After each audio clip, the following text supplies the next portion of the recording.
Chapter 1 Chapter 01 Stories always begin with a beautiful mistake. Jiangzhou City, Bishuiyuan Community. Han Dong stood at the door of 602, Building 8, and rang the doorbell. There was no answer. He turned the doorknob and the door opened. It wasn't locked, so someone must be home. Brother, sister-in-law, it's Dongzi. Han Dong pushed the door open and looked into the living room. There was indeed someone in the living room. It was a beautiful young woman. Although she was wearing loose-fitting sportswear, it couldn't hide her infinitely beautiful figure. She was wearing fashionable in-ear headphones and the music was playing at a loud volume, so it was no wonder that she couldn't hear the doorbell. At the moment, she was dancing to the beat of the music. It's not quite right to describe her dancing as graceful. It's more accurate to say that her dancing was like a madman. In Han Dong's eyes, it looked just like the posture of the unscrupulous Taoist priest dancing the great god on the mountain back home. With a splash, this wave caught him off guard, and he dropped the woven bag he was carrying. The girls in the big city are really good looking, but they are a bit scary. The sound of the woven bag hitting the ground was loud, and the girl instinctively looked in that direction. The two stared at each other, and time and space stopped for a moment. Han Dong felt that some women were the favorites of heaven. Like this one, for example. Not only is her figure to die for, but her facial features are also so beautiful that it is not an exaggeration to say that she has a divine face. After exercising, her cheeks are flushed and occasionally sweat drips down her face, just like a lotus flower emerging from the water. This beautiful scenery made him forget about the girl's fangs and claws in an instant. In the girl's eyes, it wasn't so beautiful. This guy has messy hair, is wearing a t-shirt and boxer shorts, and looks like he's wearing cheap, shoddy street clothes. The key is, how did he get into my house? What do you want? What do you want? Seeing the girl's cold glare and murderous expression, Han Dong instinctively took a few steps back with his arms folded. The girl was almost carried away by his flirting. You come to my house and ask what I want? You make me so angry. Get the hell out of here. In a fit of rage, the girl grabbed a cup from the coffee table and smashed it into Han Dong's face. Han Dong was stunned, and suddenly a flying object hit him right in the nose. Oh, FAI. The nose was sore and painful, so he subconsciously wiped it with his left hand. Damn, he had a nosebleed. The blood accidentally stained the jade ring on his ring finger, which was instantly absorbed. Han Dong was oblivious. I don't care who you are, get out of here right now, or I'll call the police. The girl pretended to get her phone.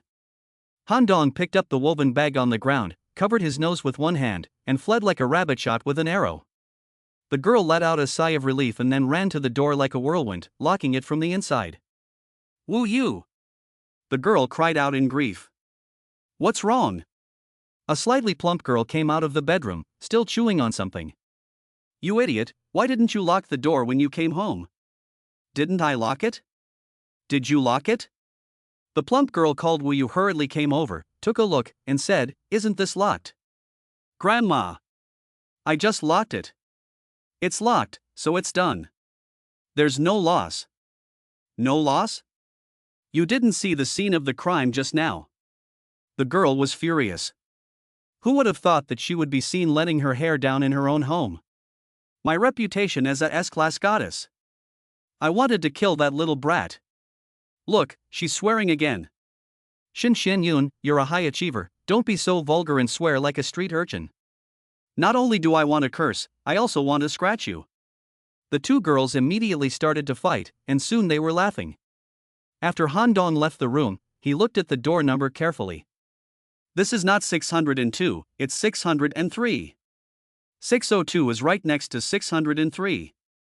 What a stupid mistake. Han Dong was dumbfounded.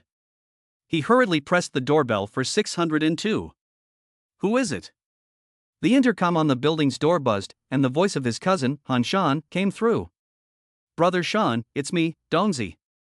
Han Dong replied in a respectful tone. The door suddenly opened and Han Shan came out with a smile on his face. Dongzi, come in quickly. Brother Shan, this is some local produce from home, for you. After entering the door, Han Dong placed the large woven bag on the ground. We're family, what else do you need to bring? They are all local specialties. Mom said you can't buy them in the city. Han Dong opened the woven bag, and inside was a basket of home-cured salted duck eggs, dried tofu, soybeans, chili peppers, and preserved garlic. There were also 2 freshly killed pheasants and a piece of wild boar. Auntie was right. For me, these are all treasures that money can't buy. It's been a long journey for you. You must have had a lot of trouble. It's okay, I can carry it. Han Dong smiled. Han Shan was about to say something when his daughter-in-law, Ruan Danqing, came out of the study and said lightly, "Dongzi is here?" This was the first time that Han Dong had seen his sister-in-law. Before their marriage, they had returned to their hometown once, but Han Dong was studying abroad at the time and missed it. "I never thought that my cousin would marry such a beautiful wife. At least 1.7 meters tall, with a perfect figure and a well-proportioned body. She was wearing a homeware outfit, with her long hair casually draped over her shoulders, looking as lazy and sexy as a Persian cat. The key is that she looks so stunning, but she can't hide her scholarly air. She looks elegant and timeless, and she is definitely not the kind of flower vase that has nothing but beauty and no substance. She exudes a faint fragrance like orchid and musk, which makes my heart thump." This fair-skinned, tall, plump, and elegant cousin really amazed Han Dong. No wonder the villagers say that Brother Shan is so lucky to have married a fairy. It seems that what they say is true. "Dongzi, this is your sister-in-law, say hello." Han Shan gently nudged Han Dong. "Sister-in-law. Hello." Han Dong came to his senses and said in a constrained manner, "Well, I'll be cooking soon, so stay home for dinner tonight." "Sister-in-law, I still." Han Dong was about to decline, but was pushed down onto the sofa by Han Shan. "Dongzi, you're already here, why are you still being polite?" Since settling down in the city, Han Shan had rarely returned to his hometown. The arrival of his cousin made him feel very close. The 2 brothers sat on the sofa chatting about the gossip in the village. After Ruan Danqing set out a fruit plate on the coffee table, she put on an apron and went to the kitchen to cook. A beauty is a beauty. She looks so charming in her apron. What do you think? Isn't your sister-in-law beautiful? Han Shan said with a hint of pride. She is beautiful. Brother Shan is really amazing. It's good to study. Knowledge changes destiny. Han Shan sighed. Han Dong agreed wholeheartedly. If my cousin hadn't passed the exam and stayed in the countryside, how could he have married such a beautiful city girl? Since Brother Shan went to a prestigious school, got into the civil service, and established himself in the big city, the learning atmosphere in our village has become very strong, and every household wants to raise their children to become college students. I was able to get into Jiangzhou University thanks to Brother Shan's role model. From now on, we are alumni. Work hard and try to surpass me. Han Shan and Ruan Danqing both graduated from Jiangzhou University. Today, one is a deputy section chief in the municipal government department, and the other is a deputy editor-in-chief of a program at the city TV station. They have decent jobs and a bright future. In Han Dong's eyes, they are a perfect couple. As for surpassing his cousin, he dares not even think about it. Chapter 2 Chapter 02 Activate the Lingshu Ring and obtain the legacy of the Golden Crow Emperor. At his cousin's kind invitation, Han Dong agreed to stay at their house for one night. Ruan Danqing looked like a lady who had never touched water, but she actually cooked very well. Han Dong praised his sister-in-law's cooking while eating, and Ruan Danqing rarely showed a smile. The beauty of a person who usually has a cold face is hard to describe when they smile occasionally. Han Dong couldn't help but look at her twice. His brother and sister-in-law's home is a 3-bedroom, 2-living-room house, with 1 master bedroom, 1 secondary bedroom, and 1 study. The second bedroom where Han Dong slept was next to the master bedroom. Before going to bed, he heard a voice chanting goose from the master bedroom next door. He felt thirsty and went quietly to the kitchen to get a can of cold drink from the refrigerator. He gulped down half a bottle of the drink and the fire in his heart subsided a little. When he came to the living room, he unexpectedly found the study light on. Looking through the half-open door, he saw his cousin Han Shan playing with his fingers in front of the computer, fighting all the time. Hey! What was that goose chanting in the master bedroom? Back in bed, Han Dong tossed and turned, unable to sleep and unable to figure it out. While thinking, his right hand unconsciously rubbed the jade ring on his left ring finger. After a strange wave of energy, he felt as if he had suddenly arrived in a strange place. It was a gray space, seemingly infinite and without end. You have finally come. A figure slowly emerged from the gray mist, dressed in a white robe, with long flowing hair, as if it would fly away at any moment. Who are you? Where are you? Han Dong was startled by this handsome uncle. This is the inner space of the Lingshu Ring. I am the owner of the Lingshu Ring, the Golden Crow Emperor. Lingshu Ring? What is that? Han Dong asked in surprise. It is the black jade ring you are wearing. After it was stained with your blood, it broke the seal and awakened me from my slumber. Han Dong understood. He had found this jade ring while digging for wild vegetables in the mountains near his hometown. He thought it was quite quaint and put it on his hand. Little did he know that it was actually a treasure. During the day, it was accidentally opened when the beautiful girl from 603 hit him in the nose and got blood on it. The man in white slowly said, I ask you, what does the outside world look like now? Han Dong gave a rough description. I never thought that after I slept for 10,000 years, the world would be so devoid of spiritual energy that no one would cultivate immortality anymore. It's a pity that I have such profound cultivation, but I can't pass it on. The white-robed man sighed and looked despondent. Senior, what the hell is going on? Han Dong was dumbfounded. The white-robed man recounted his experiences, and the more Han Dong listened, the more frightened he became. Billions of years ago, the earth was full of spiritual energy, and the gods, demons, monsters, and ghosts all coexisted in the world. All kinds of creatures wanted to cultivate themselves into immortals. The human race was intelligent and persevering, and there were more and more cultivators. Their power gradually grew, and they threatened the order established by the gods. Finally, under the leadership of the gods, the various races formed an alliance and carried out a massacre aimed at the extermination of the human cultivators. It was in that battle that the powerful humans fell one after another, and their tribes were wiped out. In order to preserve the human race's cultivation heritage, the strong men of the major sects condensed their spiritual essence and infused all of their secret cultivation methods into the remnant soul of the supreme being of the celestial world at the time, the Golden Crow Emperor, and hid it in the Lingshu Ring to sleep. Han Dong happened to pick up the Lingshu Ring but didn't know what it was or how to open it. He didn't expect to get a nosebleed on it today, which inadvertently triggered the opening mechanism. This woke up the remnant soul of the Golden Crow Emperor. Learning that the world's spiritual energy had dried up and entered the era of the Dharma, the Golden Crow Emperor was very depressed. Senior, you should be more optimistic. No matter how big the problem is, just sleep it off and the sun will rise the next day. Han Dong comforted him. The sun? The white-robed man was stunned, and then he suddenly waved his hand. Damn it! What's wrong with you, senior? Han Dong thought to himself, why is this handsome uncle still swearing? The most important thing in the cultivation of the Tao is to lay a good foundation. Before refining the qi, you must first temper the body. Even if the qi is exhausted, as long as the sun does not die, the disciples of the Golden Crow sect will be able to cultivate the pure yang body and take this crucial step. Can you practice without spiritual energy? Han Dong was surprised. Of course, the white-robed man smiled. Our method of body tempering is unique. Every morning when the sun rises, you must silently recite the Golden Crow body tempering method, allowing the essence of the red sun to enter your body and temper your flesh for an hour. Once the Golden Crow quenching body method is activated, it will automatically operate in the body. As long as the sun does not die, the body will absorb the power of the sun every moment to quench the flesh. After 49 days, the pure yang body can be perfected. You have to know that everything is difficult at the beginning, and cultivation is no exception. Other sects take at least 3 years to pass the body tempering test. But our Jinwu sect can complete it in just 49 days, and we cultivate the pure yang body that everyone in the 3 realms and 6 realms envies, so the future is limitless. Han Dong was thrilled to hear this. Isn't this the solar energy cultivation? It's much more advanced than solar power. Of course, tempering the body is only the first step. The next step is refining the essence into qi, refining qi into yin, refining yin into pill.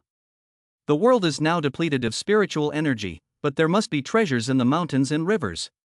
My Jinwu sect's alchemy is also unparalleled in the world. Especially the yang fire condensed after refining the essence of the sun, which is unparalleled in the world for refining pills. If you pass on my method, you can search for the world's treasures and refine them into pills. With the power of the pills, you can also become a true immortal. Young man, do you want to pass on my mantle and become the supreme being in the world? The man in white was very pleased. Yes, Han Dong said decisively. Even if he gets into a prestigious university, after graduation, he will be just another urban social animal. He is destined to work hard for a house, a car, a wife, and children. If he is unlucky, he may not even have the qualifications to work hard, and he will be a single dog for the rest of his life. Who doesn't want to become the supreme master, the one who rules the world? I ask you, are you still a virgin? Yes or no, why don't you answer? Yes. Han Dong wiped the sweat off his forehead. Why ask people such questions? It's embarrassing. Fortunately, the Emperor of the Golden Crow also wiped the sweat off his forehead. If he hadn't tempered his body as a virgin, he wouldn't have been able to cultivate the pure yang body, and his future development would have been limited, making it difficult to comprehend the supreme Tao. Han Dong nodded, and indeed, the word sex is a double-edged sword. Fortunately, he has kept himself pure and has never touched even the fifth girl. Ha, the man in white laughed. Since you found the Lingshu ring and awakened me, then I naturally have a connection with you. From today on, you are my Emperor of the Golden Crows and the future head of the Golden Crow sect. Yes, Master. Han Dong hurriedly knelt down and bowed his head 9 times to acknowledge his master. After you accept the inheritance, my remaining soul will disappear. Before I pass on the power, you must promise me that when you reach the pinnacle of Yangdan cultivation, you will establish a school and hope that you will recruit many disciples to carry on the glory of the Golden Crow sect. Disciple will follow the master's orders. Han Dong bowed and saluted, his face solemn. That's good. The Golden Crow Emperor smiled with satisfaction and said, you are still immortal now, and your mind cannot bear the complex content of the immortal cultivation heritage. I have to use my endless spiritual power to help you expand your brain and strengthen your spirit, otherwise your mind will burst. Han Dong understood in an instant. In other words, he is just immortal, and his brain is not big enough to hold so much advanced knowledge, so the handsome uncle has to help him expand his memory. Then the Golden Crow Emperor used his spiritual power to invade his mind and expand his brain to its limit with endless spiritual power. After absorbing his master's spiritual power, Han Dong's soul was also nourished and quickly grew stronger in a short period of time. Before he even started practicing, Han Dong's soul was already much stronger than that of an ordinary cultivator. Such an opportunity is rare in 100 years. When everything was ready, the Golden Crow Emperor condensed his spirit and transmitted the legacy to Han Dong's mind. Han Dong felt his mind go numb, as if he had been struck by an electric current. A huge amount of information suddenly flooded into his mind, and he had no time to distinguish it, so he could only passively accept it. I don't know how long it took, but the numbness stopped and everything returned to normal. Who would have thought that after billions of years, the only legacy of cultivation in the world would be my Jinwu sect? Heavens will, how exhilarating! The white-robed guest laughed at the sky, and his shadow slowly dissipated into the gray mist. Master! Han Dong felt a sense of loss. He had just recognized his master, and before he could get close to him, he disappeared. It was a bit hard to accept. After a moment of melancholy, Han Dong withdrew from the space of the Lingshu ring and returned to his bed. He was completely awake and greedily browsed the legacy left by his master. The more he read, the more shocked he was. The earth in the era of cultivation is more exciting and more worthy of the yearning of passionate young people than the earth in the era of technology. It was an era of powerful people, and it was not a dream to summon the wind and rain or to move mountains and overturn seas. Unfortunately, the war against the demons that broke out later was too fierce, not only depleting the energy of the world, but also causing the death of the strongest humans and the decline of the legacy, which directly destroyed the cultivation civilization. What he carried in his mind was the entire human race's cultivation heritage. For example, the combat skills of the true martial sect, the sword skills of the Shushan sect, the immortal medical skills of the heavenly medical sect, the soul sword skills of the soul sword sect, as well as the alchemy, talisman making, puppet making, animal control, yin-yang, exorcism, and so on. Because the Golden Emperor used the immortal initiation inheritance, this massive amount of information was fused with the understanding of the leaders of each sect. Han Dong was standing on the shoulders of giants, and he didn't need to study hard anymore. Instead, it became knowledge in his mind, and he would never forget it. The Lingshu ring left by the Emperor of the Golden Crow is also a treasure. It can be used to create multiple functional areas inside with the help of the consciousness, which can not only contain and nourish the soul, but also be used as a storage space. Han Dong has done experiments specifically for this purpose, incorporating objects in the bedroom into the Lingshu ring, then retrieving them, and repeating the process over and over again. It would be so convenient to use in everyday life. I tossed and turned all night, excited and unable to sleep. Chapter 3 Chapter 03 The Golden Crow quenches the body, and the bones are cleansed. Early the next morning, as soon as it was light, Han Dong climbed to the top floor of the building, sat cross-legged facing the rising sun, and clasped his hands in a mudra, with his 5 hearts facing the sky. The Golden Crow These techniques are mainly recorded in the Golden Crow True Scripture.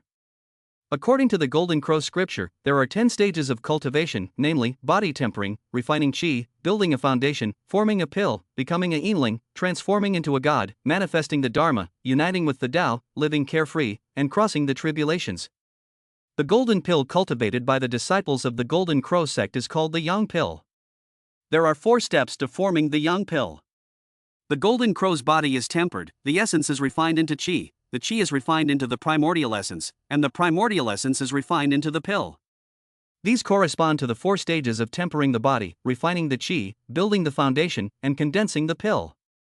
The body is the foundation of cultivation. In the form of a mortal, it is impossible to bear the destructive energy of the yang fire. Therefore, the first step is to absorb the essence of the sun and temper the body. After 7 days, the pure yang body can be achieved.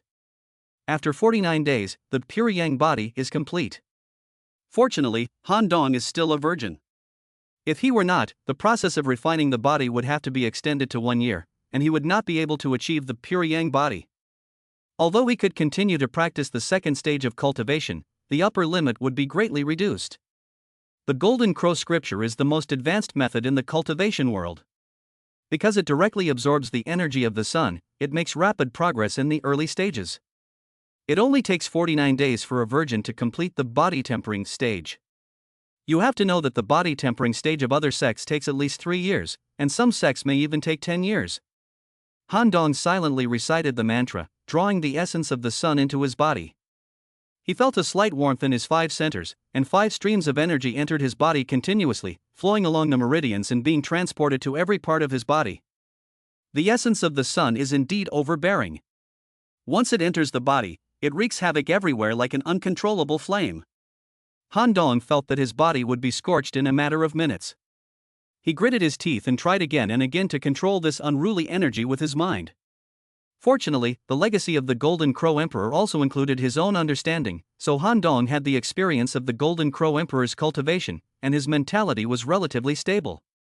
If no one had guided him, even if he had obtained the Golden Crow Scripture and practiced according to it, he would probably not have survived the first level, and would eventually have been burned to nothing by the uncontrollable heat. Following the tips in the Golden Crow Emperor's memory, Han Dong quickly passed the danger period, using his mind to guide the essence of the sun to run in an orderly manner along the meridian routes described in the scripture. The essence of the sun gradually permeated Han Dong's muscles, bones, blood, and internal organs, like a high-pressure water gun, washing away impurities and toxins, improving his physique little by little. After an hour, the essence of the sun had circulated 7,749 times in Han Dong's body, permeating every part of his body, and every cell had undergone a visible change. Han Dong jumped up and actually lightly jumped more than a meter high, as if the gravity of the earth had become lighter. After landing, the bones in his body creaked and cracked, and his whole body was pulled up a little. The Golden Crow body refining technique, which can transform the body and renew the bones, changed the shape of his bones after just 1 practice session, and even made him grow 2 centimeters taller. This was definitely an unexpected surprise. Under the transformation of the essence of the sun, the impurities and toxins in the body were discharged through the sweat pores, making it feel sticky and very uncomfortable. The t-shirt on his body was also soaked in sweat, like it had been washed. Han Dong had no choice but to take off his shirt and go shirtless.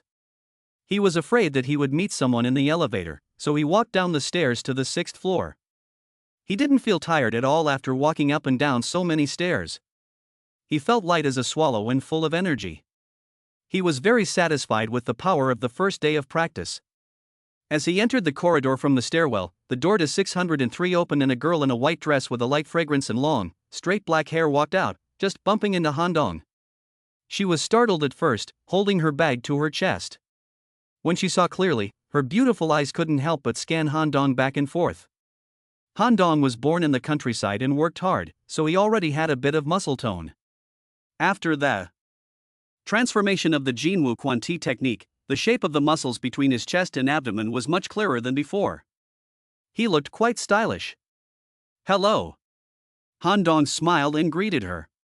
He recognized her as the girl he saw yesterday, the lotus flower emerging from the water. Although she looked good in her sportswear, she looked even better in a skirt. The beauty blinked her eyes and obviously recognized Han Dong as well. "Rascal!" She blushed and turned around and walked out. She didn't dare to look back until she got into the elevator. Strange, this person was so plain yesterday, but today he feels different. The girl couldn't figure it out. Seeing the girl enter the elevator gracefully, Han Dong shook his head and smiled wryly. After yesterday's incident, it's no wonder she's angry. When he returned to room 602, he found that his brother and sister-in-law were already up and getting ready for breakfast. When she saw Han Dong come in with his shirt off, she frowned slightly. However, when her eyes fell on his chest and stomach, a flash of excitement could not be suppressed in her beautiful eyes. But she hid it well and immediately withdrew her gaze, pretending to be unconcerned. "How did you get undressed like this?" Han Shan said in surprise. "I went for a morning workout and got a little sweaty, so my clothes got soaked." Han Dong smiled sheepishly. "Go take a shower, don't catch a cold." Han Shan patted him on the shoulder. "Okay, brother." Han Dong took his change of clothes and went into the bathroom. Donzi had just left home and still retained the habits of rural life. "You have to be a little more tolerant." Han Shan looked at Ruan Danqing with a full apology. Ruan Danqing said indifferently. When Han Dong took a shower, he found a layer of gray, sticky substance on the surface of his skin. It was nauseating, and he knew it was the impurities and toxins washed out by the essence of the sun. After removing this gelatinous substance, his body felt like it had shed a layer of skin. His original rough, dark skin had lightened considerably, and the texture was more refined. When he looked at himself in the mirror, he felt that although his facial features had not changed, he was much more pleasing to the eye, and his earthy temperament had also improved. The Golden Crow body refining technique is truly amazing. After just one session, it had such an effect, and his expectations were fully met. After Han Dong finished washing up and got dressed, Han Shan and Ruan Danqing looked at him in confusion. "Is it an illusion? This kid seems taller than yesterday?" He is still wearing cheap street clothes, a t-shirt and boxer shorts that cost a few dozen yuan, but the obvious vulgarity has been reduced a lot, and his temperament has improved significantly. "Donzi, how tall are you?" Han Shan couldn't help but ask. 1.72 meters. Han Dong instinctively replied. This is the data from the physical examination before the college entrance exam. He remembers it very clearly. "No, I'm 1.74 meters tall. When you came yesterday, I felt that you were a little shorter than me. How come today I feel that you're almost the same height as me?" Han Shan said in puzzlement. "Really? I don't know either." Han Dong couldn't explain it, so he pretended to be dumb. He was originally 172, but after practicing in the morning, he grew 2 centimeters taller, so he is now 174. Han Shan didn't continue to dwell on it and quickly changed the subject. "Donzi, what are your plans for today?" "Brother, today is the day for new students to register." "Oh, we're going to work later." "Your sister-in-law's work is on the same line as Jiangda. You can take her car to school." No, I'll take the bus." "Don't keep your sister-in-law from going to work." "It's fine, it's on the way." Ruan Danqing's expressionless. Han Shan looked at his wife in surprise. She was usually not so easy to talk to. Chapter 4 Chapter 04 It's the beginning of a new school year. After dinner, the three of them went to the underground garage. Han Shan's car was a Volkswagen Passat, which was more in line with his status. Ruan Danqing drove a white Volvo SUV, a relatively low-key brand. Han Shan waved and left first. Ruan Danqing opened the driver's door and was about to get in, but was stopped by Han Dong. "Sister-in-law, let me drive." "Do you have a driver's license?" Ruan Danqing was a little surprised. From Han Shan, she had a little understanding of the situation in the Han Dong family. Both parents were farmers, with a low income and 4 children, so the family had a heavy financial burden. Even in the county where they lived, it cost 3,000 to 4,000 yuan to get a driver's license. That was a bit extravagant for them, right? After the college entrance exam, I worked as a tutor in the county seat. I earned the money to take the driver's license test myself. Aren't driving services very popular in big cities these days? I thought about working part-time while studying, and if I couldn't find a job, I could work as a driving service, which would be another way to make money. Han Dong explained a little to get to the bottom of Ruan Danqing's confusion. Well, Ruan Danqing didn't say much, but she was somewhat touched. This is a hard-working and motivated good boy. It is said that the children of the poor take on responsibilities early, and this is true. She had heard from Han Shan that this cousin's family was not very wealthy, and they had many children, which was a heavy financial burden. But the children were all very sensible and hardworking. Han Dong studied very hard at the driving school, and his driving skills were already good. After practicing the Golden Crow body hardening technique, his reflexes became even more sensitive, and his control of his body far exceeded that of ordinary people. After getting a little familiar with the car, he was able to drive more freely. This automatic luxury brand is much easier to drive than the manual Pusan in the driving school. Are you really a beginner? Ruan Danqing was a little surprised. Well, I only got my license a week ago. After a pause, he continued, the instructor at the driving school said I was very talented. Ruan Danqing nodded. There are geniuses in all walks of life. It seems that his cousin, Han Shan, is exceptionally talented in driving. As Han Dong drove very smoothly, Ruan Danqing leaned back and closed his eyes to relax. Bishuiyuan is only about 10 kilometers from Jiangda, and it takes about 20 minutes to get there along the city expressway. Since it was the first day of school for new students, the road in front of the school was crowded with cars and people, stretching for more than a mile. Han Dong pulled over to the side of the road, took out his luggage from the trunk, and at this time, Ruan Danqing also got out of the back seat and came to Han Dong. She took out a stack of Mao Zedong from her purse and handed it forward, saying calmly, "Go buy something delicious, don't be hard on yourself." "Sister-in-law, I haven't spent all the money I earned over the summer. It's enough for me. You should put it away. This is the thought of your brother and me. We are family, so don't be polite." Ruan Danqing didn't allow any discussion and directly stuffed the stack of bills into the suitcase. Han Dong was about to decline, but a figure suddenly jumped out from the side and slapped him on the shoulder. "Dongzi, you're here too?" When he looked back, he saw a boy with a mohawk and a bit of a handsome face smiling at him. It was his high school classmate Zhang Zikai. There were 2 girls and 1 boy with him, all classmates from Iha County No. 1 High School, but from different classes. This year, 5 of their schoolmates were admitted to Jiangzhou University, and they were all here. "Hello." Han Dong greeted his classmates. "Dongzi, who is this big magnesium aluminum?" Zhang Zikai looked at Ruan Danqing and winked at Han Dong. "My sister-in-law." Han Dong replied indifferently, not happy at all. Zhang Zikai, who thought he was handsome and had some money, couldn't help but show off when he saw a pretty girl. "I'm going to work now. When you have time, remember to come home for dinner." Ruan Danqing ignored Zhang Zikai and turned to sit in the driver's seat.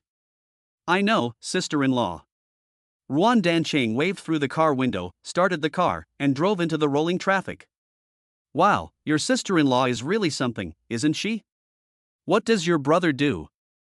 I've never heard you mention him before." Zhang Zikai looked at the taillights of the Volvo, his eyes shining. "Let's go in. It's time to check in." Han Dong didn't want to answer his question and took the lead in walking into the campus. "Dongzi, why didn't you call me before you came?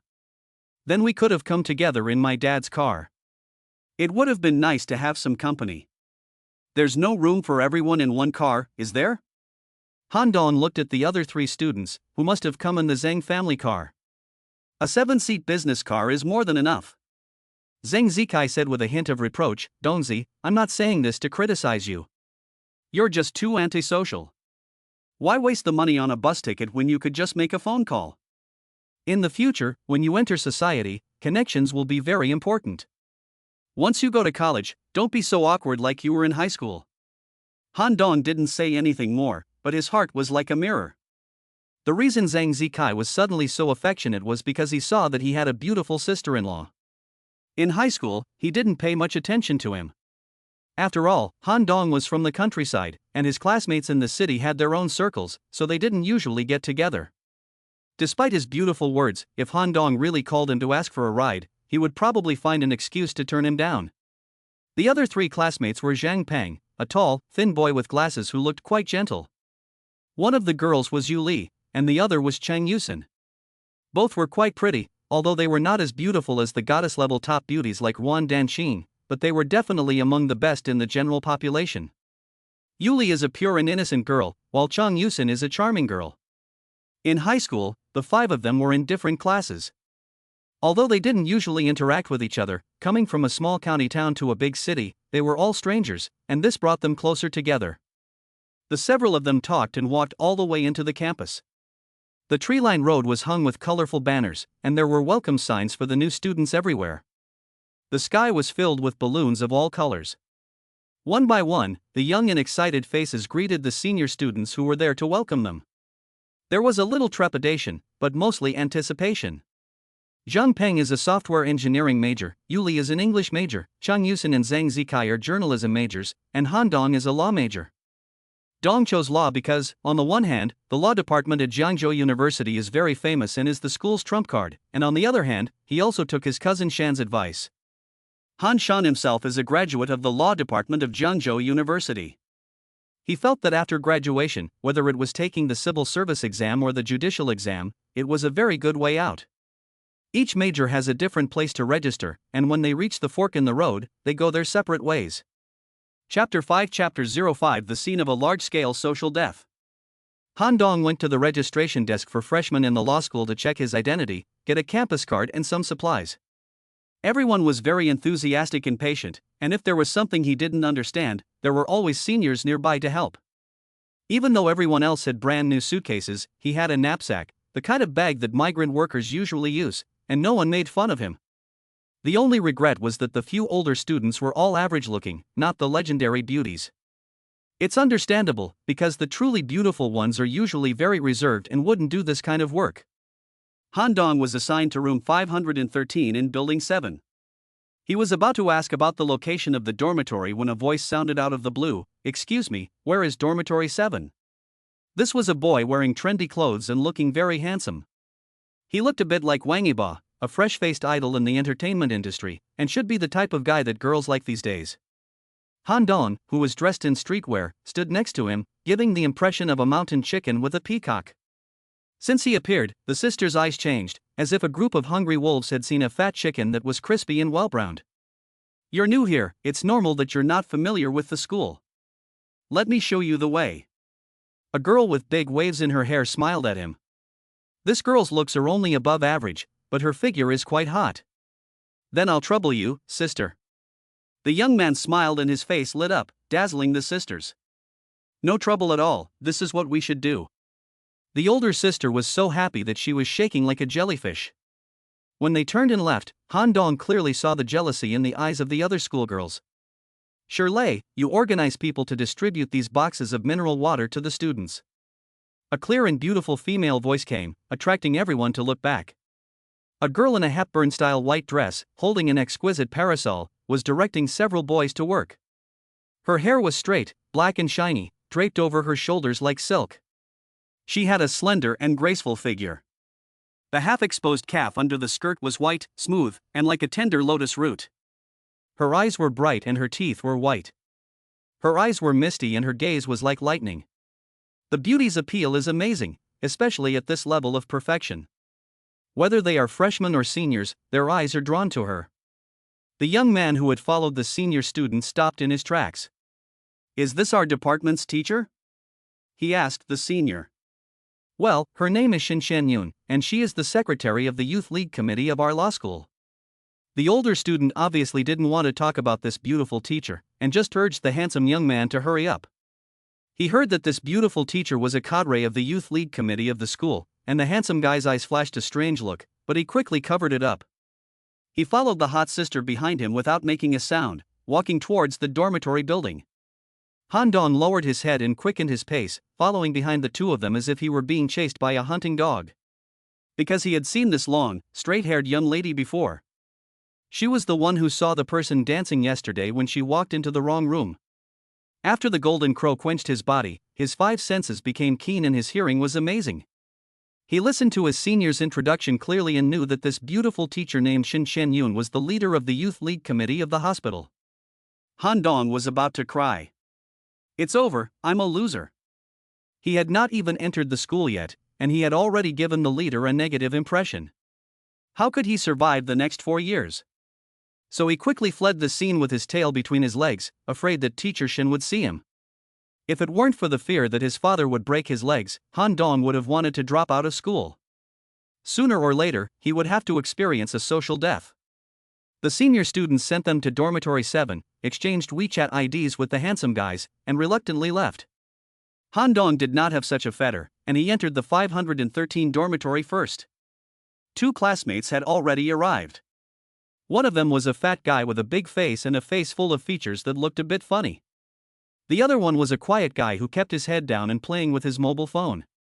Buddy, are you Han Dong or Seeing Chun?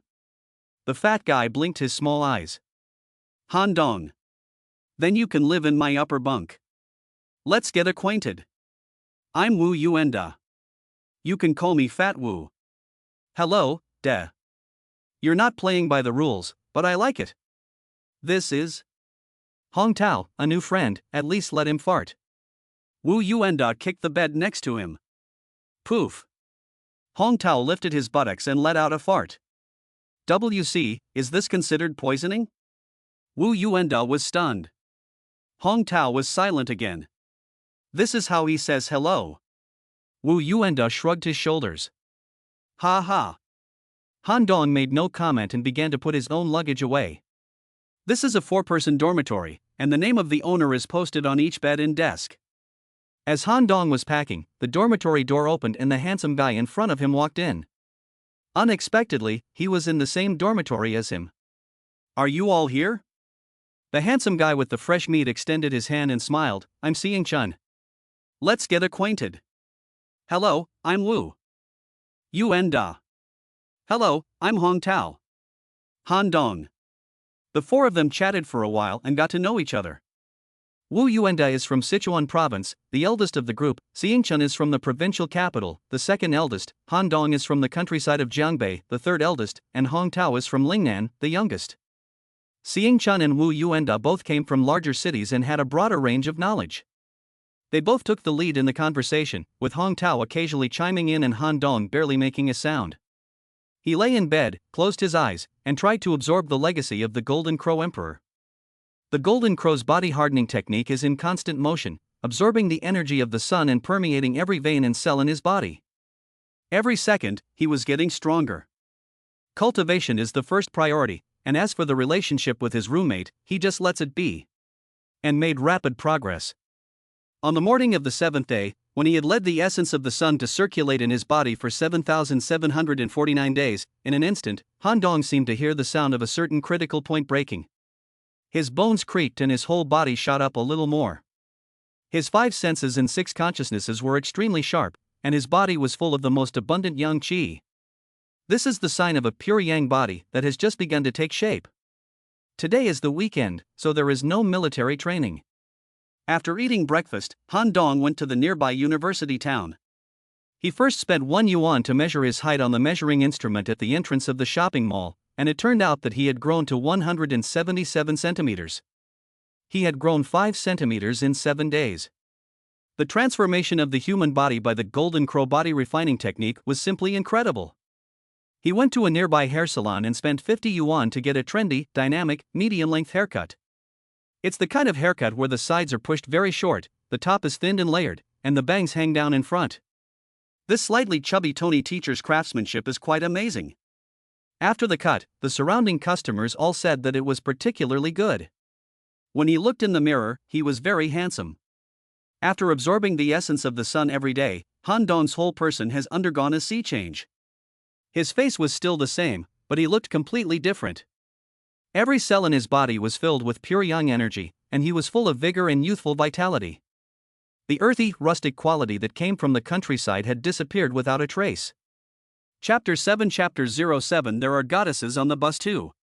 In the hair salon, the topic of conversation between two women who were getting their hair dyed attracted the attention of those around them. Do you know? This morning, some bandits robbed a money truck, injured someone, and took 2 guns. Really? Where did it happen? I didn't know anything about it.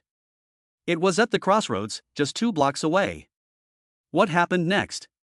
Were they caught? No, they ran away before the police arrived. Damn, I'll go home after dyeing my hair. It's scary. Han Dong couldn't help but frown.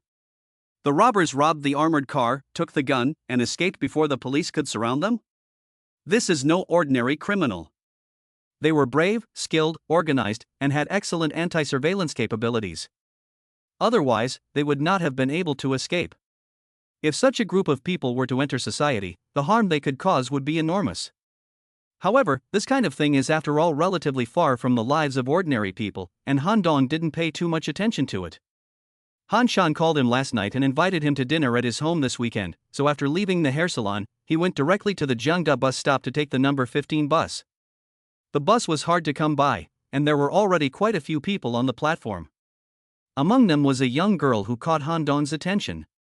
There was nothing else about her that was special, except that she was really beautiful. She casually tied her hair in a ponytail and wore the kind of loose school uniform that middle school students usually wear. Such ordinary clothes could not hide her beauty.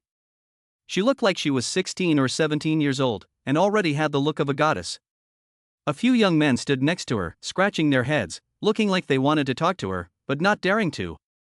The girl had her hands in her pockets, headphones in her ears, and was oblivious to the world around her. When Han Dong came over, the girl couldn't help but look at him. When she realized that Han Dong was also looking at him, her face turned red and she immediately looked away. The pure yang body has an indescribable attraction for any woman of the right age. At this moment, a white Bentley coupe pulled up to the curb. A young woman in her 30s got out of the driver's seat, looked a little sick, and walked up to the platform to make a phone call. The car broke down and is parked at the Jiangda bus stop. You should come over and take care of it.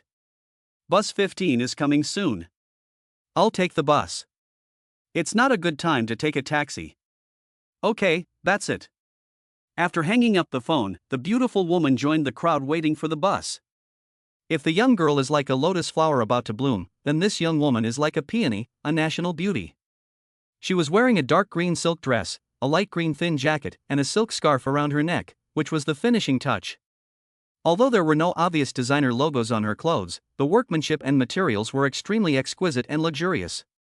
Beautiful women are a scarce resource, especially top-notch beauties. It's hard to see one normally, but I didn't expect to see 2 of them gathered at this small bus stop, one big and one small, so eye-catching. The beautiful woman couldn't help but stop when her eyes passed by Han Dong. She secretly applauded.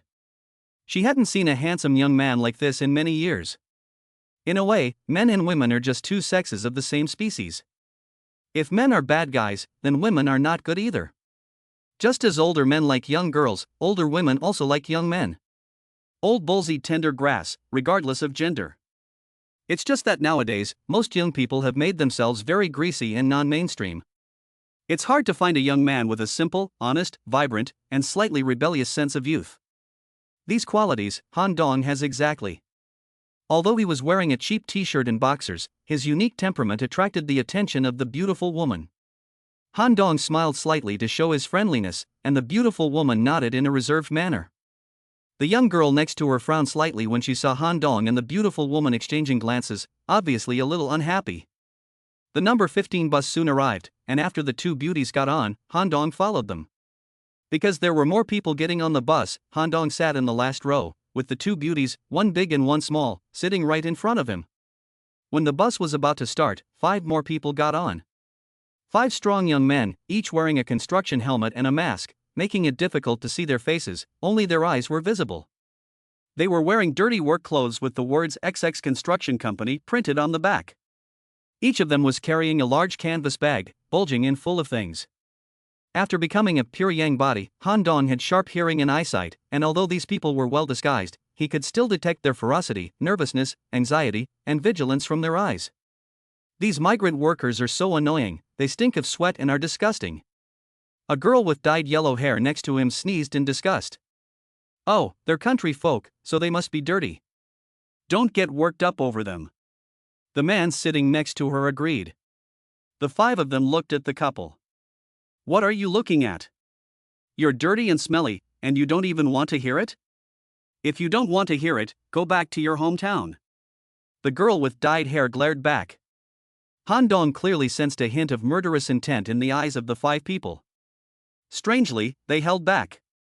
One of the men had a canvas bag with a zipper that was not completely closed, and Han Dong, with his extraordinary eyesight, could vaguely see stacks of red bills inside. Thinking back to what he had heard in the hair salon, Han Dong could almost be certain that these five masked men were the robbers who had robbed the armored car. How could ordinary migrant workers have so much money in their bags? The police should focus on the vehicle they fled in. It was absolutely unthinkable that these guys would be so bold and careful as to dare to escape by bus. The city is changing rapidly, with high-rise buildings springing up everywhere, and construction is in full swing every day. Men like this, carrying canvas bags and dressed like migrant workers, are far too common to arouse any suspicion. Han Dong was sure that they had changed their clothes on the run. The clothes they were wearing now were prepared in advance and were not the ones they wore when they committed the crime. Of course, the net is not a vegetarian, but because the focus of the investigation is not on these public transport vehicles, it is impossible to react immediately. By the time they realized what had happened, the gang would have already left Jiangzhou City. It was indeed a brilliant plan to escape, and they had played the timing perfectly. It seems that there was a careful plan before the operation. These bandits are desperate criminals.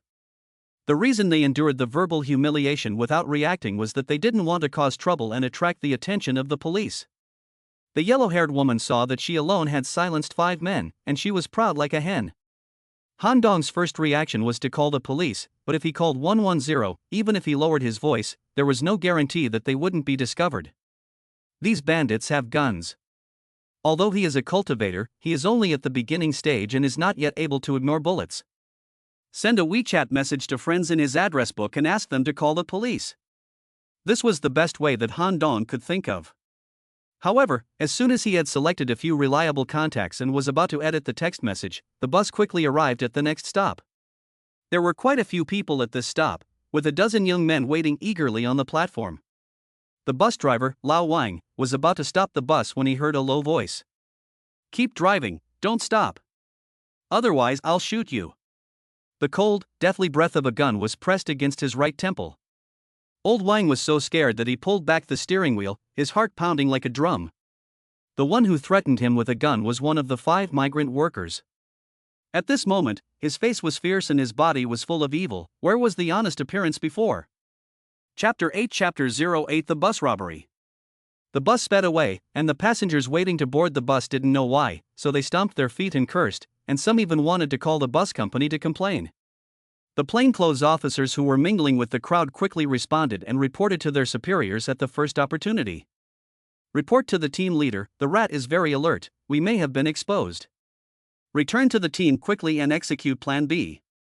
Everyone be careful, the robbers have guns." "Yes, boss." The highest commander of this operation, Shi Guodong, the head of the municipal police, quickly laid out the next plan, wanting to work with the traffic police to create a fake accident on the Jinji Lake Bridge to block the way of the number 15 bus. Only when the bus stops will they have a chance. The robbers will be cornered by the police and the traffic police. A dozen cars that had been hidden in the traffic suddenly accelerated and followed the number 15 bus. On the bus.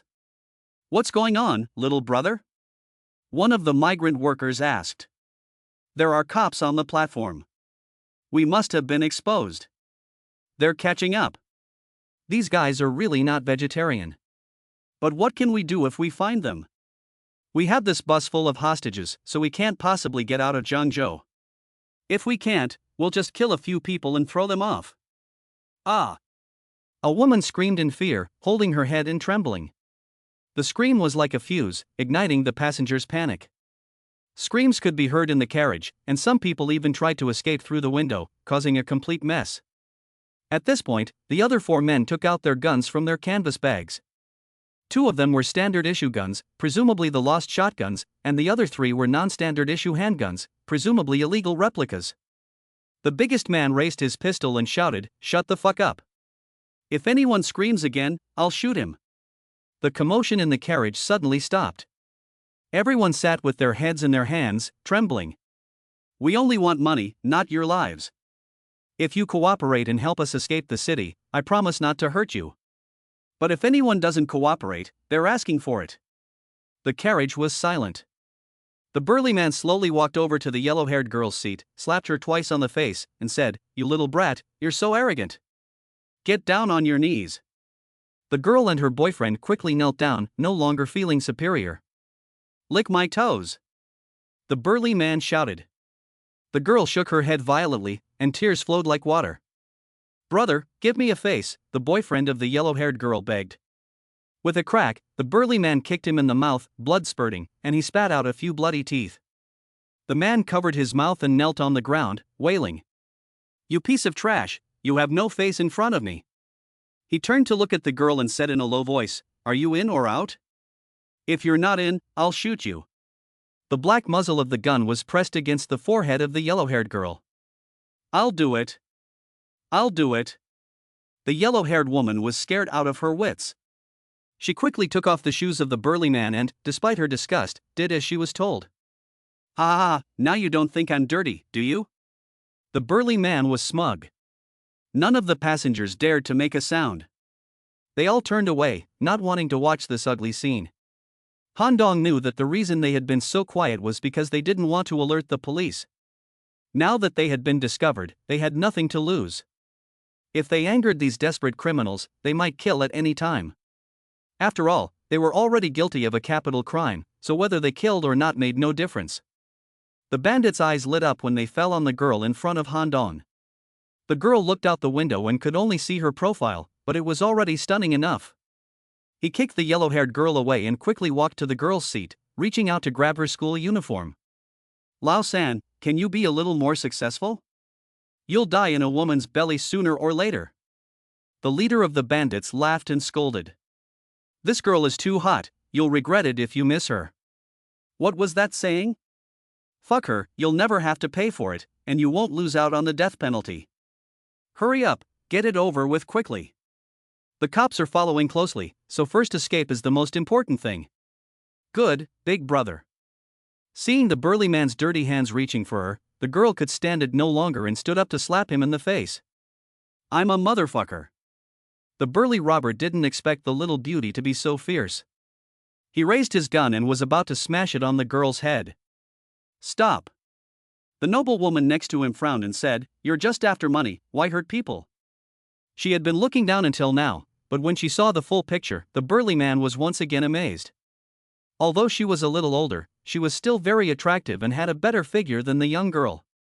Everyone knows that a MILF at this age is a treasure in bed. What a surprise! I never thought I would find such a gem on the bus, and there were two of them. Ha ha ha. The burly bandit grabbed the girls by the arm and pulled them out of the bus, leaving them in the aisle. Although they fought back, unfortunately, they were weak women, so how could they compete with a strong man with a muscular back and broad shoulders? "Wait!" The noblewoman shouted in a stern voice as she saw the burly man about to pounce. "I control the pace, not you." The strong man's eyes were full of mockery. "I am from the Mu family of Gusu. Isn't it just about money? Name your price, and I'll give it to you." The people on the bus exclaimed in surprise. The ancient name of Jiangzhou City was Gusu City. The Gusumu family was a wealthy family that had been in business for more than 100 years, starting in the Republic of China. After the liberation, they went overseas for various reasons, but after the reform and opening up, they returned to China and reaped the benefits of the reform for 30 years, becoming a famous wealthy family in the south of the Yangtze River again. Their industries spread all over the country and involved more than a dozen industries. Gusu City was their base camp, and their business was booming. In Jiangzhou City, even a 3-year-old child knows the name of the Gusumu family. These ordinary people really didn't expect that they would have the opportunity to ride on the same bus as the Mu family. In The 8 Immortals, Jin Yong wrote in great detail about the national hatred of the family of the Morong clan in Suzhou. What he didn't know was that there really were Morong of Suzhou in reality, but they didn't refer to the descendants of the royal family of the Great Yan, but to the two families of the Morong and Rong clans. These two families have been fighting each other for over 100 years, and neither is stronger than the other. The Mu and Rong families could make Gusa's city tremble with just a few stomps, showing their influence in this ancient city. I don't care if you're a Mu or a Tai family member, it's the boss who calls the shots now. If you're obedient, you'll suffer less. If you want to rebel, then I'll take it all. The beautiful woman froze, as did the passengers on the bus. Even the Mu family in Gusa didn't know, this is a damn fool. It's over. Barbecue is finished. It's impossible to reason with these scoundrels. The beautiful woman felt panic for the first time. He was already so powerful. If he continued to practice, wouldn't he be able to defy the heavens? The legacy of the Golden Crow Emperor is truly overbearing. Han Dong's mouth was twisted with joy.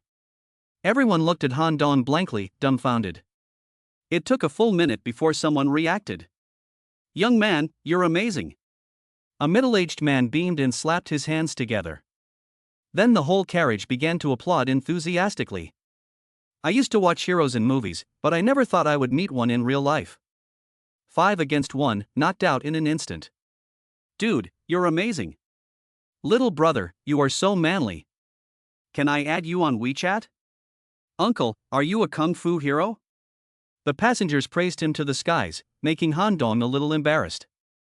The thunderous applause and cheers made his goosebumps rise.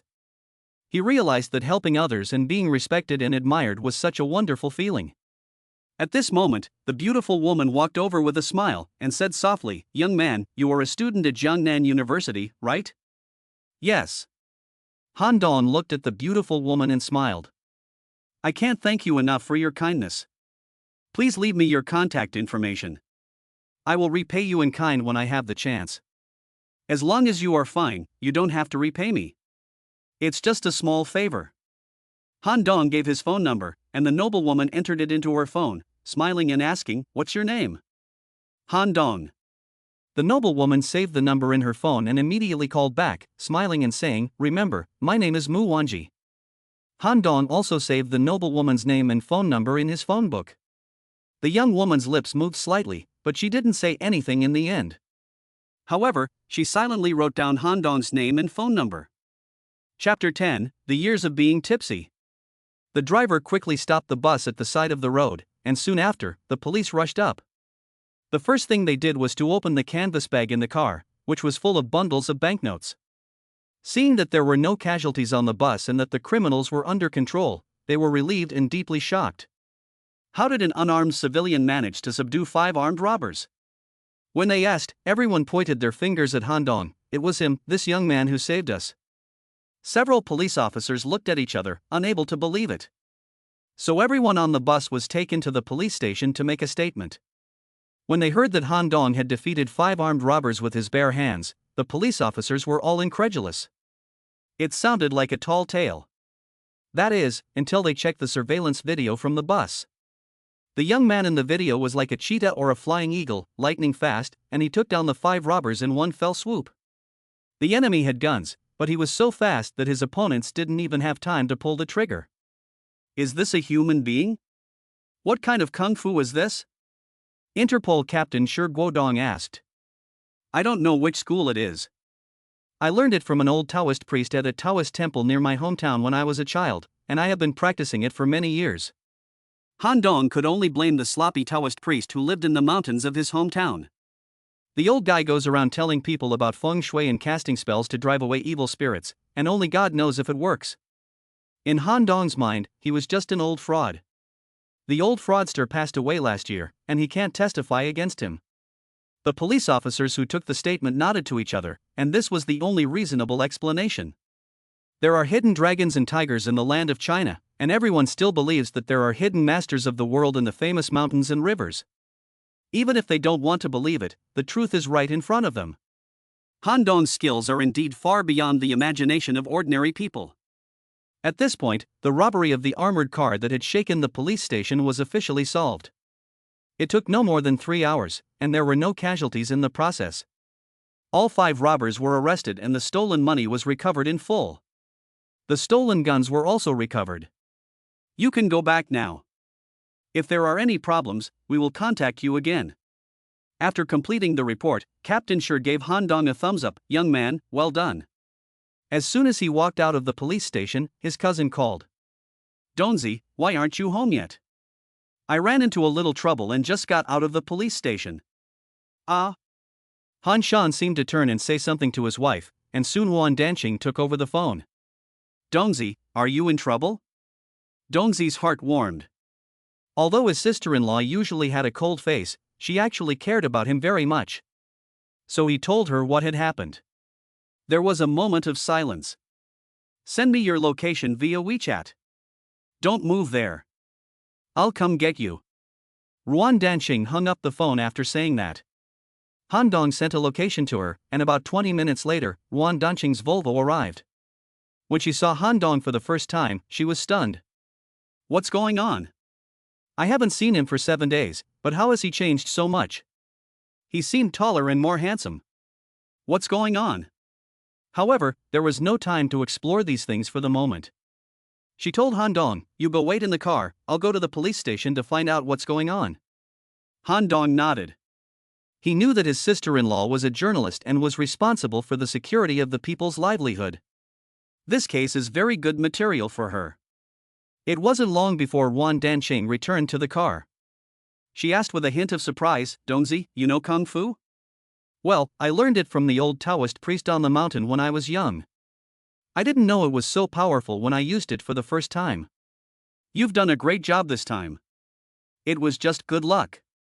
Han Dong smiled and immediately started the car, driving towards Bishuiyuan. "Donzi, what you did this time is very valuable. If it is publicized, it will be a strong positive force for the whole society. Would you be willing to help your sister-in-law do an interview?" Ruan Danqing said lightly. "My grandfather always told me that I must be low-key.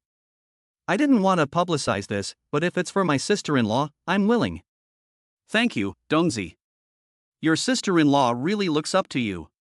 Although Ruan Danqing appeared calm on the surface, her heart was in turmoil. At the police station, when Captain Shi showed her the video of Han Dong single-handedly defeating 5 armed robbers, she was shocked. He was so cool and handsome. I never thought that the boy from the mountain village was actually a hidden master. When she thought back to the first time they met, his simple and honest appearance was really hard to connect with the hero who acted like lightning. The city police station is not far from home and arrived quickly. Han Shan was as surprised as his daughter-in-law when she first saw Han Dong. "Donzi, have you eaten ginseng fruit? You've changed so much.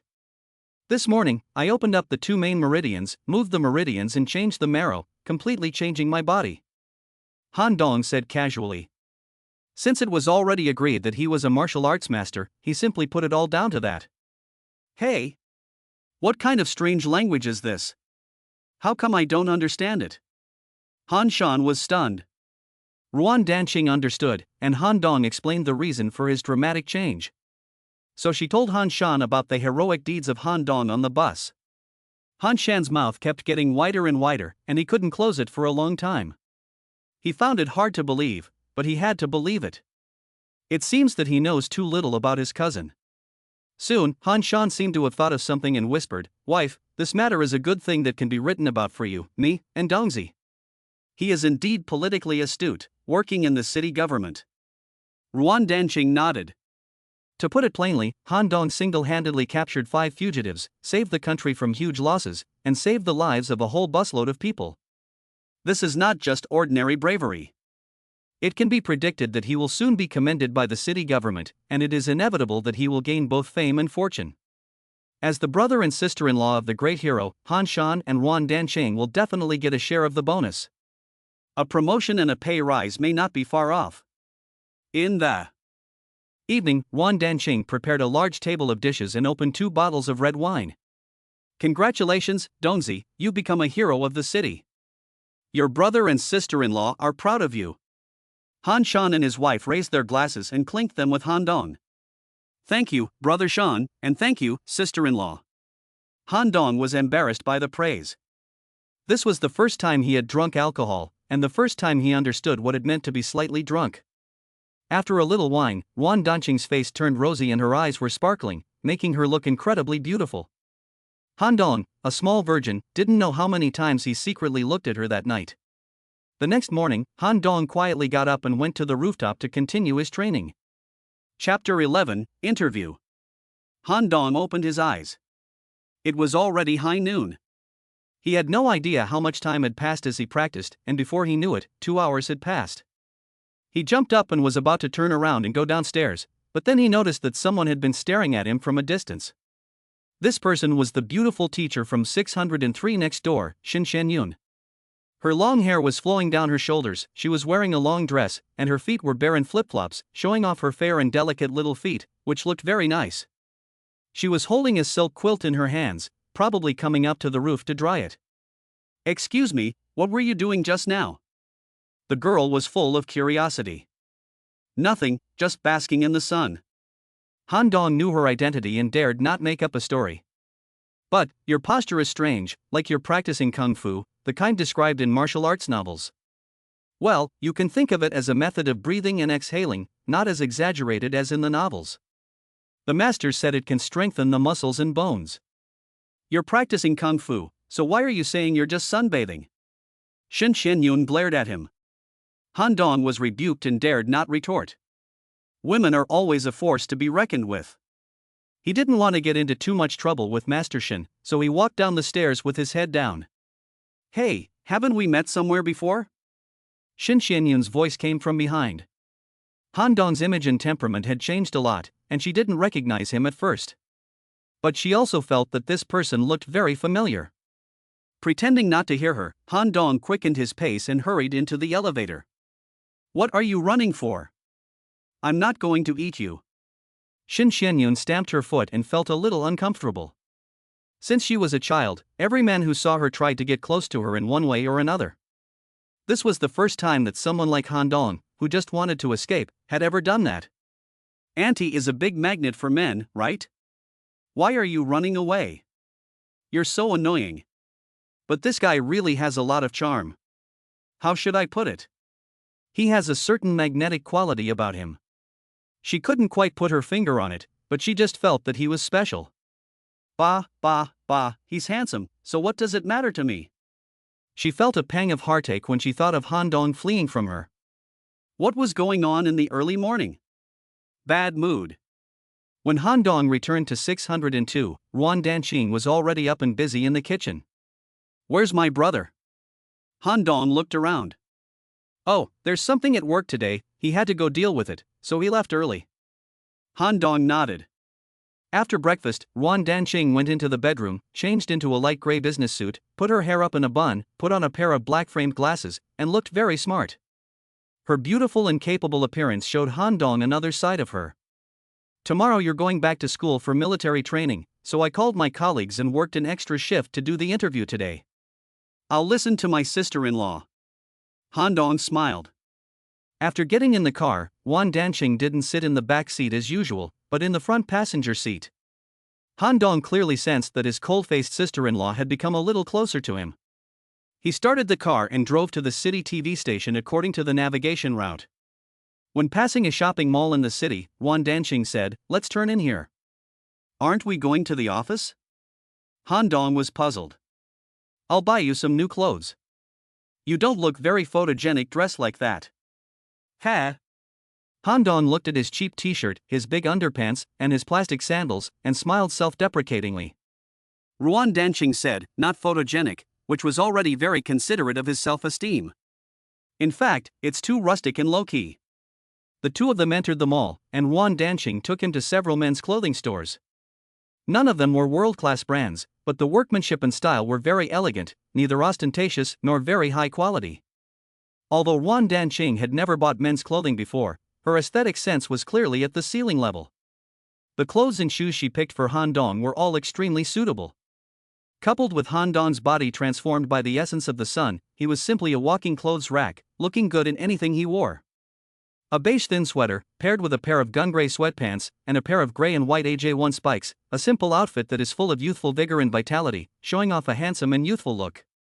This is how college students should look. Miss Saleswoman was in a daze. Han Dong awkwardly dug 3 rooms and 1 hall out of the ground with his toes, and hurriedly looked at Ruan Danqing. Fortunately, she looked normal and didn't seem to be in any trouble. "He is my younger brother," Ruan Danqing said calmly. "I'm sorry, I shouldn't have said that." The salesperson hurriedly said, "But you two don't look like siblings, more like lovers. You're a perfect match." Ruan Danqing didn't explain any further, paid with her credit card, and took Han Dong to other stores to pick out some outfits. "Wear them first, and I'll buy you some more when the season changes," Ruan Danqing said lightly. "These are enough. I can't let my sister-in-law spend any more money." Han Dong scratched the back of his head awkwardly. "Why do I feel like I'm being supported by a rich woman? I'm your sister-in-law, what's wrong with buying you some clothes?" Ruan Danqing's expressionless. "You still have to pay the car loan and the mortgage, so the pressure is quite high." "It doesn't matter. We still have money to buy clothes." Ruan Danqing glanced at him and said, "Let's go to work." "Great." Han Dong smiled and started the car, driving towards the TV station. The city TV station is a 16-story building right next to the street. Sister-in-law's editorial department is on the third floor. When they entered, they found that the rest of the staff had already arrived. "Sister Ruan, is this the young man who helped the old lady? He's so handsome." Several young female editors saw Han Dong and immediately surrounded him. "Hello, everyone, I'm Han Dong." Han Dong smiled and greeted them. "Wow, he has dimples when he smiles, so cute." The girls squealed. "Younger brother, let's exchange contact information." A bold girl took the initiative to open her WeChat QR code. "No problem." Han Dong took out his phone generously. The girls swarmed around him, adding him to their WeChat. Ruan Danqing frowned slightly and felt uncomfortable. For the first time, she felt that the girls in her group were too shameless. They want the boys' contact information on the first meeting. What do they want? "Don't be silly, we're here to work," Ruan Danqing said coldly. The girls quickly dispersed and returned to their posts. One of the naughty ones stuck out her tongue at Han Dong. Once they got down to work, these seemingly crazy girls immediately demonstrated their professionalism. They were all quick and efficient, with a professional expression on their faces, as if they had changed into a different person. The interview was conducted by Ruan Danqing. Her eloquence and quick wit were impressive. She seemed to be talking about random topics, but in fact, she had a strong sense of rhythm and logic, leading Han Dong step by step, and telling the audience what they wanted to know most. Chapter 12, The God of War Fist. This made Han Dong feel very surprised. At home, she is a good housewife, can cook, and is well-versed in the ways of the world. When she is at work, she shows her talent as a journalism student, speaking eloquently and clearly, and her conversation is like a gentle breeze, making the interviewee extremely comfortable. Ruan Danqing's ever-changing charm won Han Dong's heart.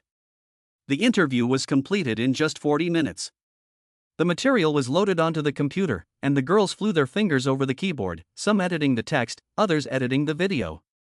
In about an hour, an interview with a video had been produced.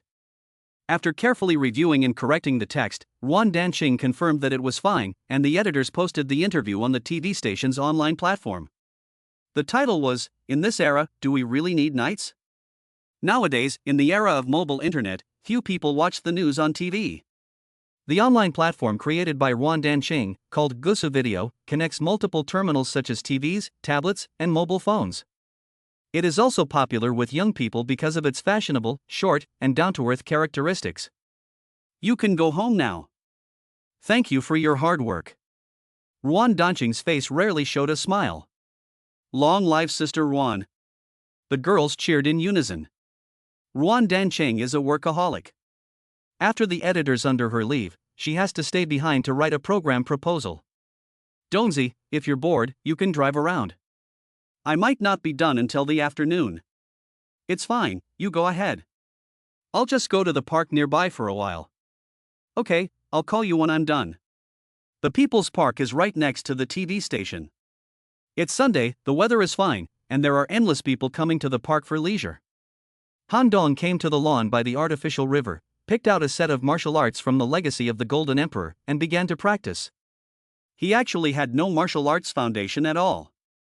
In the bus robbery, he relied on his instinctive reaction of the pure yang body to subdue his opponents with speed and strength.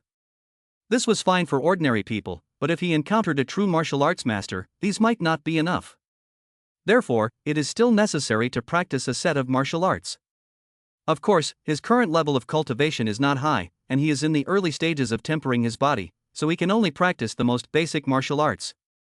For example, this set of Jinwu Fist is the introductory kung fu of the ancient immortal sect Jinwu sect. The emperor of the time entered the Tao through martial arts, cultivated a supreme immortal body, and then founded a sect to carry on the legacy of the true martial sect. At that time, in the world of cultivation, the true martial sect was unparalleled in terms of close combat strength, and no one could match it. Even the most basic martial arts techniques of the immortals were a surefire way to defeat the martial arts world of today. Han Dong practiced this set of Jinwu boxing on the lawn. At first, he was a bit rusty, but after a few rounds, he gradually got into the groove. After a set of movements, he was like a startled swan or a swimming dragon, sometimes like the Yangtze River flowing endlessly, sometimes like silk winding endlessly, combining both hardness and softness, and every move was in harmony with the mysteries of heaven and earth. Every punch in the air made a loud pop sound, which was astonishing. After the last move, Han Dong made a gesture to stop, and with a loud puff he exhaled, like an arrow, hitting the willow tree 10 meters away, shaking the leaves to fall and the birds in the tree to flee in panic. It is truly extraordinary martial arts. Han Dong was very satisfied with this set of boxing techniques. Throughout the day, Han Dong practiced the Jinwu Fist. When he returned home in the evening, he quickly ate dinner and then went back to his room to study the medical skills of the Tiananmen sect. He felt that medical skills and martial arts were the most practical skills for walking in the city, and it was necessary to study them seriously and become a skill that he could rely on. The medical skills of the immortals are different from those of mortals. They don't need to use all kinds of equipment. As long as they open their spiritual eyes, they can see the various disease foci in the human body, and then use a combination of spiritual energy and immortal medicine to cure all kinds of stubborn diseases. Han Dong still does not have any spiritual energy, but the essence of the sun can have a similar effect. According to the method, Han Dong successfully opened his spiritual eyes. The third eye is hidden in the spirit platform. After opening the third eye, even with his eyes closed, he can see everything in the world. And he can also see things that ordinary people cannot see. The medical methods of the immortals are far beyond the imagination of ordinary people. Han Dong was so engrossed in his research that he continued until the early morning. The next morning, Han Dong drove Ruan Danqing to work. Because he had written the plan too late the previous day, Ruan Danqing actually fell asleep in the car. When they passed by the school, Han Dong did not wake her up, but drove her to work. "Sorry, I fell asleep." When she woke up, she realized that she had already arrived at the office. "It's okay. I know you're tired, so I didn't wake you up on purpose. How are you going to get back?" "Take the bus. The 15 bus stop is right across from the TV station." "No, take a taxi. I'll reimburse you." "No, it's only 3 or 4 kilometers. It's not worth it." "Okay, remember to come home for dinner next weekend." "I know." Han Dong parked the car and waved goodbye to Ruan Danqing. His back was proud and upright. Ruan Danqing saw him full of energy and a smile appeared on the corner of her mouth. She quickly entered the office. Han Dong did not take the bus. It was rush hour and the bus would definitely be overcrowded. It was only 2 stops away, so instead of going to the crowded bus with other people, he decided to run back. After leaving the TV station, he ran on the sidewalk, kicking his long legs. With the essence of the day supporting him, this level of exercise was easy and enjoyable for him, and he didn't even have to break a sweat. Jianda High School is next to Jianzhou University. When Han Dong passed by the entrance to the high school, he had to slow down because of the endless stream of students entering the school. "Hey, beautiful, don't go to class today.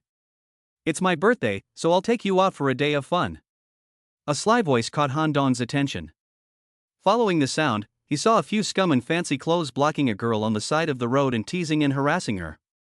The students who passed by all hid themselves and slipped past from the side. The girl was impatient, her eyes searching the area, and when she saw Han Dong on the sidewalk, she suddenly brightened. "Donga!" She smiled and ran over like a little deer. This girl, Han Dong knew, was the beautiful girl in the bus hijacking case that day. Although everyone went to the police station to make a statement, Han Dong was questioned alone and of course asked the most questions. When he came out, the passengers had all left, and they never saw each other again. "Hello." Han Dong put his hands in his pockets and nodded. Chapter 13, Saving You Again. It's not strange that the girl knows his name. When he exchanged contact information with Mu Wanji, he told her his name, and the girl was right there. What Han Dong didn't expect was that the beautiful girl actually took his arm. When did we become so familiar? I don't know. Han Dong looked at her in surprise. The group of scum also surrounded him. Who the hell are you? How dare you steal my girl? The young man in the lead had a big scorpion tattooed on his arm, a cigarette hanging from the corner of his mouth, and a look of defiance that made him seem fearless. The young men behind him were also strange looking, 7 of them were not satisfied, and 8 of them were not in line. He's my boyfriend. A top student at Jiangnan University. The girl leaned in even closer, cocking her chin defiantly. Han Dong understood in a second. The girl was scared of the scum, so she used him as a shield. This young girl is already a goddess-like beauty at such a young age, and there must be a lot of flies and cockroaches around her. For example, the large group in front of him. Boyfriend? No way, how come I've never seen him before? Scorpion Boy exhaled a smoke ring and looked at Han Dong suspiciously. Damn, another handsome guy. I hate handsome guys. Anyone who's better looking than me deserves to die. Scorpion thought angrily. You're kidding. There are so many people. You haven't met, do I have to report to you when I have a boyfriend? The girl sneered a few times. If you know what's good for you, get out of here. This girl is Scorpion's girlfriend, our sister-in-law. If you dare to mess with him, I'll beat the shit out of you. Behind Scorpion, a big guy stood up, shirtless, with his hands holding a spring armbar and flexing it back and forth. His body was covered with muscles and looked quite intimidating. Han Dong lightly stretched out his long arm, grabbed the girl's waist, quickly lowered his head, and gently pecked her soft lips, deliberately making a tisk sound. The girl was caught off guard and her body suddenly froze. She stared at Han Dong with her eyes wide open. Stop, stop. The Scorpion Man was so angry that his eyes turned green. What's it to you if I kiss my girlfriend? Han Dong smiled contemptuously. King Kong, beat him up, beat the shit out of him.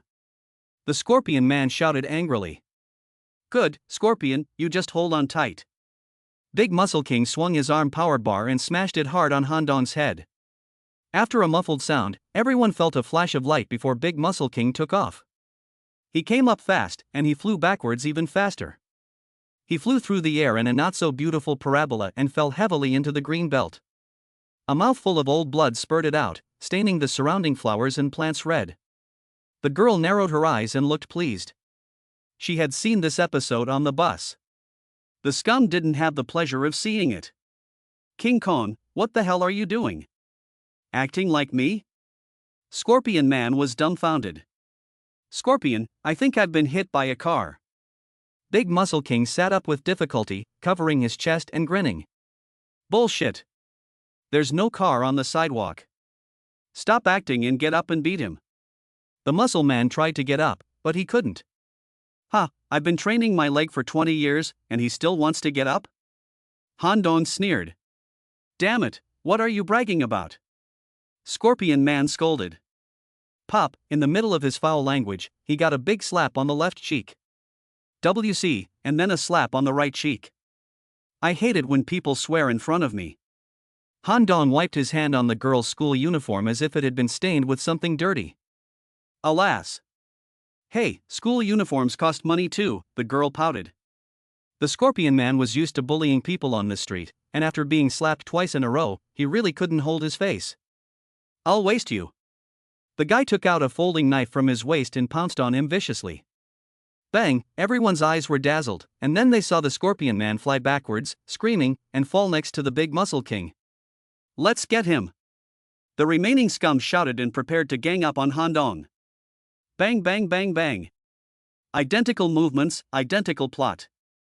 The students watching saw the guys flying through the air, screaming and yelling, and finally falling into the green belt and rolling into a ball. Good fight. See if you dare to mess with me again. The girl crossed her arms and looked cold. Han Dong slowly walked over, hands in his pockets, looking down at them with a mocking smile. Aren't you going to beat me to a pulp? Go ahead, keep going.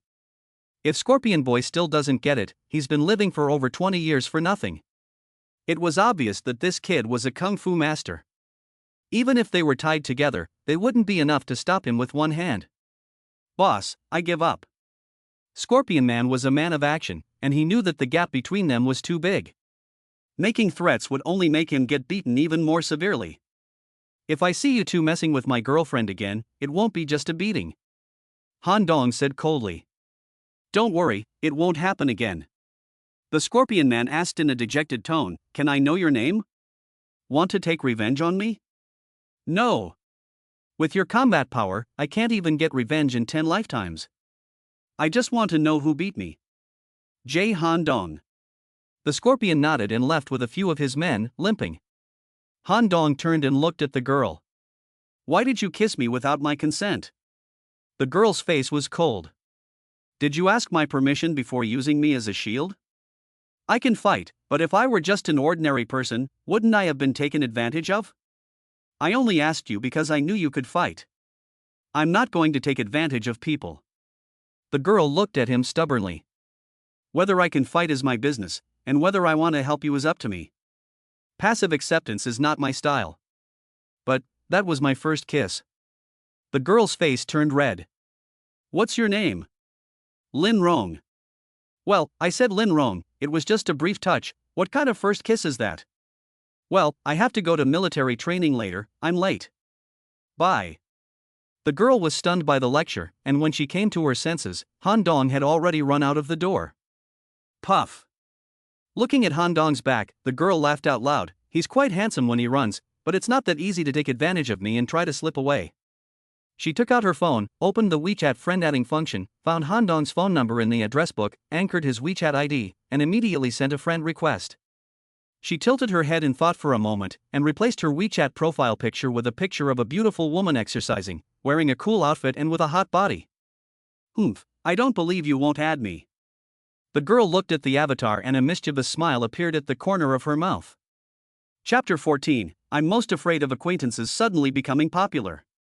Han Dong looked back to make sure the girl wasn't following him, then he breathed a sigh of relief and quickly entered the campus. Military training starts at 8 o'clock. He looked at the time and realized it was already 8:11. He was late because of that girl. His camouflage uniform was stored in the Lingshu ring, and he was just about to find a secluded place to change clothes when his phone suddenly rang. The screen displayed Wu Yuenda's big face, and Han Dong immediately answered. Hey, fatty, what's up? Donzi, where did you go? The teacher in the courtyard is looking for you. Which teacher? I met her on the day of the new student registration. She is a super beauty. Could it be Shin Chen Yun? Han Dong's heart sank. Has the truth come out?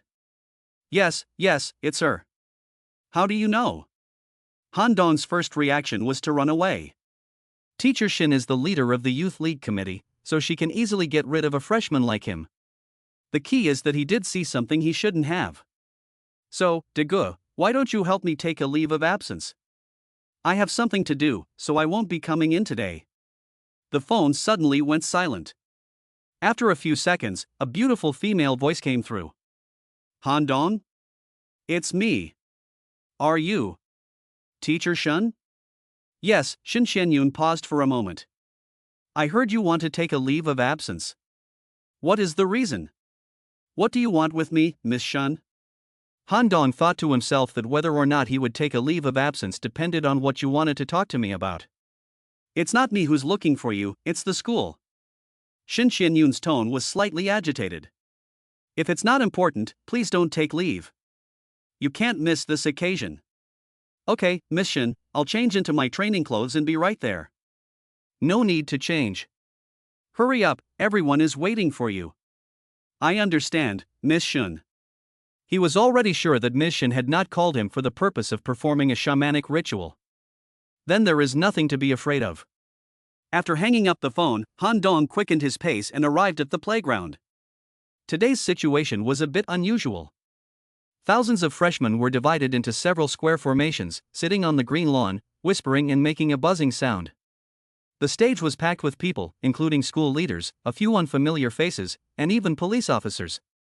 Under the stage, there were many reporters, with cameras, long and short, pointing at the stage.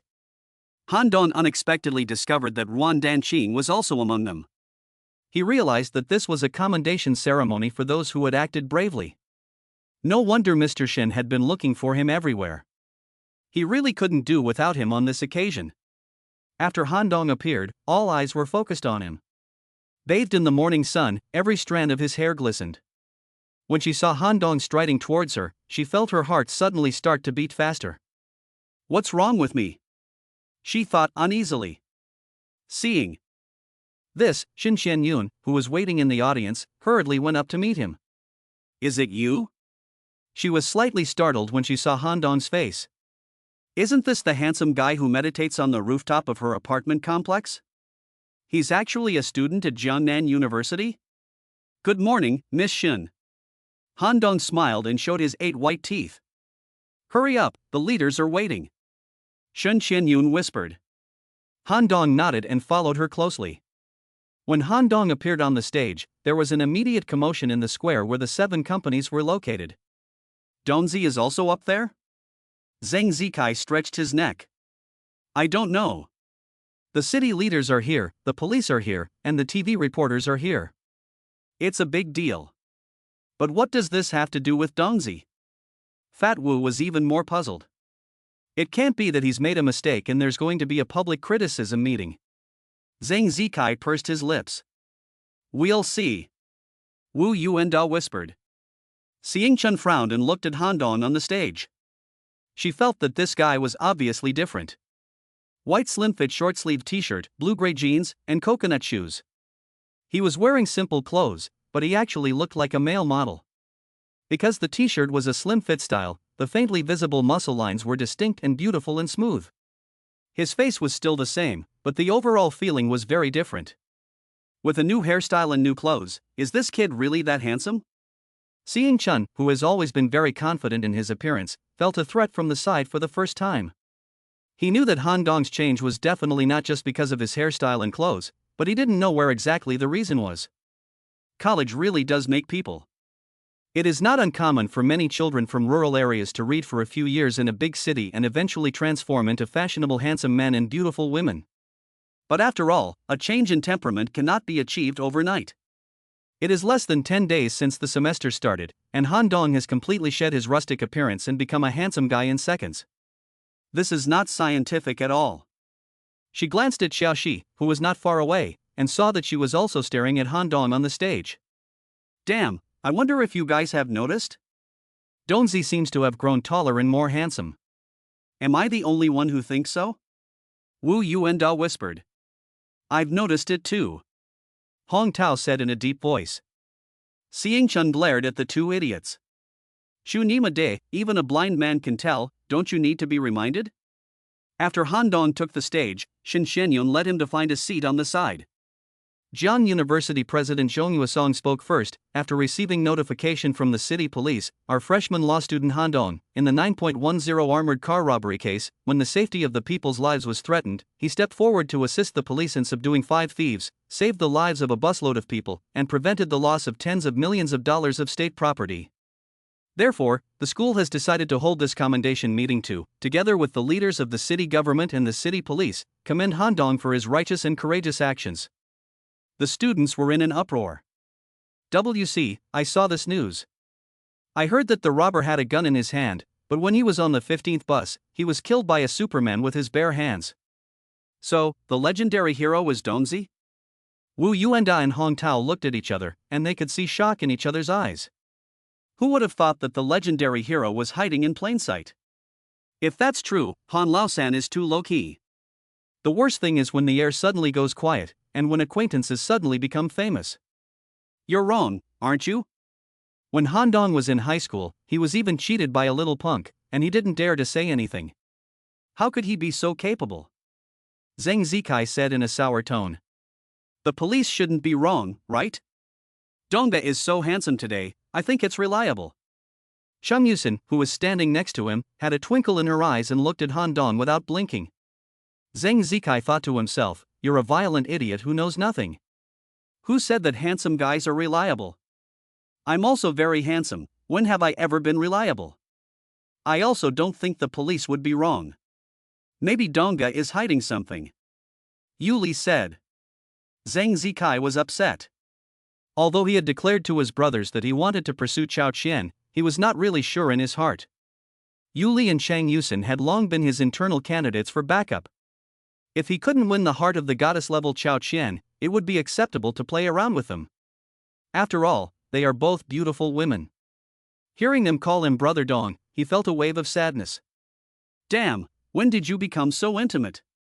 Chapter 15, Highest Honor. After Principal Zhong finished speaking, it was the turn of the head of the Municipal Bureau of Criminal Investigation, Shi Guodong, to speak.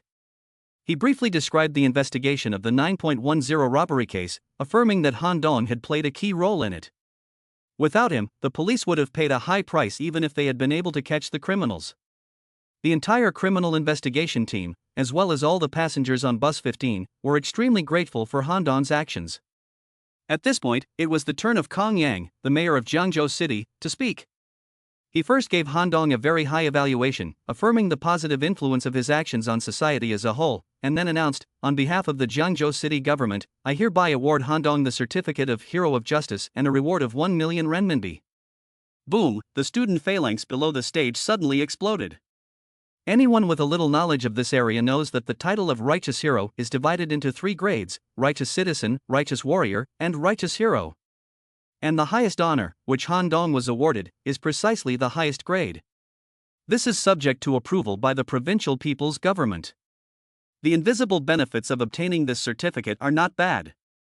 For example, Han Dong can apply to settle in the city at any time, and if he applies for a civil servant position after graduation, he will be given priority. As for the prize money, the rules vary from city to city, depending mainly on the local tax level. Jiangzhou City, as the 5th most economically developed city after Beijing, Shanghai, Guangzhou and Shenzhen, is not stingy when it comes to rewarding those who have done good deeds. The prize money ranges from 30,000 to 1 million yuan, depending on the size of the contribution. A prize of 1 million yuan is definitely a top prize. Moreover, this type of bonus is not subject to personal income tax. This means that Han Dong can receive the full amount. The mayor of Kongyang personally handed the certificate of Hero of Justice to Han Dong. The giant check for 1 million yuan was issued by Captain Shi of the criminal investigation team. Han Dong held the certificate in his left hand and the check in his right, with the mayor and the captain of the criminal investigation team standing on either side. He smiled and his white teeth gleamed. The flashbulbs went off in a flurry, and the reporters used their cameras to record this precious moment. The audience burst into thunderous applause. Please allow me to invite our student Han Dong to give a speech. The principal spoke with great enthusiasm. Han Dong slowly walked to the microphone, looked down at the audience, and said loudly, I am a new student who has just enrolled. If I say that all of this is due to the school's training, you will think that I am being hypocritical. So, principal, I'm sorry, forgive me for not being able to say that. If you want to become a qualified Jiangnan University student, you must first develop the quality of sincerity. The students on the playground laughed knowingly. Zhong Yuesong nodded frequently, with a smile on his face. This kid, he can talk. But even if I have only been here for 1 day, I am still a member of Jiangzhou University. Wherever I go, I am labeled as a member of Jiangzhou University, and I am proud to be a member of this century-old prestigious university. That day, I witnessed the atrocities of the criminals on the bus. It was precisely this sense of honor and mission as a member of Jiangzhou University that made me unable to stand by and watch. Therefore, the honor I have received is closely related to Jiangzhou University. This is certain. Zhong Yuesong couldn't help but glance at Mayor Kong, who happened to look back at him and smile. Han Dong is a good kid. He really made the school proud at a critical moment. Zhong Yuesong was overjoyed. I was born in a rural area in Jiangbei. The reason I have today is mostly due to my cousin. His name is Han Shan. He is a senior graduate of our Jiangda Law School and is now a civil servant in the Jiangzhou City Hall. He was the first child in our village to be admitted to a prestigious school. It was because of his existence that we village children knew that knowledge could really change our fate. He is my role model and my idol. Under his guidance, I followed in his footsteps and was admitted to the place where he had once struggled, Jiangda Law School. Mayor Kong immediately turned to his secretary and asked, check out this guy, Han Shan. Give me his information later. Yes, boss. The secretary hurriedly agreed. He knew in his heart that because of what Han Dong had said, Han Shan had already entered the mayor's good graces and his future career should not be bad. The secretary squinted and carefully looked at the talkative Han Dong. This kid, I don't know if he did it on purpose. If he did, that would be terrible. My brother, Han Shan, and my sister-in-law, Ruan Dansheng, are both top graduates of Jiangda University. Although they are not my blood relatives, they are truly wonderful to me. They helped me a lot when I came to the big city to study far away from home. I used to hear people say that city people look down on us country people, but I never felt this kind of alienation or discrimination at my brother and sister-in-law's home. Because I felt love and warmth from them, I was willing to help others within my ability when they were suffering. I think kindness and love can really be contagious. I hope that those people on the bus who accepted my help will also pass on this kindness and be able to help others in times of trouble. If this really happens, then what I did will have a little meaning. Han Dong's words were simple and sincere, and everyone was moved. The leaders of the TV station exchanged a few words in a low voice, and their looks at Ruan Danqing were meaningful. Ruan Danqing's eyes were moist. As smart as she was, she knew exactly what Han Dong was trying to do by mentioning her and Han Shan on this occasion. He wanted to make his brother and sister-in-law look good and gain some political capital. Ruan Danqing knew that Han Dong was very good, but she didn't expect him to be so at ease in such an occasion. In theory, children from the countryside would be a bit nervous in a big scene. But looking at Han Dong's performance, it seems awkward but actually clever, simple and sincere without losing his mind. He wanted to promote the people he wanted to promote, and he did it in his speech. Even if you suspect that he did it deliberately, it's hard to believe. After all, he is too young. I will treasure the certificate of honor and I will also accept the 1 million prize. Although I really want to donate the money, as I said before, sincerity should be the most important quality of Mr. Jiang. My family has 4 children, so my parents are under a lot of financial pressure. I plan to give this money to them as a family education fund. So, I'm sorry, Mayor Kong, I really can't return the prize. Ha ha ha, the audience and the judges were laughing their heads off. Mayor Kong picked up the microphone and smiled. Han Dong, you deserve this prize.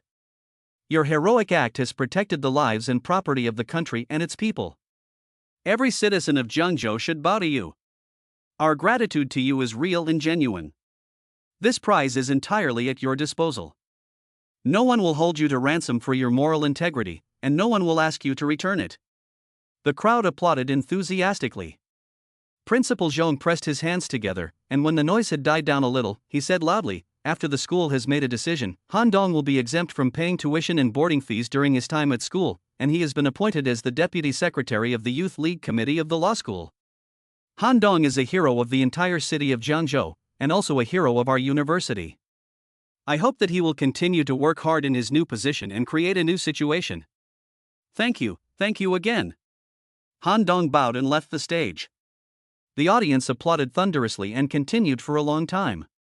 Chapter 16, A Lotus Blossoms. The commendation of Han Dong was over, but the conference was not over. Since the city leaders had been invited, how could the school miss such a good opportunity? Naturally, the stage was set for the leaders to inspire the students present.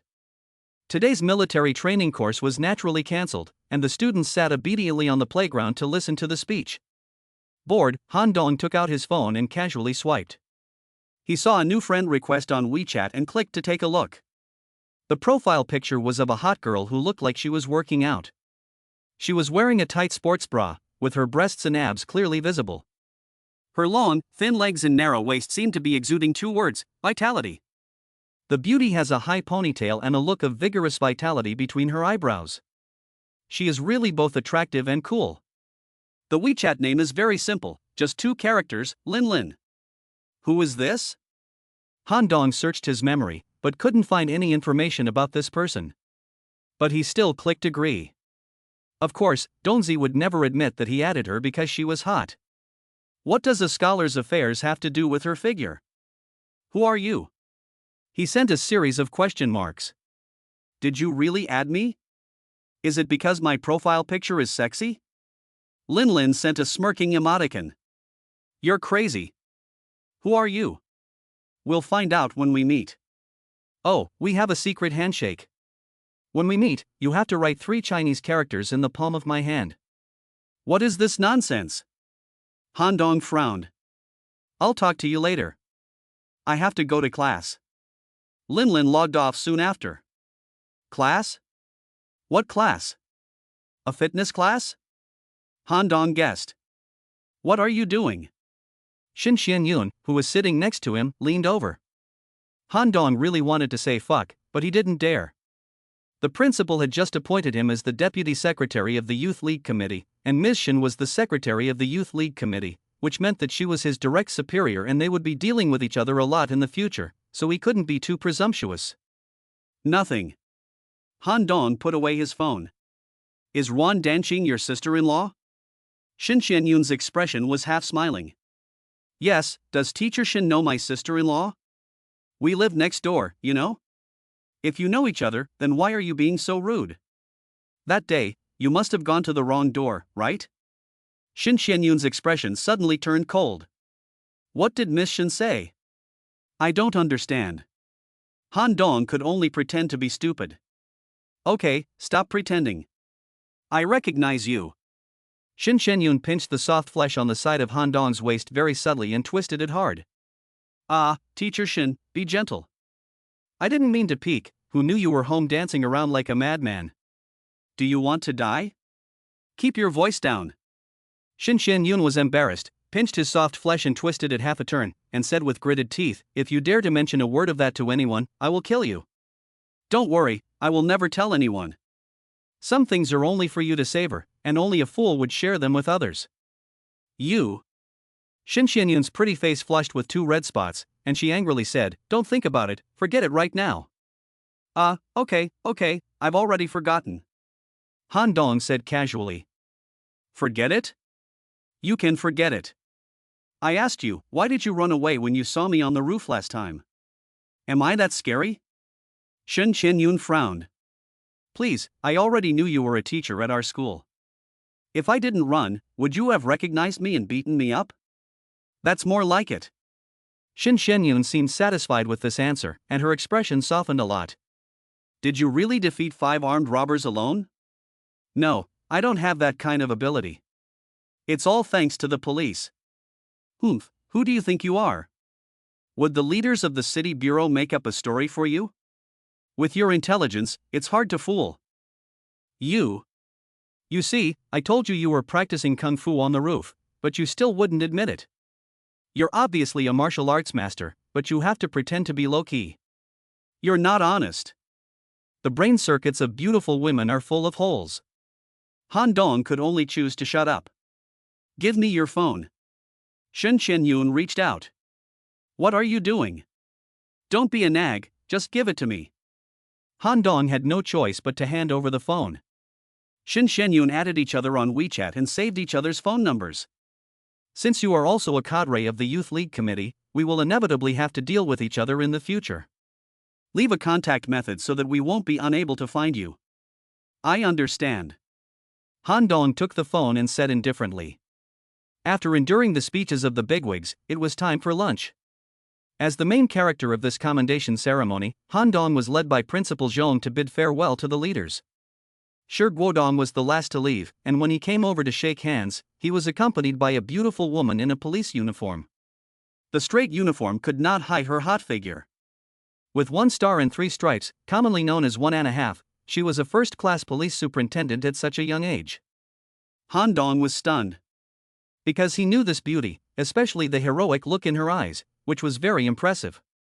She was the same woman who had added him to WeChat. The photo on her profile was of her in a more casual outfit, which was a bit different from the one she was wearing in her police uniform. Han Dong, she is my colleague. When the 9.10 robbery occurred, she was out of town on a case and did not participate in it. After watching the video of you subduing the criminals, I recognized your skills and so I followed you here this time to get to know you. Shi Guodong introduced. Hello, I'm Lin Fu from the Municipal Bureau of Criminal Investigation. The beautiful police superintendent smiled and reached out. Hello. Han Dong shook her hand lightly. Her name is Lin Fu? WeChat nickname Lin Lin, it should be her. He remembered what she had said on WeChat. When they met, they would write 3 characters on her palm as a secret code. He thought that Officer Lin looked righteous, but she had a mischievous little devil inside. So he wrote 3 characters on her palm with his finger as she had instructed. What are you doing? Lin Fu's face turned cold, and she immediately shook off his hand. You said it yourself. Han Dong said calmly. Let's go. Lin Fu turned her face and walked away. What's going on? Shi Guodong had no choice but to say goodbye and followed her. Lin Fu, didn't you want to get to know this hero? Why are you leaving suddenly? Humph, what a hero, just a lecher. Lin Fu snorted. No, I think this kid is quite decent. Shi Guodong said in doubt. You've been fooled. Lin Fu frowned. If it weren't for this kid's big favor to the police force, she would have slapped him across the face long ago. Dare to molest me? You must be tired of living. Seeing the 2 policemen walking away, Principal Zhong patted Han Dong on the shoulder and smiled meaningfully. You're still young, don't be so impatient.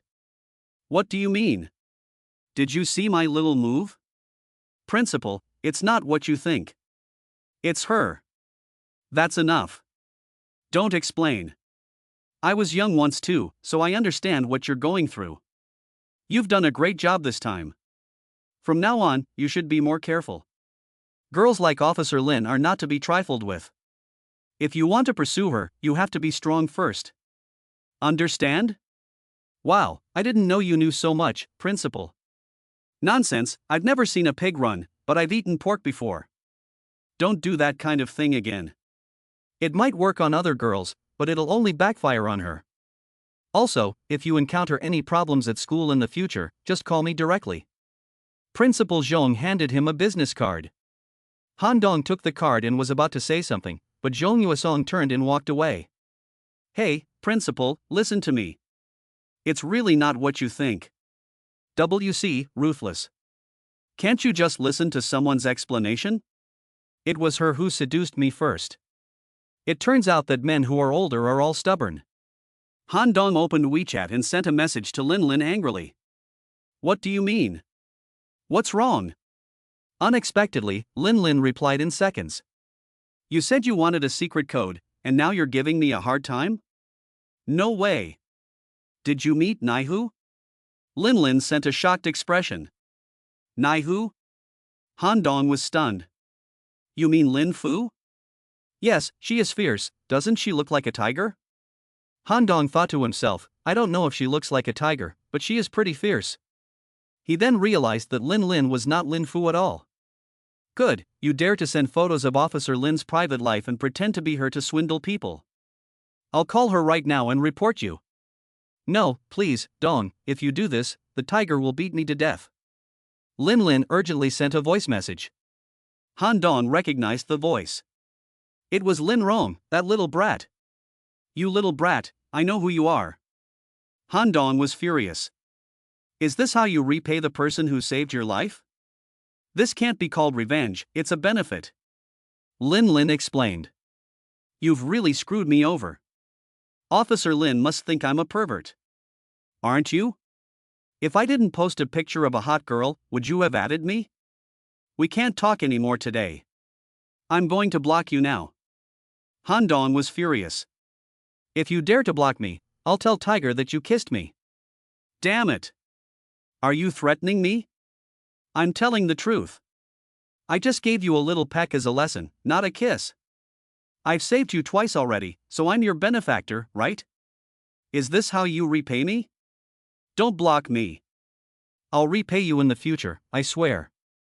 I'll keep your number and see how you behave in the future. Han Dong said lightly.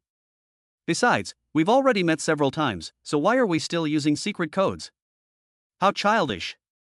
It's the third time we've met, so I'm asking you to write a 3-character word. Don't you think it's romantic? Romantic my ass. This girl, does she have some misunderstanding about romance? Han Dong actually suspected Lin Rong at first, but her request for a secret code to meet up was a bit of a nuisance and confused his thinking. They had already met before, so why would they need a secret code to meet up? It should only be necessary when strangers meet up. Lin Fu, Lin Rong, lotus flowers emerging from the water, are they sisters? Han Dong sighed. Dongga is really smart, he immediately figured out the origin of our sisters' names. Han Dong rolled his eyes. It's not hard to guess. It's almost 12 o'clock. You should go have lunch. I have something to do. Talk to you later. Okay, Han Dong, brother. Bye. After logging out of the chat interface, Han Dong let out a sigh. These sisters are no pushovers, but they are really beautiful. Lin Fu is a beautiful woman with a strong personality and a hot body, while Lin Rong has beautiful eyes and white teeth and is extremely thin. Let's keep them in the fish pond for now. Chapter 17, The Mu Family of Gusu. After dinner, Han Dong went to the Industrial and Commercial Bank of China branch near the school to deposit the 1 million yuan prize money into his account. After careful consideration, he transferred 800,000 yuan to his mother, Zhao Huilun. 5 minutes later, my mother called. Donzi, why did you transfer so much money to me? Don't go astray in the big city. 2 days ago, by chance, I helped the police solve a case, and this is the reward they gave me. Is that true? You can't be rewarded so much for being a hero. If you don't believe me, you can call Brother Sean. He knows about it. Wait, I have to ask Big Mountain. It's not that I don't trust you, son, I'm just afraid you'll get conned. Zhao Huilun hung up the phone and called back shortly after. Donzi, is it true? I heard it from Dashin. How could I lie to you about something so big? You little brat, you've got some nerve. Those people had guns, and you still charged at them? Mom's voice suddenly raised an octave. Han Dong pulled his phone away from his ear. This was his mother. He had been exposed to her evil voice since he was a child, and it had left a lasting impression on him. But he knew that this was how his mother loved them. She is not as gentle as mothers in the city, she has a loud voice and occasionally rolls up her sleeves to beat people up, but her love for her children is no less than that of mothers in the city. Your mother is happy that you can contribute to the country. But if these things threaten your life, I would rather not have the money. I want my son to grow up safely and soundly. I know what I'm doing, Mom. But, when did you learn martial arts? How come we didn't know? I learned it from the Taoist monk on Qingfeng Mountain. I practiced it since I was a child. He told me not to tell anyone. That's why I didn't tell you. Oh, it seems that the old Taoist is a master. Zhao Huilun sounded very happy. Right, the kung fu he taught is really quite good.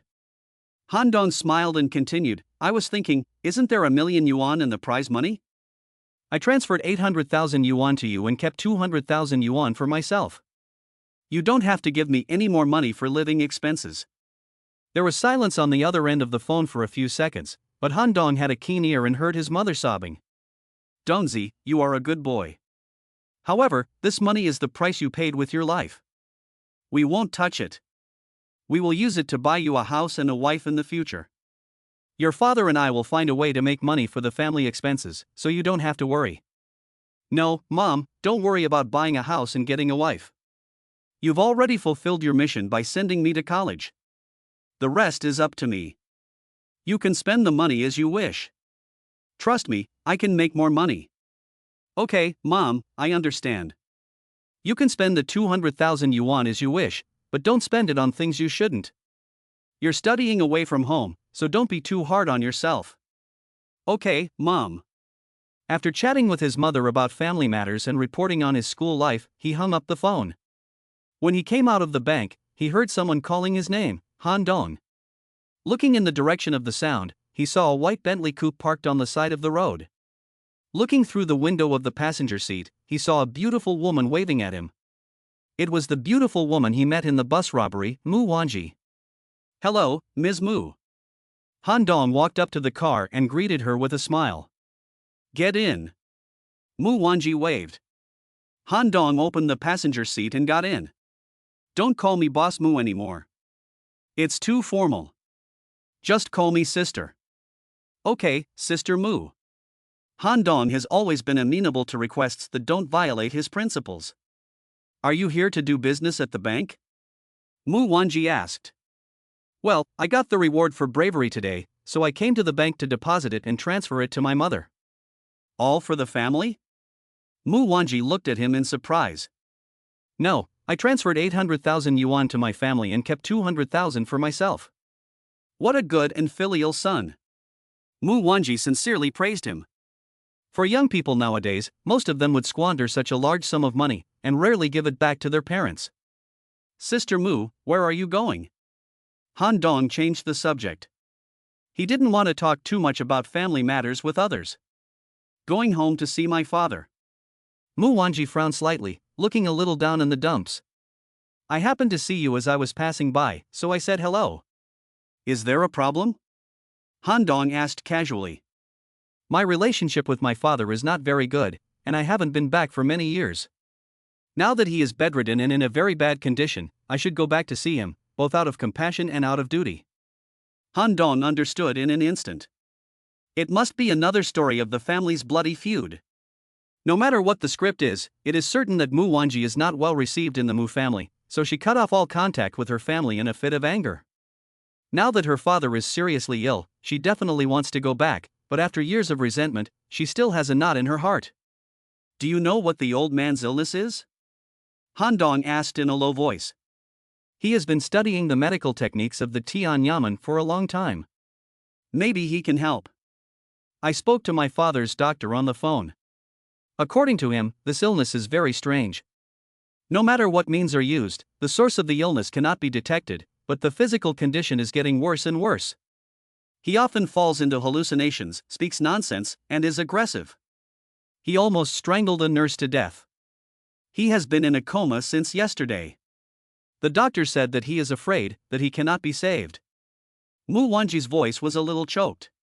Although father and daughter have turned against each other, he is still her father. Blood is thicker than water, and emotionally, it can never be severed. If I can, I want to go and see it together. Eh? Mu Wanji looked at him in confusion. My master not only taught me martial arts, but also taught me medicine. Maybe I can help.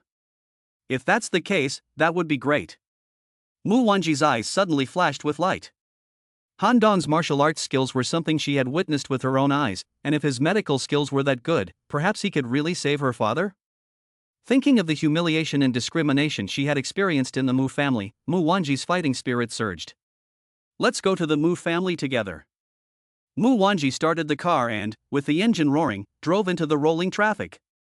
Suzhou City, Zhuozheng Villa. The famous Mu family of Jiangzhou is located in this Chinese-style mansion, which is called the Mu Mansion. At the moment, the Mu Mansion was shrouded in a thick layer of gloom. Mu Tiansheng, the head of the Mu family, was suffering from a strange illness and was barely alive, lying unconscious. The children and grandchildren were all gathered outside the door, speechless.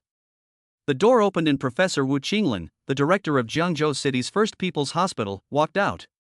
The descendants of the Mu family all looked at the expert. I have done my best.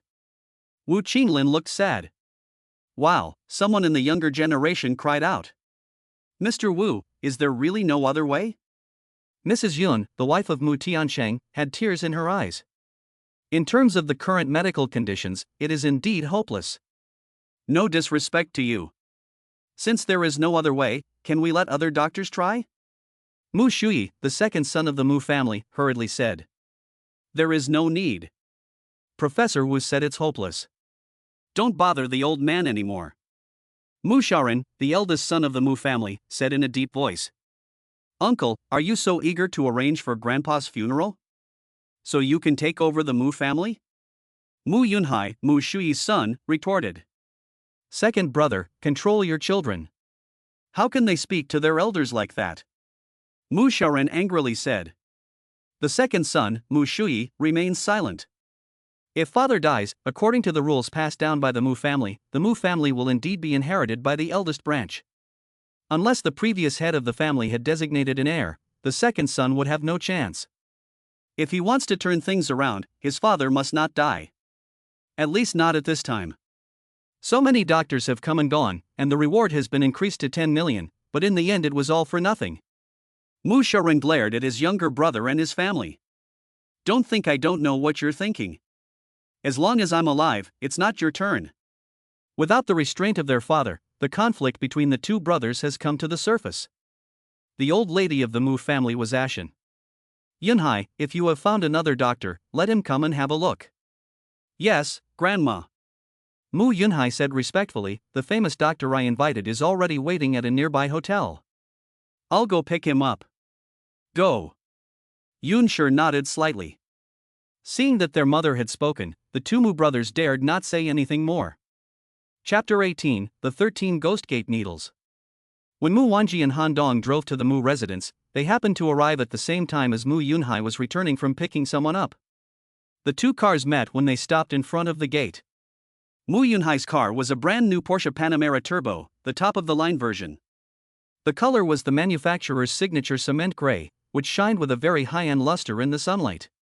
The red waistline outlined on both sides of the car was simple and beautiful, like the finishing touch of a painting, setting off the sporty temperament of the entire car. At this moment, the three-section rear wing on the rear slowly retracted, giving the illusion of a car transforming. The four-sided exhaust pipes, each of which can fit an adult fist, show off its powerful power. The red calipers, in harmony with the color of the waistline, become a bright spot on the cool gray body. The temporary license plate on the car shows that it has just been purchased and has not yet been registered. This car is definitely the most coveted dream car for most men, and Han Dong is no exception. So he couldn't help but take a few more looks. Mu Yunhai and a middle-aged man in a tang suit entered, and Mu Wanji got out of the car. "Who is he?" Han Dong asked. "My second brother's son, Mu Yunhai." Mu Wanji said indifferently. "Oh, then let's go in too." Mu Wanji nodded and followed Mu Yunhai into the house. When the Mu family saw Mu Yunhai bring a doctor in, they just exchanged a few words, but when they saw Mu Wanji bring a young handsome man who looked like a college student in, their faces all changed. "Mu Wanji, what do you mean? You bring a young handsome guy like this to cause trouble when the family is in such a state?" Mu Shorun's wife couldn't help but scold. Mu Wanji did not even look away, and she was too lazy to talk to her sister-in-law. "Oh, the daughter who hasn't been here for more than 10 years is only now showing up. Is she here to fight over the family property because the old man is dying?" The wife of Mu Shui, the second son, said in a strange voice. "That's enough. Let's all be quiet." Mrs. Mu looked at her daughter, her hands trembling slightly. "Wanji, your father, may not make it. Dad won't die." Mu Wanji's eyes were resolute. "I've invited a famous doctor. He might be able to cure Dad's illness." "A miracle doctor? Who is he and where is he?" Mu Yunhai looked outside. "It's me," Han Dong smiled and pointed to his nose. "I'm the healer that Mr. Mu invited." "Pa." Mu Yunhai had just taken a sip of mineral water and nearly spat it out. "You are the doctor, so what did I invite?" Mu Yunhai pointed to the middle-aged man in a Chinese suit next to him. This little white face with a pig's snout and a green onion stuck in it is pretending to be an elephant. He looks no more than 20 years old, and yet he dares to pretend to be a doctor? The man was slightly overweight, with a dignified expression, and he did have a certain air of elegance. "I don't know," Han Dong said indifferently. "Country bumpkin. This is Mr. Lin Zhongchuan, the most valuable doctor in Lingnan." Mu Yunhai ignored Han Dong and fired directly at his aunt. "Mu Wanji, what are you trying to do? Go home and make trouble? How dare you? Who taught you to shout at your elders? No wonder the Mu family has been left behind by the Rong family all these years. It turns out that there is a problem with your upbringing." Mu Wanji said angrily. "How could my son have no manners? At least he didn't disgrace the family by getting involved with someone else." The second daughter-in-law of the Mu family said with a sneer. "I don't know if he's fooling around, but it's a fact that you're fooling around. Do you want me to reveal the name of that gigolo? You are slandering." Although Mrs. Mu's voice was stern, her momentum was obviously weak. Mu Shui glared at her fiercely, and she was too scared to speak again. "Mu Wanji, you are after all your grandfather's own daughter, and you came to see him off on his deathbed, so I have no reason to stop you. But what is this scum? Why is he meddling in our family affairs? If you know what's good for you, get out of here right now." Mu Yunhai was full of anger and had nowhere to vent it, so he pointed at Han Dong and scolded him. With a loud crack, everyone felt a flash of light before their eyes. When they looked again, Mu Yunhai was covering his left cheek, and half of his face had swollen up instantly. "This slap tells you that no one dares to speak ill of me." Han Dong's eyes narrowed slightly, and the aura of the cultivator leaked out. Everyone felt a sense of oppression, as if they were facing a mountain. With Mu Yunhai's hot temper, he didn't dare to act. Han Dong is here to cure my father, so you'd better show some respect. Mu Wanji looked at the family members who were about to make a move with contempt. Professor Wu said that the old man was beyond help. How could a young man like him save his father? Mrs. Mu Sharon loudly questioned. If he can save Grandpa, the Mu family will give him 20 million. Mu Yunhai snorted. The original reward was 10 million, so he's doubled it. Do you mean what you say? Han Dong's eyes narrowed. Of course, we Mu family are trustworthy, and we keep our word. I don't believe it. Han Dong said indifferently. Mu Yu is naturally trustworthy, but I'm not so sure about you. Han Dong said in a deep voice, the old man hasn't left yet, and you're already jumping into the family property dispute. People who are trustworthy wouldn't do that. So, write down what you just promised, in black and white, so that I have a reference when you renege on the deal. Okay, I'll write it down for you, but what if you can't save Grandpa? Mu Yunhai had just been slapped in front of everyone, and he didn't know how to retaliate. Do whatever you want. Han Dong smiled. That's good. Mu Yunhai found a pen and paper and wrote down the promise he had just made. Plus the car at your door. Han Dong said lightly. Okay, no problem. Mu Yunhai wrote another line on the paper. The gist of it was that if Han Dong could cure his grandfather, he would pay 20 million yuan in consultation fees and a new Porsche Panamera. Finally, he signed his name. Young man, do you really have a way to save old Mu? Wu Qinglin asked curiously. I think so. Han Dong smiled lightly. Mu Yunhai snorted. Are you going to come first, or should I? Lin Zhongchuan looked at Han Dong with disdain. You're still a kid, you can't do anything right. You're still wet behind the ears, and you dare to compete with me for food? I am a very disciplined person. You arrived a little earlier than me, so you go first. Han Dong said lightly.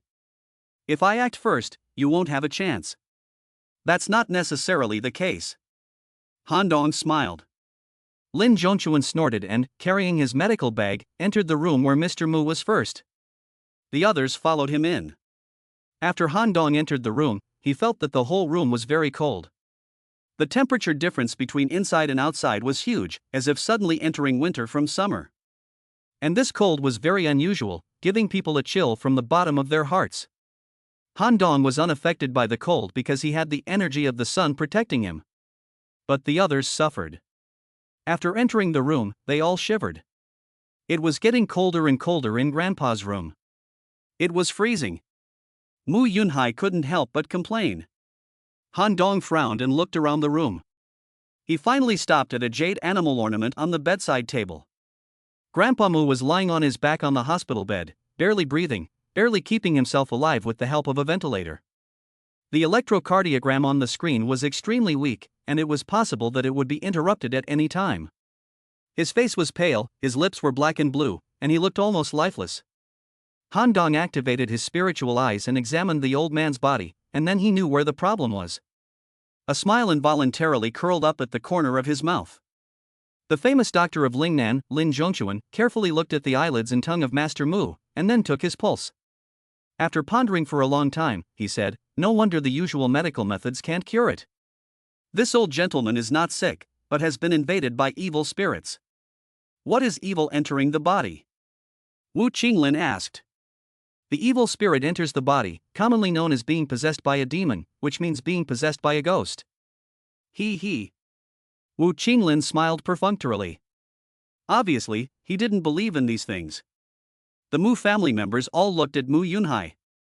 Is he a doctor or a charlatan? Is he reliable? Lin Zhongchuan knew that everyone didn't believe him, so he didn't explain much. He took out a dozen silver needles from his medicine chest and began to administer the treatment. When Lin Zhongchuan inserted 13 silver needles into the various acupoints of the ghost gate of Mr. Mu, Wu Qinglin exclaimed in realization, "Are you doing the 13 needles of the ghost gate?" Wu Qinglin studied Western medicine, but he was well read and had seen a master of traditional Chinese medicine perform the 13 needles of the ghost gate, so he was very impressed. Professor Wu has a good eye. Lin Zhongchuan nodded modestly. I sealed the 13 ghost gate acupuncture points with silver needles, but left the gate of life at the bottom of the tongue. After my unique method of driving away, the evil spirits will escape from the gate of life. The patient will naturally be fine. Han Dong nodded slightly. I have to say, this Lingnan doctor is quite good. Among mortals, his medical skills are not bad. His treatment approach is at least closer to the truth than others. But it is only close. A slight difference can lead to a huge mistake. Chapter 19, Incredible Skills. The legacy of the Golden Emperor naturally does not include the 13 needles of the Ghost Gate, a mortal medical technique that Han Dong would not use. But he was sure that even if Lin Zhongquan's needle technique was high, he could not cure Mr. Mu. Sure enough, after a long time of tinkering, Mr. Mu still didn't move. This evil spirit is too powerful, and I am powerless. You should find someone else. The Lingnan doctor sighed in despair. It's not easy to earn 10 million. Mu Yunhai saw that even the famous doctor he had invited could not handle it, and he could not bear to lose face. This doctor, it's your turn. Please. He glared at Han Dong angrily. Mu Wanji's eyes were fixed on Han Dong, and she was also curious to know how good Han Dong's medical skills were. 20 million, a car, don't try to back out later. Han Dong raised 3 fingers and smiled. Don't worry, as long as you cure my grandfather, I'll give you the money and the car. Mu Yunhai sneered. That's good. Han Dong came to the bed, placed his right palm on Mu Tianxing's head, and used the pure yang qi he had learned from the Tiani sect to enter the patient's Baihui acupoint. This yang energy, born of the essence of the sun, was refined through the secrets of the Tiani sect and turned into endless pure yang energy. This is one of the wonders of the pure yang body. If Han Dong were not a pure yang body, he would not be able to produce pure yang qi in his body. Although his pure yang body is only a small achievement, it is more than enough to expel a little yin qi from the body of a mortal. This yang energy carries a burning energy that runs through Mu Tianxing's body. Although no one could see the process, they could see that a blush was gradually spreading across Mr. Mu's face, and then the blush spread rapidly like a snowball. The pale face gradually returned to normal, and the bruises on his lips slowly disappeared. 10 minutes later, Han Dong suddenly withdrew his palm and stabbed Mu's shoulders, waist, and legs with his fingers like a knife. He then removed his breathing equipment. Ah! TT! Mr. Mu suddenly sat up in bed, his eyes wide open, and spat out a clump of black blood that had actually turned to ice, with a cold mist rising from it. Everyone was scared and stepped back a few steps. What are you doing in my room? Mr. Mu looked confused. You're better? Mrs. Mu leaned forward excitedly. Good. Of course. I've never felt so relaxed. Grandpa Mu stretched his muscles and was overjoyed. Wu Qinglin hurriedly leaned over and gave him a thorough examination. He was overjoyed, the body temperature was normal, the heart rate was normal, and Lao Mu had really recovered. Professor Wu's words are authoritative, and everyone began to feel a sense of reality. It's amazing. Young man. Mr. Han, how did you do it? Wu Qinglin could hardly contain his excitement. Lin Zhongquan also widened his eyes and stared at Han Dong. Dr. Lin had actually seen some clues, but Mr. Mu was not possessed by a ghost, but rather had been infected by the corpse gas of the extremely cold, which had caused him to lose his vitality. Han Dong explained. Corpse gas? Wu Qinglin was puzzled. How could Lao Mu be infected with corpse gas? It is this. Han Dong pointed to the strange jade animal ornament on the bedside table. If I am not mistaken, this jade animal should be a burial object. And that tomb is located in a place of extreme cold and darkness. Because the tomb is filled with cold and dark energy, the body of the tomb owner has not decayed for many years. Over time, it has developed a corpse energy. All the jade antiques in the tomb have been infected by corpse energy for a long time and have gradually become evil objects. It is unknown how these burial goods were unearthed. If ordinary people are with it day and night, they will be infected by this extremely cold corpse gas and gradually lose their vitality. This is not the most terrifying thing. Han Dong paused, and everyone looked at him expectantly, hoping he would quickly give an answer. What is even more terrifying? Mu Wanji asked first. Everyone breathed a sigh of relief. She had asked the question everyone wanted to know. Even after death, it is very likely that the corpse will change. Moreover, after the corpse changes, it will only remember its closest people. If that really happens, the Mu family will become a living hell. He will slaughter all the people in his memory. The ward was silent. There are indeed records in history of zombies killing entire villages. If what Han Dong said was true, the consequences would be unimaginable. The Mu family members, including Mu Tianshang, were instantly drenched in cold sweat. But, how did you solve the problem of the corpse gas in Mr. Mu's body? Wu Qinglin asked in confusion.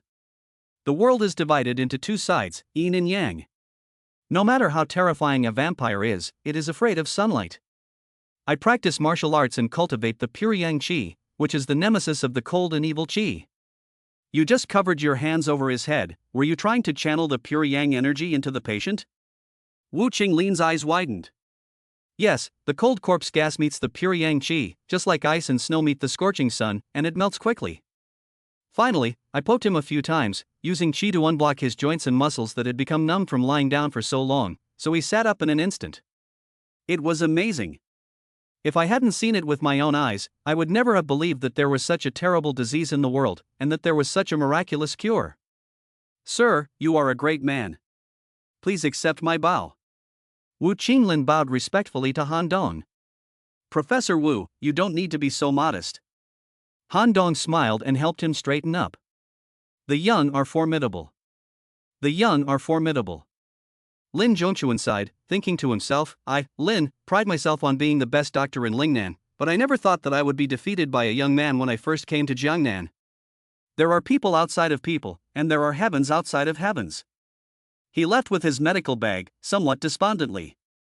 Everyone was too lazy to bother with him. So, this jade animal ornament has to be disposed of quickly?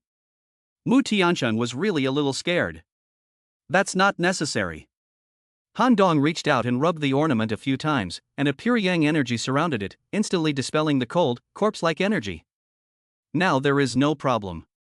Even if you sleep with it, it won't hurt you at all. Mu Tianshang plucked up the courage to touch it. Sure enough, the ornament used to be cold to the touch, but now it was warm. Dad, did you find this ornament yourself or was it a gift?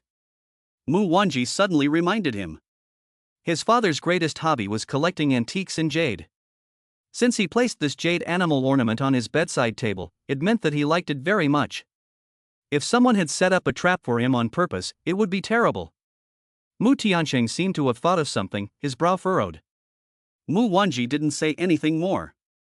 Her father was a smart man who understood everything at once. You should never have ill intentions towards others, but you should always be on guard against them. She felt that this matter was not as simple as it seemed. If it weren't for Han Dong's timely intervention, the entire Mu family might have been wiped out. This Mr. Han was invited by Wan Ji. Mrs. Mu said in a gentle tone. Wan Ji, Mu Tiansheng swallowed his saliva with difficulty. This time, thank you. Although the gap is still there, it is already a huge improvement that Mu Tiansheng is willing to talk to his daughter. The rest can only be left to time. Mr. Mu, I have cured your grandfather as promised. Now it's time for you to fulfill your promise, right? Han Dong stared at Mu Yunhai with a smile. Mu Yunhai looked straight ahead, his eyes fixed on the nose, his nose fixed on his heart, pretending not to hear. Humph, the young master of a big family is no better than this. Han Dong snorted. What's the matter? Grandpa Mu asked. Anxiously. So Mu Wanji took the letter of commitment written by Mu Yunhai and showed it to her father. She also briefly explained the bet between Han Dong and Mu Yunhai. Grandpa Mu immediately knew what was going on. Chapter 20, became a multi-millionaire. This brat, at first, thought that the other party was bluffing, so he dared to bet. Now that he saw that Han Dong had really done it, he wanted to renege on the bet. Before he died, Mr. Mu had a moment of lucidity, and his 5 senses and 6 perceptions were particularly acute. He heard the conversation between these unfilial grandchildren and was instantly furious. You brats, I'm not dead yet, and you're already trying to take over. If the Mu family falls into your hands, the foundation I worked so hard to build will soon be devoured by others. Don't you know how much you're worth? Mu Sharan and the others lowered their heads in shame and dared not utter a word. You can't even break a promise to a stranger, let alone to our benefactor. Since Yunhai has promised, he must keep his word. Get this done as soon as possible. 20 million, 10 million for each of your 2 families. Any questions? Mu Tianshang glared at his unfilial grandchildren. Yes, father. Mu Shoren and Mu Shuyi held their noses and agreed. And you, Mu Yunhai, a man cannot stand without trust. As the male heir of the Mu family, you must make keeping your word the first iron rule. If you are willing to bet, you must be willing to lose. If you think you can win for sure and bet a big sum, but then you lose and feel bad, and want to renege on the bet, who would dare to play with you in the future? If a man wants to do great things, he must learn to be willing to give up. With such a small frame of mind, how can I pass the Mu family on to you in the future? Grandpa, I know I was wrong. Mu Yunhai lowered his head and was ashamed. You're still young, and it's not too late to correct your mistakes. Mu Tian gave a sigh. Mu Yunhai immediately took out the car keys and handed them to Han Dong, saying in a low voice, "From now on, that car is yours." Han Dong took the keys without any hesitation and put them in his pocket. If Mu Yunhai wasn't so arrogant, Han Dong wouldn't have bothered to teach him a lesson. Grandpa Mu recovered, and the whole family was overjoyed. The Mu family sincerely invited Wu Qinglin and Han Dong to stay for dinner. During the meal, Wu Qinglin asked Han Dong many questions about medicine. Han Dong's casual answers would always open Wu Qinglin's eyes and show him a different world of medicine. After all, Han Dong inherited the methods of immortals, which were many times more advanced than mortal medical techniques. Wu Qinglin exchanged contact information with Han Dong in a state of trepidation and respectfully called him Mr. Learning has no order of precedence, and the wise are the teachers. Although the two men are very different in age, Han Dong's realm in medicine is far higher than his, leaving Wu Qinglin with a feeling of admiration. During this time, Han Dong received a text message from the Industrial and Commercial Bank of China, which was transferred by the Mu brothers in 2 installments, 10 million each. Han Dong confirmed that the amount was correct, but on the surface he remained calm, but his heart was beating like a drum. From today on, I'm a multi-millionaire too. Calm down, calm down. You are a cultivator. After lunch, Mu Wanji wanted to stay at home and chat with her mother, so Han Dong and Wu Qinglin left first. When Han Dong left the Mu family, he discovered that the Porsche had already been registered, with the license plate number Jiang E.HD 820. HD is the initials of Han Dong's name, and 820 is his birthday, August 20th. Mu Shoren personally handed him the property certificate and driving license. The Mu family is indeed a big family in Jiangzhou City, and they are very considerate in their dealings with others. These small details really show that they have put a lot of thought into it. Mu Shoren had previously asked him to take a photo of his ID card, saying that it was needed for a large transfer. He had also bought a 3-year insurance policy and given him a 20,000 yuan gas card. Mu Tianqing's style is indeed extraordinary. He is very generous and thoughtful to his savior. When you get in the car, the luxurious and high-tech central control area makes you marvel at the charm of a $1 million car. The interior is the most popular Bordeaux red among young people, which is fashionable and sexy.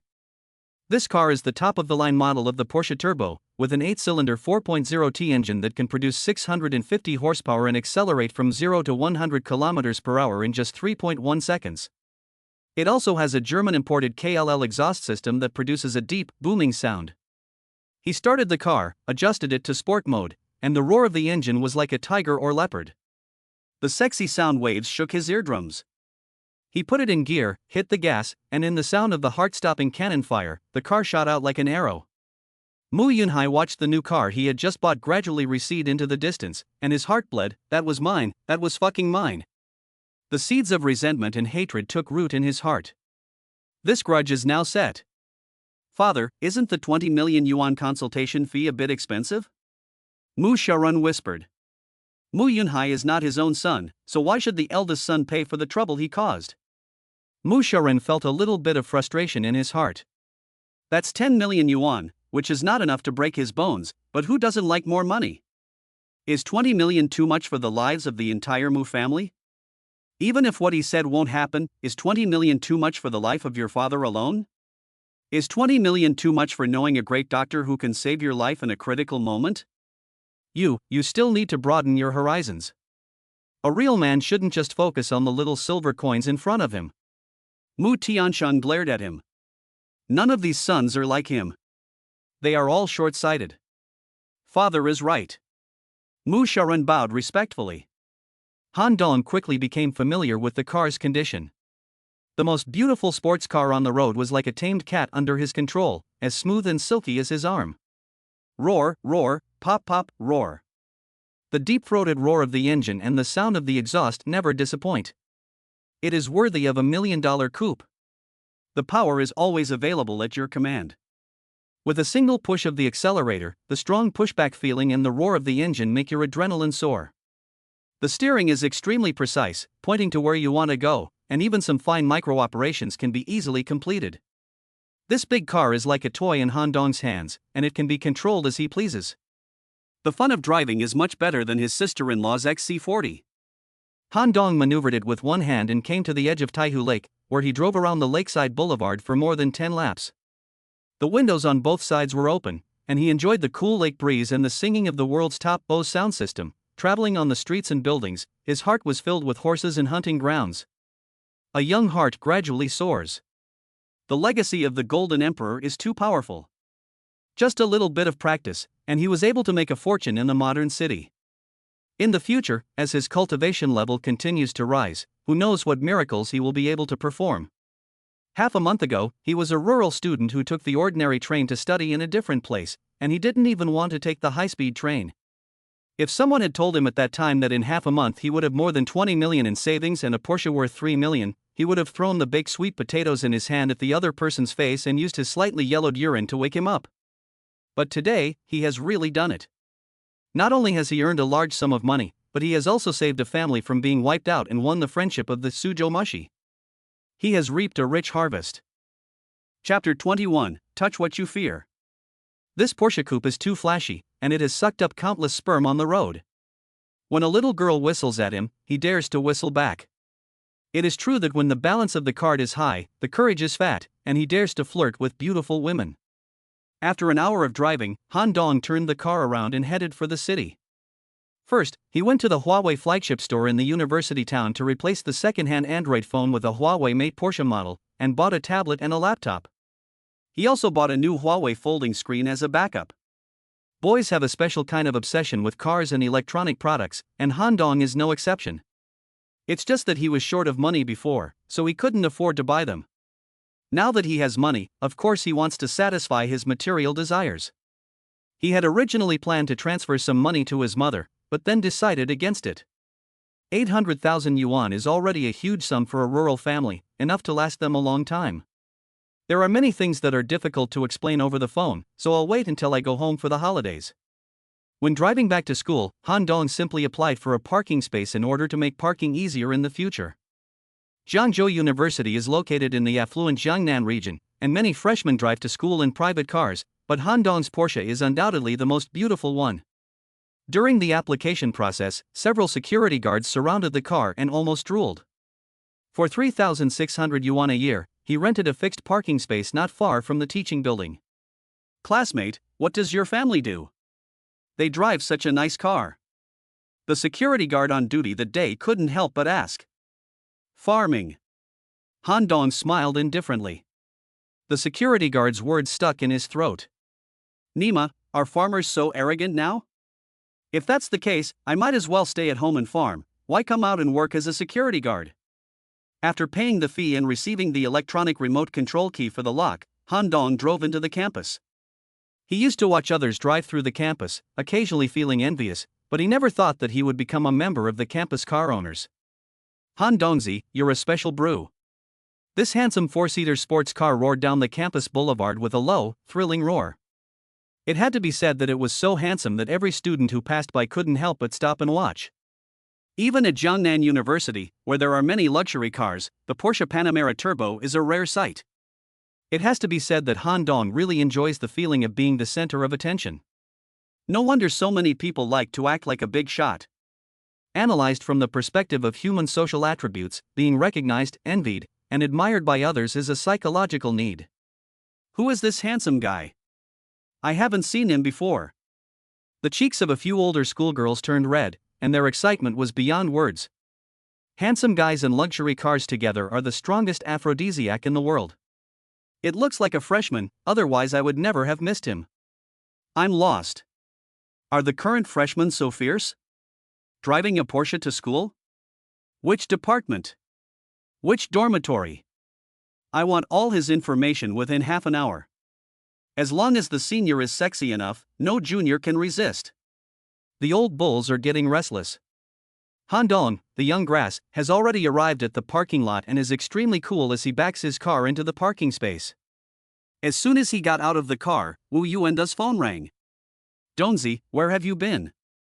The guys have been looking for you for a long time. I went out to take care of some business and just got back. Why are you looking for me? You made a big splash at school today. How about a celebration dinner? It's been a while since our dorm has had a meal together since the start of the semester. Why don't we combine the two? What do you think, Secretary Han? Wu Yuan teased. Principal Zhong appointed Han Dong as the deputy secretary of the Youth League Committee at the law school at the commendation ceremony, which was no less shocking than the 1 million prize he won. Because there had never been a precedent in the history of Jiangda for a freshman to hold this position. The starting point is really too high. Let me put it this way, as long as Han Dong doesn't make any major mistakes during his studies, his future is very bright. It's also very easy to stay on at the university. The 1 million yuan will be gone after it is spent, but the political capital he has accumulated will be enough for him to use for the rest of his life. This is what everyone envies the most. It can be said that in the first half of the semester, Han Dong had already left most of his classmates far behind. No wonder Wu Yuanda called him Secretary Han with a sour tone. I have no objection. Secretary Han pays for all the expenses. Do you mind if we eat at a place with a dog sign? Han Dong smiled and said, just choose a place and send me a WeChat location. Eating at a big table among classmates is also a tradition when studying. Han Dong has received such a large bonus, so it is inevitable that he will have to pay a little. This season, it's naturally beer and kebabs. Wu Yuanda smiled and said, let's go to the barbecue stall on the back street. Don't worry, they're all my brothers, they won't take you to a fancy restaurant to rip you off. What time should we go? Let's go now. We'll meet at the back of the school. I've already notified everyone else. Okay. Han Dong hung up the phone and looked at the time. It was already past 5 o'clock. It was time for dinner. Just as he was about to leave, he saw two familiar figures approaching from the tree-lined road. It was Si Yingchun and Shang Yusin. The two of them were leaning their heads together, probably watching some funny video. Shang Yusin was covering her mouth and shaking. Si Yingchun was obviously not as involved as Chang Yusin. She glanced at the figure by the roadside and was suddenly startled. Han Dong? Si Yingchun exclaimed in surprise. Hearing this name, Chang Yusin trembled, hurriedly stepped aside, and looked at Han Dong with a guilty look. Dongzi. We met halfway. Chang Yusin's face turned red and she couldn't even speak coherently. Ha! Han Dong smiled. No matter what you two do, you can't explain it to me. Congratulations, Dongzi, your brothers are proud of you. Si Yingchun didn't try to explain, but patted Han Dong on the shoulder. I didn't expect you to be so good at kung fu. Teach me a few moves when you have time. It just so happened that I ran into him. Han Dong smiled. That's just being modest. You can't win by luck alone when you're fighting 5 armed bad guys. Speaking of which, Chang Yusin's face lit up. Brother Dong, you really made us Iha people proud. Let's drink to our hero Han tonight. We won't be satisfied until we've drunk until we vomit. Okay, let's go. Han Dong laughed. Si Yingchun's peripheral vision caught a glimpse of the Porsche Panamera next to him, and he felt a sudden burst of light. This is my dream car. The rich kids in Suzhou are so rich that they can actually drive this car to school. Si Yingchun was envious. What kind of car is this? How much does it cost? Chang Yusin looked at the monster that looked like it was not to be trifled with. The latest Porsche Panamera Turbo, plus options, modifications, various taxes, insurance, and landing fees, will probably cost more than 3 million. Oh my, more than 3 million, that's enough to buy a flat in Zhengzhou. Chang Yusin's mouth was wide open in a O shape. Si Yingchun didn't associate the car with Han Dong at all, so she didn't ask him about it. Han Dong didn't bother to admit it either. What he needs to know, he will know sooner or later. For now, let's not hurt his pride. Sooner or later, I'll have you in my private stash. Bang! Si Yingchun pointed at the car and fired a virtual shot. Chapter 22, A Gathering of Beautiful Women. The three of them chatted and laughed as they arrived at the entrance to Zhengda University. Wu Yuanda, Hong Tao, Zheng Zikai, and Zhang Peng were already there. As soon as Han Dong appeared, his friends jumped on him. Zheng Zikai and Hong Tao grabbed his arms, and Wu Yuanda reached out with his claw and gave him a sea-bottom fishing move. Han Dong's right leg instinctively flew out when he was attacked in a vital area. With a muffled thud, the nearly 200-pound body flew directly 5 meters away and fell to the grass on the side of the road. This was the result of Han Dong's pulling back at the critical moment, otherwise he would have been seriously injured. Before the others could see clearly, Han Dong had already arrived at Wu's side and helped him up. "Are you okay?" Fat Wu gritted his teeth and looked at himself. "Luckily, I have a lot of fat, so I escaped." "Who the hell told you to play monkey picking peaches without saying hello? You're lucky you didn't get hurt." Han Dong glared at him angrily. "Isn't this trying to get a taste of Secretary Han's dragon energy?" Wu's fat eyes narrowed into slits. It turns out that the police officer was right. Dong is really a martial arts master. Hong Tao exclaimed in amazement. Hearing is not as good as seeing. Han Dong was unable to see the famous scene of him fighting 5 gangsters, but he accidentally witnessed him kicking a 200-pound fat man into the air. This kick must have had the strength of hundreds of caddies. Nonsense, why would a police officer make up a story like that? Wu Yuanda gave him a dirty look. So the several people looked at Han Dong with more and more complicated eyes. Zhang Zikai was obviously jealous. He used to look down on Han Dong, a country boy. Throughout high school, Zhang Zikai was the most popular. He had good grades, was handsome, was from the city, and came from a wealthy family. Han Dong, on the other hand, was good at his studies, but was not good at anything else. He had no sense of presence in the class. Unexpectedly, not long after entering university, Han Dong became the most dazzling one. This made Zhang Zikai extremely unbalanced. Especially Chang Yusin's expression of infatuation made Zhang Zikai feel a bit disgusted. "Where is Lily?" He deliberately changed the subject to distract everyone's attention from Han Dong. "Look, over there." Zhang Peng pointed in the direction of the school entrance. Yu Li and another girl were standing not far away, looking at them. To everyone's surprise, the girl who came with her was none other than the goddess of the brothers' hearts, Xiao Shi. Taking off her camouflage uniform, the girl was wearing a white chiffon blouse, peacock blue wide-leg pants, and white sneakers. She casually tied her hair in a high ponytail, standing alone and looking so independent. The girl had her hands in her pockets, and when she looked around, it was as if there were stars rippling in her eyes. Yu Li, who was wearing a floral dress, looked like a pure and innocent girl. She stood next to her, looking like a little follower. "Oh my, am I hallucinating?" Fat Wu pinched his thigh. Zhang Zikai and the others were also surprised, but more so pleasantly surprised. This girl usually looks like a stranger, and after spending so much time together in military training, she hasn't even spoken to her. Not to mention going out with her. Seeing everyone's eyes focused on her, Xiaoxi smiled lightly. "Yuli said that Han Dong invited me to your victory celebration, but I know it wasn't his idea." His expression just now only confirmed this. Han Dong touched his nose and smiled awkwardly. He couldn't respond to that. "But I'm still here. Because I admire my classmate Han Dong, and what he did is worth a toast. Although I know you didn't invite me, I'm willing to attend your celebration because you're a hero and I admire you." This is basically what Xiao Qian was trying to say. What Han Dong didn't expect was that this seemingly weak and gentle girl actually had a bit of heroic spirit in her words. "It's worth a toast, this is not the language style of an ordinary girl." Just as he was about to speak, another beautiful woman came out of the school gate at a fast pace.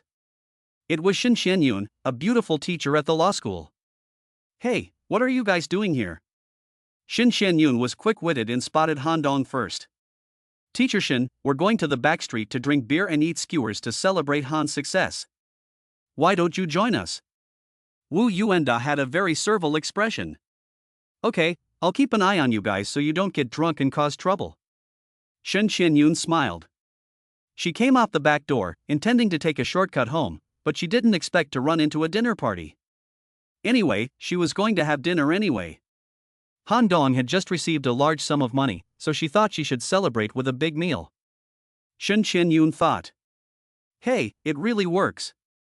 The few animals looked at each other and were pleasantly surprised. There is still a sense of distance between teachers and students in college, unlike the close contact with teachers in middle school. Especially leaders like Teacher Shin, who basically have little contact with students. I didn't expect her to agree so readily. But, Miss Shin, we're going to a food stall. You're not dressed appropriately. Han Dong didn't want her to go. After all, he was holding something over her, and he felt guilty. Shin Xianyun was wearing a light green undershirt, a brown tulle Hermes dress, and a bag from the same brand. She looked both elegant and luxurious, and in no way did she look like she belonged at a food stall. Seeing Chun is very sensitive to luxury goods. He thought to himself, this teacher Shin, her family is not just ordinary. This outfit, plus the Vacheron Constantine on her left wrist, must cost hundreds of thousands of dollars. What does that mean, not welcome? Shin Xianyun's big eyes narrowed. Welcome, welcome. I just didn't want you to be uncomfortable. Han Dong smiled sheepishly. Humph, that's more like it. Shin Xianyun gave him a dirty look. Xianchuan's gaze darted back and forth between Han Dong and Shin Xianyun. Out of his rich experience with both sexes, he sensed that the relationship between the two was not as simple as it seemed. He couldn't say what the nature of the relationship was, but he felt that there was something ambiguous about it. Thinking of this, Xianchuan's heart felt like a bottle of old Shangxi vinegar had been overturned, sour and indescribable. Teacher Shin Xianyun is simply his ideal type. A few years older is not a problem. The key is that her appearance, temperament, and family background all perfectly match Xianchuan's needs. How could this kind of human gem have an intersection with this village boy, Han Dongzi? What a waste of talent. The back door of the school leads to a famous snack street in the neighborhood, which is called the Back Street. Students from Jiangda University, students from the high school attached to Nanjing Normal University, and residents in the neighborhood like to go to this street for a feast. Even foodies from other parts of the city drive here to spend money. It is very lively at night. Jiangji Seafood Barbecue is the most famous store on this street. Their spicy crayfish and grilled seafood are their specialties, attracting many repeat customers. Wu Yuanda chose this one. Fortunately, they arrived early and there were still seats under the awning outside. If they had arrived later, they would have been taken. Chapter 23, Meeting Lin Rong again. It was still a bit hot in early September, and many customers were shirtless, shouting and drinking, full of the flavor of the marketplace. The group of people, including Han Dong, were handsome and beautiful, and they really didn't fit in with the surrounding environment. Xiaoxi was fine, but Shin Xianyun was visibly excited, her eyes darting around. Mission, you haven't eaten in a place like this before, have you? Han Dong smiled. It's not that I don't want to come, it's just that no one has ever brought me here before, and I'm too scared to come on my own, so. That's easy. From now on, when we go out for skewers, we'll just call you. Wu Yuanda smiled. Well, you said it, I wrote it down in my notebook. Shin Xianyun pointed at Wu Fatso and smiled. You're a leader of the youth league committee, and it's not good for you to hang out with us. Freshmen all day long, is it? Han Dong frowned. Aren't you a cadre of the youth league committee? What's wrong with me having dinner with my colleagues? Shin Xianyun gave him a disgusted look. Yes, Dongzi, what Miss Shin said is correct. Wu Yuanda smiled. No problem. Zhang Zikai smiled strangely. Han Dong is really stupid. Who would complain about the beautiful women around them? The more the merrier. There are 4 beautiful women in their group of 10, and 2 of them are goddesses of stunning beauty, attracting the attention of the customers around them, making the young man's vanity swell. Zhang Zikai enjoyed this sense of vanity and couldn't understand why Han Dong kept pushing the beautiful teacher away. Xianchun was more and more certain that there must be a story between Han Dong and the beautiful teacher that was not suitable for outsiders to know. Their behavior was a bit abnormal. It's really frustrating. The group was quite large, so the boss had brought a large round table, which was too big for the original square table. The main character of the dinner was originally Han Dong, but because of the presence of Miss Shin, the seating order naturally revolved around her. Shin Xianyun sat in the middle, Han Dong sat next to her on the left, and the next in line were Yuli, Xiao Qian, Hong Tao, Zheng Peng, Wu Yuanda, Zhang Zikai, Xiangchun, and Chang Yusen. Everyone else was fine, except for Zhang Zikai, who was not happy at all. There were 4 beautiful women at the table, and he was not next to any of them. When he was in high school, he was the most popular guy in school, and his friends basically followed his lead. He never imagined that after he went to college, he would be crushed by this village boy, Han Dongzi. Zhang Zikai felt very dissatisfied, but for the time being, there was no good way to deal with it. Everyone started ordering from the menu. Wu Yuanda and the others ordered 2 large pots of spicy crayfish, grilled oysters, scallops, prawns and other seafood, and of course lamb skewers. Zhang Zikai ordered a few grilled lamb kidneys. The girls ordered light dishes like grilled eggplant and grilled enoki mushrooms. In addition, they ordered 2 large cans of cold draft beer. The youngest, Hong Tao, poured a glass of wine in front of everyone. "Thank you, I don't drink." When the glass was pushed to Xiao Shi, she smiled and declined. "Tonight is Dongzi's celebration party. While everyone is happy, it's okay to drink a little." Zhang Zikai tried to persuade her. "I'm still underage," said Xiao Qian calmly. Everyone realized that Xiao Shi had entered school early and was still under 18 at the time. "Let's get her something else to drink. What flavor would you like?" "Orange juice," said Xiao Shi. Wu Yuanda called the waiter and brought her a bottle of orange juice with fruit pieces. The dishes had already been served one after another. Wu Yuanda raised his glass and said enthusiastically, "Tonight, thanks to Han Dongzi, we are all here together with our good friends. Let's drink a toast to Dongzi, who has been awarded the honor of Hero of Justice and Courage. I hope he will have a bright future and a wide path ahead of him. Cheers! Congratulations to Dong Han, cheers!"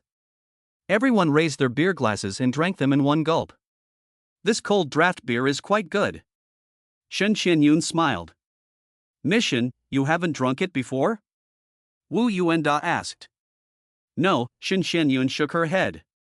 "I've only drunk red wine, just a little bit." "That's right, who would dare to take a goddess like you to a barbecue stand to drink draft beer?" "Who is a goddess?" "I'm just an ordinary teacher." Shen Qianyun smiled. "If you were ordinary, there would be no outstanding people in the world." Everyone secretly complained. After a glass of wine, the group of people were in a good mood in chatting away. "Dong Gu." A pleasant female voice suddenly came over. Everyone looked in the direction of the sound and saw 2 girls in the Jiangda High School uniform standing not far away looking this way. The girl on the left was very beautiful, and even the large school uniform could not hide her refined temperament. The girl on the right was also very cute, but her appearance was not comparable to her partner. "Lin Rong?" Han Dong was stunned. "What are you doing in the back alley at this time?" "I came to the back street to change my taste." "Dongzi, who is this? Introduce her to us." Zhang Zikai couldn't help but show off again when he saw a pretty girl. "I'm Han Dong's girlfriend, Lin Rong. You can call me Lin Lin." Lin Rong walked over and took Han Dong's arm. The cute girl next to her nearly popped out of her frame. "Oh, whoa, the other guys are starting to make trouble. Dongzi, I can't believe it, you actually betrayed the organization and secretly got a girlfriend." Wu Yuanda looked resentful. Everyone's eyes were fixed on Han Dong's face. Shen Shenyun smiled, Xiao Qian looked thoughtful, and Yu Li and Chang Yusin seemed a bit jealous. Xing Chun was unmoved, and Zhang Zikai was obviously a little upset. "Damn it, how can a beautiful girl pass by casually and have a relationship with this bumpkin? When my brother was the most powerful person in Ihan No. 1 middle school, he didn't even know who he was hiding behind to eat shit." Hong Tao and Zhang Peng were just onlookers, and they didn't have any thoughts. "Lin Rong, if you keep talking nonsense, I'll really blacklist you." Han Dong glared at her angrily. "I was just joking. Why are you taking it so seriously?" Lin Rong hugged his arm and shook it. "Stop it. I'm treating you to dinner. Sit there and eat your food." "Thank you, Donga is the best to me." Lin Rong nodded like a chick pecking rice and kissed him on the cheek. "Oh, you little girl, how can you be so shameless?" Chang Yusin couldn't help but make a sarcastic comment. "Han Dong kissed me like this too. Is there a problem?" Lin Rong looked innocent. "Where did he kiss you?" Yu Li asked. Of course it was the lips. Lin Rong sat down beside Han Dong unceremoniously, pushing Yu Li to the side. "Pa." Wu Yuanda just drank a sip of water and almost spit it out. Chapter 24, The Fairy and the Monks Meet. Han Dong picked up a bunch of golden needle mushrooms and stuffed them into Lin Rong's mouth. Eat your food and don't talk. Lin Rong nodded like a little chick pecking at rice, and chewed very obediently. Classmate, you come join us. Han Dong waved at the cute girl. Hong Tao added a stool next to him and invited the girl to sit down. My name is Wang Kailang, you can call me Coco. The girl who grew up eating lovely is a smiling girl who was Lin Lin's classmate and best friend. Hello, Coco. I'm Han Dong. I'm a friend of Lin Lin's. I know, Lin has been talking about you every day recently, and I'm getting a little tired of hearing it.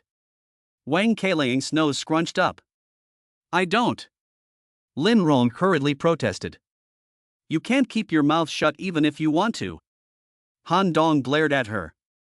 Lin Rong's shoulders, which had just straightened up, suddenly slumped and she closed her mouth and dared not speak.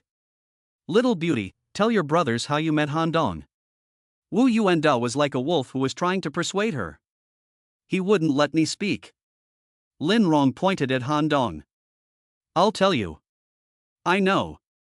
Wang Kailang raised her hand and said, on the day of the bus robbery, Lin was on the 15th bus. It was Han Dong's brother who saved her. Oh, everyone let out a long sigh and looked as if they had suddenly realized something. The hero saving the beauty is a timeless fairy tale. Although the plot is a bit corny, girls just love it. Not only that, this morning at the school gate, I was harassed by a group of little rascals, and it was Han Dong's brother who pretended to be my boyfriend and chased them away. Lin Rong couldn't help but interrupt. What do you mean by pretending to be my boyfriend? You were the one who came over and pretended to be my girlfriend, weren't you? Han Dong glared at her and said, No, did I let you speak? Lin Rong made a zipper-like motion with her mouth and stopped talking. Although they didn't say it in detail, everyone was a smart person and basically understood the entanglement between the two. The women all breathed a sigh of relief. It seems that Han Dong and she have nothing at all, and it was just a coincidence that he saved her twice. A young girl at this age is definitely developing feelings for Han Dong. But Han Dong doesn't seem to have those feelings for her. Xing Chun was even more puzzled. This bumpkin must have had a stroke of luck, because any girl he picks is a goddess. This special brew is the best white wine ever. Donzi, what are you doing? You scared the little beauty. Wu Yuanda smiled and said, It's okay. Don't be afraid of him. I'll protect you. That creepy uncle. Lin Rong rolled her eyes. Wang Kailang giggled with her mouth covered. I'm the same age as Han Dong, so why is he my brother and I'm an uncle? Wu Yuanda protested. Because you are a creep. Lin Rong added. Pa. Fat Wu coughed up a mouthful of old blood. Okay, eat your dinner and go back to your evening study session as soon as you're full. Han Dong said in a low voice. I got it. Lin Rong lowered her head and, together with Wang Kailang, focused on the food in front of them. At this time, 2 plates of spicy crayfish were served. Yuli and Chang Yusen each peeled the shrimp and sent them to Han Dong's plate at the same time. Then their hands met awkwardly in midair. Yuli and Chang Yusen looked at each other, both of them stunned. Thank you, sister. Lin Rong took the shrimp that the two had peeled and handed one to Wang Kailang. Oh, you're welcome. Yuli and Chang Yusen said in unison. Everyone here is very smart, so they can see what's going on. Han Dong was so embarrassed that he could have dug a 3-bedroom, 2-living room house out of the ground.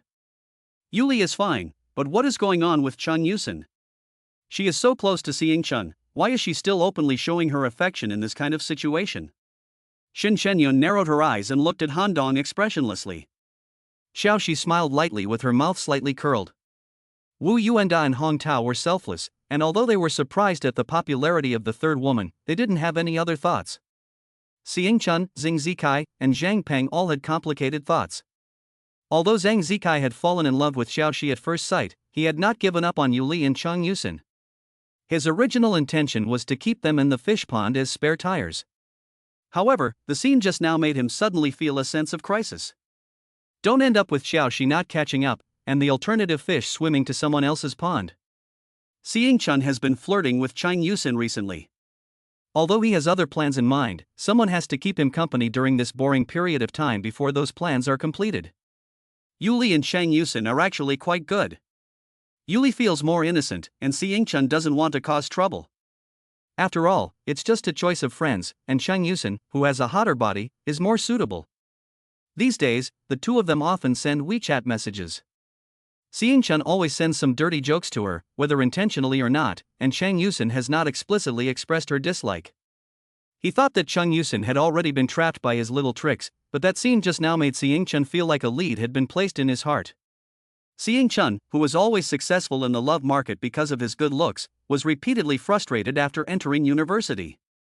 The fish he had his eye on seemed to have some kind of connection with that village boy, Han Dong. It's really frustrating. Zhang Peng's thoughts are the purest. Because Chang Yusen and he were classmates, he had liked her since the beginning of high school. Chang Yusen is charming and sexy, and has the potential to become a goddess of the house. Zhang Peng is a program house, so of course he fell in love with her at first sight. Now, when he saw the goddess he had secretly loved for 3 years, she was actually openly flirting with other boys, and the nerd's heart was broken. A small action of peeling shrimp stirred up a storm of hidden currents, and everyone at the scene had their own ulterior motives. Wu Yuanda saw that the atmosphere was not right, so he ordered 2 more glasses of wine, which slightly relieved the awkwardness. Lin Rong and Wang Keilang had a tight schedule and would be attending evening study sessions later. So after they had eaten, they left as soon as possible. As soon as they left, Han Dong received a WeChat message. Lin, you've become the meat of the monk. Han Dong, what do you mean? Lin, the 4 fairies at the table are all coveting your body. Han Dong, go away. What does a little brat know about her? Lin, the 2 who peeled the shrimp for you have the same intentions as Sima Zhao. The other 2 are hiding in the dark, and the way they look at you is definitely not ordinary. Han Dong, you're not studying hard, and you're just thinking about these useless things all day. Lin, do you need to think about it? You can tell by the smell. Han Dong, are you a dog? You have such a good nose. Lin, I'll bite you to death, woof woof woof. Han Dong, okay, let's go to class. Try to stay out of trouble at night. It's not safe. Lin, Emma, I'm so touched. Donzi finally knows how to care for people. Han Dong ignored her and simply exited the chat interface. Lin Rong didn't bother him either. This was the first time Dong had eaten barbecue at Zhang's. The spicy crayfish and grilled seafood were very flavorful, and everyone was full of praise and enjoyed the meal thoroughly. Chapter 25 Handsome Chao Qian. Shin Shenyun was eating at a food stall for the first time. Compared to the elegant and upscale restaurants, this place had a different flavor. The people around her were yelling and drinking, and the drinks and sweat were flying together. This kind of life of drinking and eating meat made Shin Shenyun feel very novel and especially human. As always, Xiaoxi was reserved. She didn't drink, and didn't fully immerse herself in the lively atmosphere, but she didn't actively reject it either. She is very quiet, rarely speaks, and occasionally smiles, which attracts the attention of all the boys. Even with the presence of a beauty like Shin Shenyun, it was difficult to suppress her radiance. At this moment, a little girl carrying a basket of roses walked by, repeating, "Sir, buy a flower for your loved one." "How much is it?" Zhang Zikai's eyes lit up. 10 yuan. Give me 2. Thank you, sir. The girl took the 20 yuan note that Zhang Zikai handed her and gave him 2 red roses. Zhang Zikai took one of the roses in his mouth and came to Xiaoxi, kneeling on one knee and holding the other rose in his hands. "Josie, I like you. Ever since the first day I met you, my DNA has been moving. I hope you can give me a chance to be by your side and spend this unforgettable period of youth with you. I don't know what the future will bring, but as long as I am by your side for one day, I will treat you with all my heart. I would even sacrifice my life." It should be said that Zhang Zikai is quite an actor. This speech was very moving and very convincing. Plus, he is really handsome, and if he were a normal girl, she might have surrendered. If it were normal, Zhang Zikai might not have the courage, but tonight he had drunk a lot and was half drunk. As the saying goes, alcohol strengthens a person's courage, and he suddenly felt that it was no big deal to confess. Look, there's a handsome guy making a declaration of love. The girl is also very pretty. Not only is she pretty, she's a goddess. Together. The onlookers, not knowing what was going on, started to make fun of the situation. Why bother? Isn't it better to just enjoy the meal? Xiao Shi frowned slightly. You shouldn't choose this time to confess. This is actually giving the girl who is being confessed to a difficult problem. If she likes you, then everyone is happy. If she doesn't like you, she has to think about how to reject you without hurting your self-esteem. I don't want to do anything I'll regret. Zhang Zikai was full of passion. If I don't confess today, I'll regret it for years to come when I think back on this night. At this moment, the little girl who had just sold flowers was selling roses at another table not far away. However, the quality of those people was not as high as the table where Han Dong and his friends were sitting. One of the rowdy uncles, with a little bit of alcohol in his blood, grabbed the little girl in his arms, and with his other hand, he began to lift up her skirt. Please don't. I'm still a child. The little girl was so scared that tears were streaming down her face. Ha ha, a table of scum and trash laughed lewdly. You just said that you would do anything for me, even if it meant sacrificing your life? Xiao Shi looked at Zhang Zikai playfully. Yes. I swear. Good. Josie suddenly stood up, walked quickly to the table of the lecherous man, picked up a bottle of beer, and smashed it hard on his head. With a loud bang, the beer splashed everywhere. The man covered his head and tried to stand up, but felt dizzy and spun around twice. After that, he rolled his eyes and collapsed on the ground. The little girl looked at the fallen man, dumbfounded, and forgot to cry. The scum at the table, seeing their companion's head open, stood up in a flash. There were 7 or 8 socialites, all of them shirtless, with dragons and tigers painted on their bodies. You bitch, you really need to be fucked. I'll fuck you on this table, believe it or not. The young man in the lead had a fierce look on his face, evil and fierce. Xiao Shi looked back at Zhang Zikai and made a gesture of please. Zhang Zikai really wanted to rush up and show off his boyfriend power in front of the beauty, but the people at the table were so fierce that they were obviously street thugs. He was just with these people, wasn't he looking for death? If it were in his hometown, he could rely on his family connections to settle the matter, but this was a strange city thousands of miles from home. Even if he were thrown into the Taihu Lake in a sack, no one would stand up for him. He stood up, took 2 steps, then retreated, sat back down in his seat, and lowered his head in fear. Seeing Chun and the others had never seen such a scene before, and they were temporarily intimidated by the group's momentum. You two, hold this little bitch for me, and I'll fuck her right here. The young man in charge shouted angrily.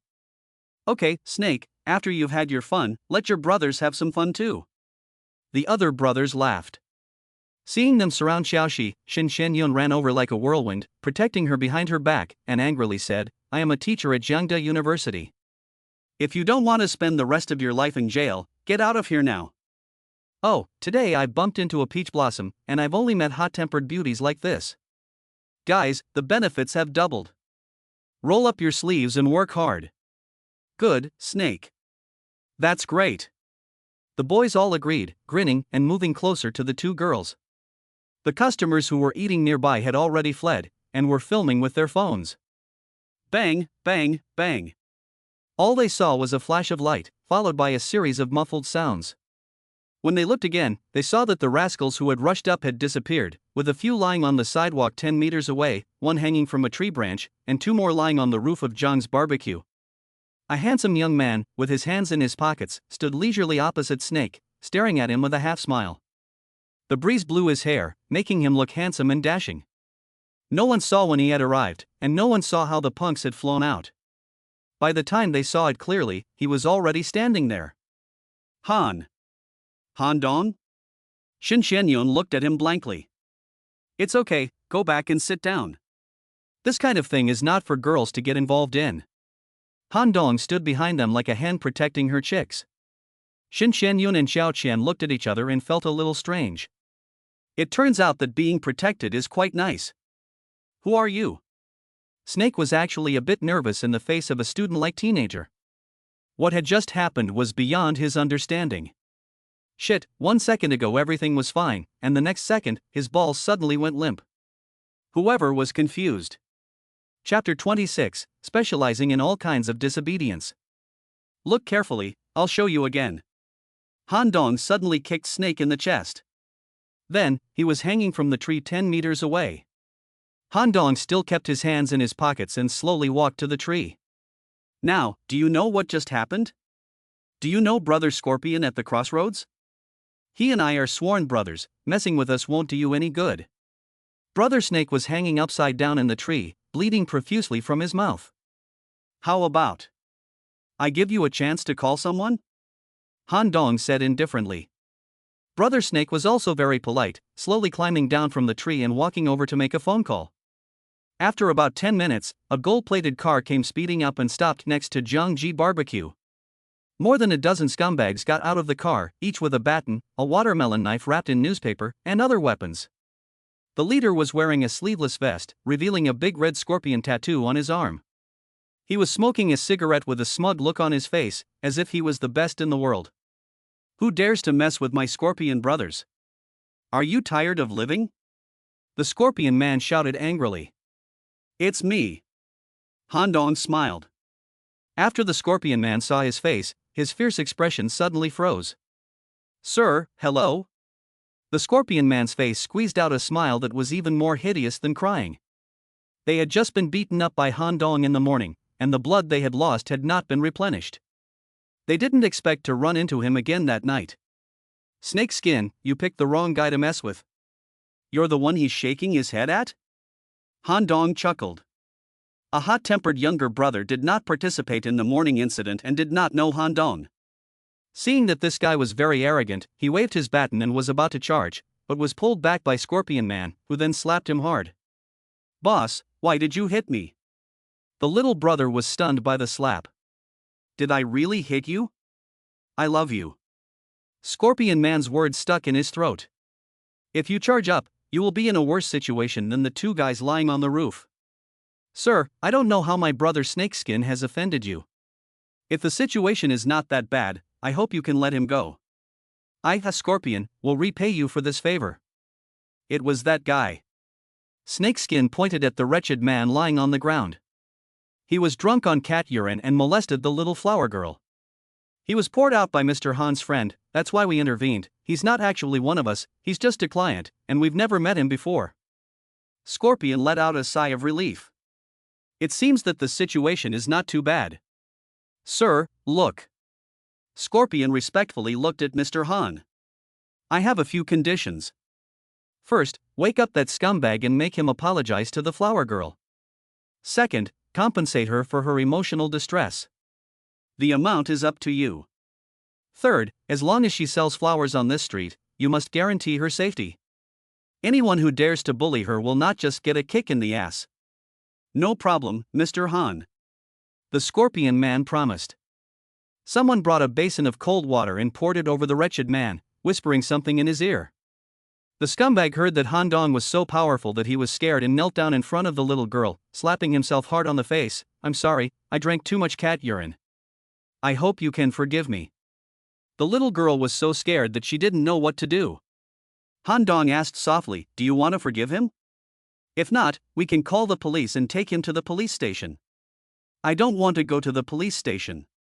The little girl shook her head.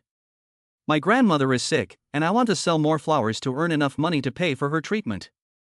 At this point, Scorpion Boy and Snakeskin called on a group of younger men to pool their money together, and with the 10,000 yuan in the wretched man's wallet, they managed to raise a total of more than 30,000 yuan. Sir, this is all we have. The Scorpion Man scratched his head. Han Dong handed the girl the stack of yuan and said gently, take this money back to your grandmother to pay for her treatment. The little girl looked at Han Dong with big eyes, puzzled. She didn't understand why he was giving her so much money. This is their compensation. Don't worry, you deserve it. Han Dong smiled. Thank you, big brother. The little girl's eyes were moist. She put the stack of yuan into her bag. Then go home early, don't sell flowers at night anymore, study hard and try to get into a good university. I understand, big brother. The little girl waved goodbye to them with tears in her eyes. Sir, thank you for your leniency.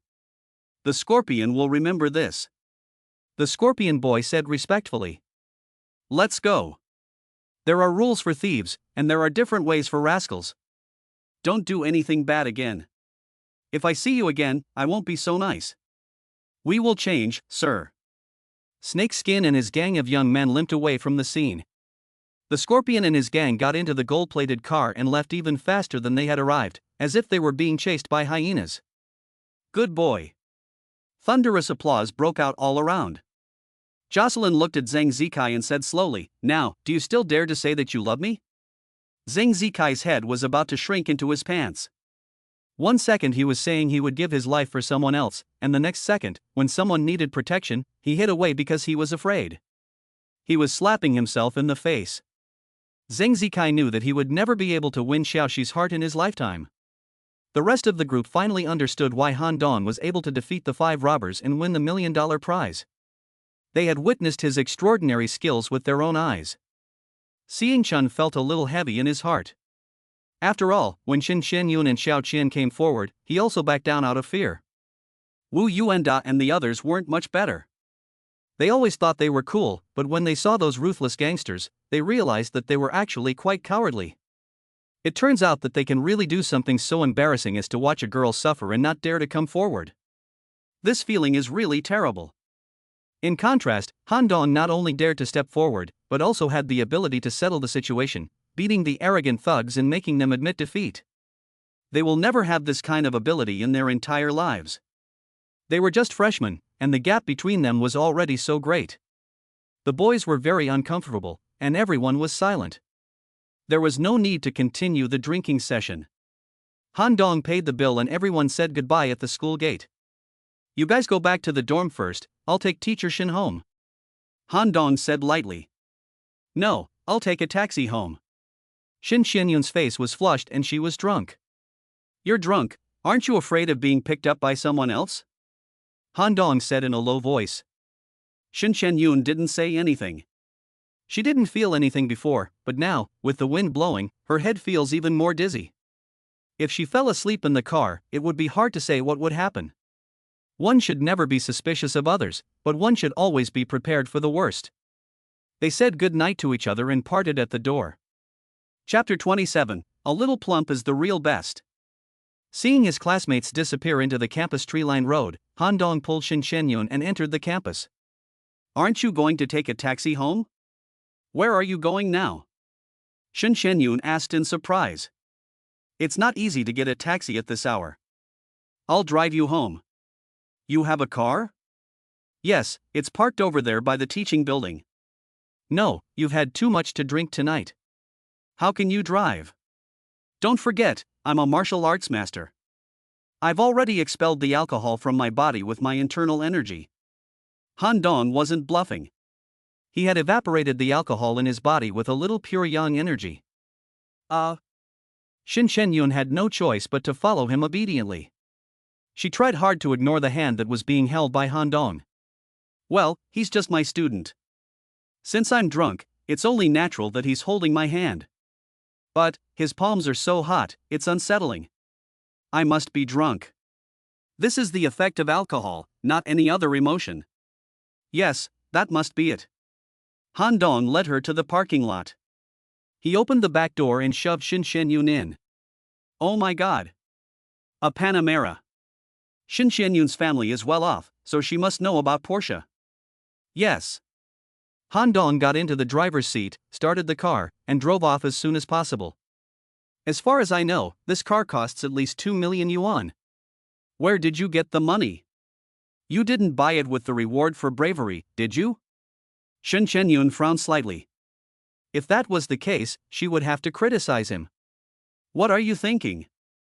"I transferred the bonus to my family." Han Dong rolled his eyes. "I earned the car with my own abilities." "How? How did you earn it?" Xin Shenyun was suddenly interested. How did he earn such a luxury car in such a short time? So Han Dong briefly recounted what happened at the Mu family. "No way, did you really cure Mu Tianqing's strange disease?" Xin Shenyun was shocked. "Do you know Mu Tianqing?" Han Dong had only mentioned Mr. Mu, not Mr. Mu Tianqing's name, so when Xin Shenyun mentioned Mr. Mu's name, Han Dong was a little surprised. "Well, our family has business dealings with the Mu family and has met several times." "No wonder." Han Dong smiled. Being able to do business with the Mu family, Teacher Shin's family must be quite well off. "That's great, Han Dongzi. I didn't expect you to be not only a martial arts expert, but also a medical expert. And you're so good at it. If Teacher Shin gets a strange disease in the future, I'll rely on you. Can't you just live a normal life? Don't think about getting sick. Han Dong rolled his eyes. Birth, aging, sickness, and death are not something that humans can control. Shen Qianyun smiled. The two talked for less than half an hour before they arrived at Bishuiyuan. A good person should see a person to the end of the road. Seeing that Shen Qianyun was getting more and more drunk, Han Dong had no choice but to drive into the underground parking lot and help her into the elevator. When they arrived at the door of 603, Han Dong looked at the next door, 602, and wondered if his cousin and his wife were resting. Shen Qianyun pressed the door code, but she actually entered it incorrectly twice. Hey! Why can't it open? Shen Qianyun blinked in surprise. If you can't drink, remember to drink less next time. Han Dong rolled his eyes. Who can't drink? I can drink another tankful. No problem, no problem. You're a big wine god, right? Han Dong couldn't help but laugh. A drunkard never thinks he's drunk. At this moment, the door opened and a dark-haired head poked out.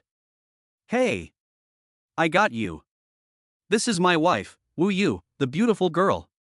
Shen Qianyun giggled and gave the girl a kiss. Oh, how much have you had to drink? The girl's face was crumpled up. Han Dong took a look at her.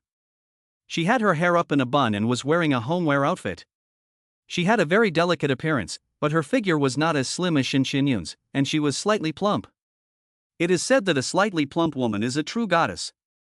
If this is the woman Han Dong is talking about, he believes it.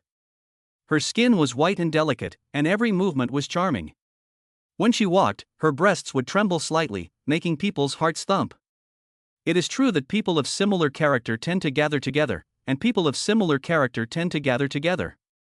The friends of the goddess are often also goddesses. You are. Wu Yu also took a look at Han Dong. Oh, wow!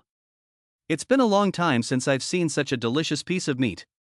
Handsome guys are nothing new, but a guy who makes your heart flutter the first time you meet him is a rare resource indeed. My name is Han Dong, Han from Han Fizi, and Dong from the Four Directions. I'm a student at Zhengdao Law School. Help me get her in. Wu Yu's voice is very nice. Han Dong and Wu Yu together helped Shen Qianyun, the drunken cat, into the room. I want to drink some more, another bottle. Shen Qianyun was full of spirit. I can drink another whole tank. My little miss. Wu Yu poured her a glass of lemonade and held it to her lips. Cheers.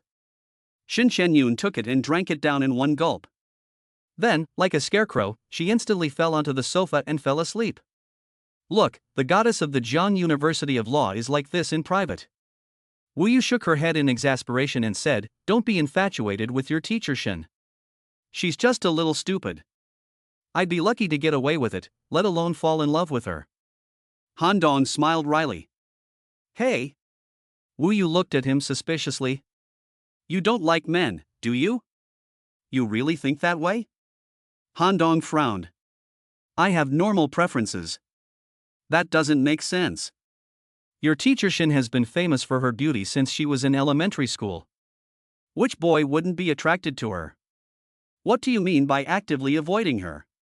Han Dong told Wu Yu the embarrassing story of their first encounter. I see, no wonder she was so angry that day, she thought I didn't lock the door when I came home. Wu Yu smiled wickedly, You're lucky, with your teacher's personality, she's so proud, you should be grateful she didn't kill you. Dong didn't know how to respond to this. From what I know about your teacher, she shouldn't hate you. If it were any other man, she would never stop hating him, and she would never drink with you. Wu Yu's eyes were watery and staring at Han Dong thoughtfully. What does it mean not to hate? Han Dong couldn't help but ask. For girls with little experience in love, not disliking usually means liking. That can't be right. I'm just a freshman from the countryside. How could Miss Shen like me? I also want to know what's going on, because this doesn't fit her usual style. First, she's never had a drink outside, and she's never brought a boy home. Second, you've seen her let her hair down, and she didn't fight back, she even played with you. If she didn't have feelings for you, it's hard to explain. I think. Teacher Shin just admires me because I did something that ordinary boys can't do. Tonight's dinner is a celebration for me. Wait, your name is Han Dong, that name sounds familiar. Wu Yu frowned and suddenly said, right, you must be the god who helped the police solve the armored car robbery case, right? You heard about it too? Your teacher has been talking about this for the past 2 days. Wu Yu smiled. In that case, it all makes sense. She really does admire you. You see, that makes sense. That doesn't mean she doesn't like you. Like is a form of appreciation. Wu Yu smiled and said, although she is a few years older than you, I can guarantee that if you marry her, you will be a good investment. And it's not over yet. It's not a matter of age, it's a matter of status. Han Dong frowned slightly. After all, she is my teacher. As the saying goes, once a teacher, always a father. To put it bluntly, there is an ethical barrier between the 2 generations. You're quite traditional. Wu Yu laughed, her eyes curling like a crescent moon. Of course, we children who grew up in the countryside don't have so many tricks. Han Dong said slowly, how did you and teacher Shin meet? We've been best friends since college. We were roommates, then we went on to graduate school together, and then we got jobs and lived together. Unless one of us got married, we would always live together. From the perspective of outsiders, it is likely that you two are a couple. Do you think no one has ever said that? Even some of our classmates have spread the rumor. But only we ourselves know that we are purely friends. You and I both like men, that's for sure. Wu Yu poured a glass of water for Han Dong and brought it over, smiling and saying, have a sip of water before you go.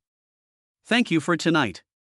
Han Dong was about to take it, but then something strange happened. Chapter 28, Young lady, please behave yourself. Shin Shenyun didn't know who she was fighting with in her dream, and she muttered to herself.